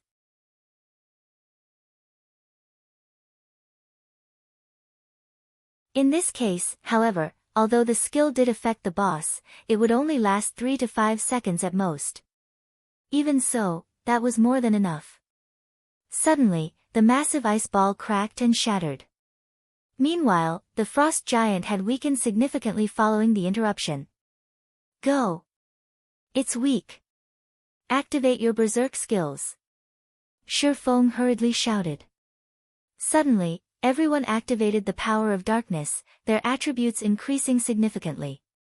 In a fraction of a second, spells and arrows bombarded the frost giant, forcing constant, painful screams from the Great Lord. Following which, the frost giant's HP rapidly decreased, and even its hard exterior began to burst.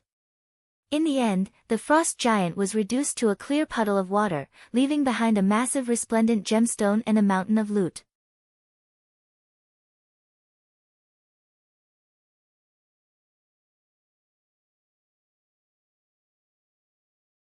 Chapter 674, Evolution of the Abyssal Blade. Star Moon City. Currently, due to the Stoneclaw Mountains, a large number of players had gathered in Star Moon City. Even White River City during its peak could not compete with the capital city's current crowd. The players gathered in the city were not limited to the elites and experts of Star Moon Kingdom. There were also players that had come from the Black Dragon Empire and the neighboring kingdoms. The city's population increased by the minute. Players filled the city streets and even crowded Star Moon City's normally desolate areas. Star Moon City really is a great place. With so many elites and experts here, we won't have to worry about not being able to recruit any players into our guild. Flame Blood could not help his envy of Daybreak Fog when he saw that the majority of the players wandering the streets were level 29. Many players had even reached level 30 already. Heaven's Burial's elite members were currently level 28 or 29, very few had managed to reach level 30. Yet, in Star Moon City, there were so many high-level players. Daybreak Fog would have a much easier time nurturing her branch's members than he would. Now that Heaven's Burial had obtained the first clear of the Frost Prison, not only had its fame spread throughout Star Moon City, but the players in the Black Dragon Empire and the neighboring kingdoms also knew about Heaven's Burial's success. If Heaven's Burial recruited members in Star Moon City now, it could easily obtain a large number of elite members. In a few short days, the guild could easily form an army to explore the Stoneclaw Mountains. This is only natural. Why else did you think guild leader chose this place? Daybreak Fog smiled. She then pointed towards Ouroboros's guild residence, saying, as long as we help guild leader complete his quest, both Ouroboros and the Star Alliance will live in fear of our shadow. Just as the members of Heaven's Burial chatted while waiting to receive orders from their guild leader, the sound of a system announcement suddenly rang near everyone's ears. Star Moon Kingdom Region System Announcement. Congratulations to Zero Wing for becoming the first team to conquer the Hell mode of Frost Prison. All players on the team will be rewarded with 9 million EXP, 1 Tier 3 gemstone of a random attribute, 100 Star Moon Kingdom reputation points, and 10 humanity reputation points. God's Domain Southern Continent System Announcement. Congratulations to Zero Wing for becoming the first team to conquer the Hell mode of Frost Prison. All players on the team will be rewarded with 10 million EXP, 5 Tier 3 gemstones of random attributes, 100 Star Moon Kingdom reputation points, and 20 humanity reputation points. God's Domain Continent System Announcement. Congratulations to Zero Wing for becoming the first team to conquer the Hell mode of Frost Prison. All players on the team will be rewarded with 15 million EXP, 10 Tier 3 gemstones of random attributes, 200 Star Moon Kingdom reputation points, and 30 humanity reputation points. The announcement repeated 5 times. For a moment, every player in Star Moon Kingdom fell silent. Inside the Frost Prison. Success! The Frost Giant is dead. Everyone suddenly shouted with joy. They had obtained the first clear of a 100-man Hell mode team dungeon. None of them had ever dreamed of accomplishing this feat. The majority of these players had never been experts of the virtual gaming world. They were merely ordinary players who had followed Shifeng's lead. This was one of the most difficult Hell Mode team dungeons in God's domain. Even super guilds did not dare to take on 100-man Hell Mode team dungeons right now.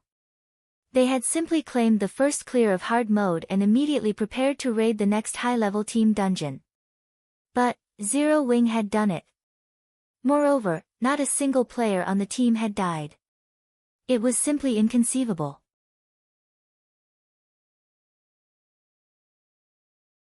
There was a fundamental difference between obtaining the first clear of a 100-man hard mode team dungeon and the first clear of a 100-man hell mode team dungeon. By obtaining the first clear of a 100-man hell mode team dungeon, their names would be recorded on the God's Domain glory list.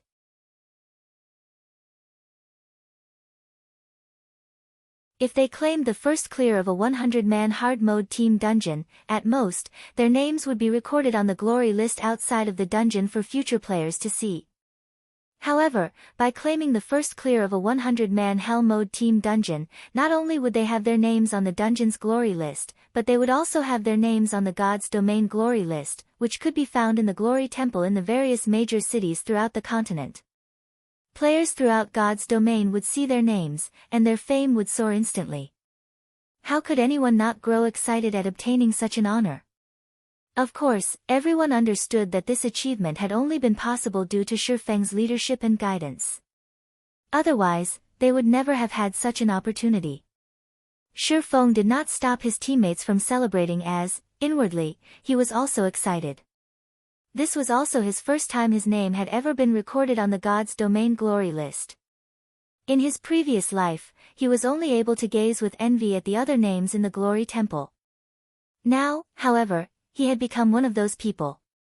Even though he tried to maintain his calm, he could not suppress the wild elation in his heart. After a moment, Shifeng managed to calm himself. He then slowly walked up to the frost giant's remains and began to collect the loot. Right before finishing off the frost giant, Shifeng had activated Divine Providence, allowing his luck to soar. In addition to the first clear bonus, the number of items the frost giant dropped was extraordinary. At a glance, there were over 100 items scattered across the ground. Of course, the majority of them consisted of rare materials. What a harvest! From this single raid, 1/3 of the materials I need for the stables have dropped. After a few more, I'll be able to start the construction, Shifeng muttered as he casually glanced at the items. Suddenly, his eyes shone as he exclaimed, an epic item. There were 0 chances for an epic item to drop in a 100-man hard mode team dungeon. For hell mode, though, there was a very small chance of one dropping. Hence, even in the past, epic items were extremely rare. Unless they were extremely lucky, ordinary players had no hope of getting their hands on one. Only large guilds would have quite a few epic items. However, those required the efforts of the entire guild. What's this? Shifeng quickly discovered a faintly glowing golden crystal. Having never seen this item before, he unconsciously used omniscient eyes to examine it. Mana crystal. Contains a frightening level of mana. Rumor has it that this is the best material for forging magic weapons. The best material for forging magic weapons? Shifeng's jaw hit the floor. Magic weapons were far rarer than epic items. Every magic weapon possessed an extraordinary history. The abyssal blade in Shifeng's hands was one such example. The master smith Alices had personally forged the magnificent weapon. The materials used would not have been one bit inferior to that of legendary items. The value of a material that could be used to forge a magic weapon would most likely rival that of an epic item, or even surpass it, because a magic weapon's strength depended on the skills of the forger. System: Abyssal Blade has discovered an evolution item. Would you like the Abyssal Blade to absorb the item and evolve? Suddenly, the sound of a system notification reached his ears. This is an evolution item. Shifeng gazed at the faintly glowing golden crystal in his hand in amazement. Aside from leveling up, the Abyssal Blade could evolve. Only, the system had never revealed the conditions for its evolution. Moreover, Shi Feng had only managed to learn very little information regarding magic weapons in the past, so he was not sure how to evolve a magic weapon.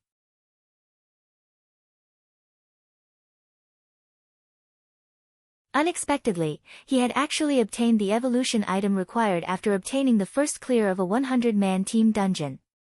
Should I evolve it or not? Shi Feng knew that the stronger a magic weapon became, the stronger the backlash would be when it occurred. After giving it some thought, Shi Feng gritted his teeth and agreed to evolve the Abyssal blade. On the path of experts, if one did not move forward, they would be left behind. Since he aimed to reach the peak of God's domain, he would encounter countless experts and monstrous players.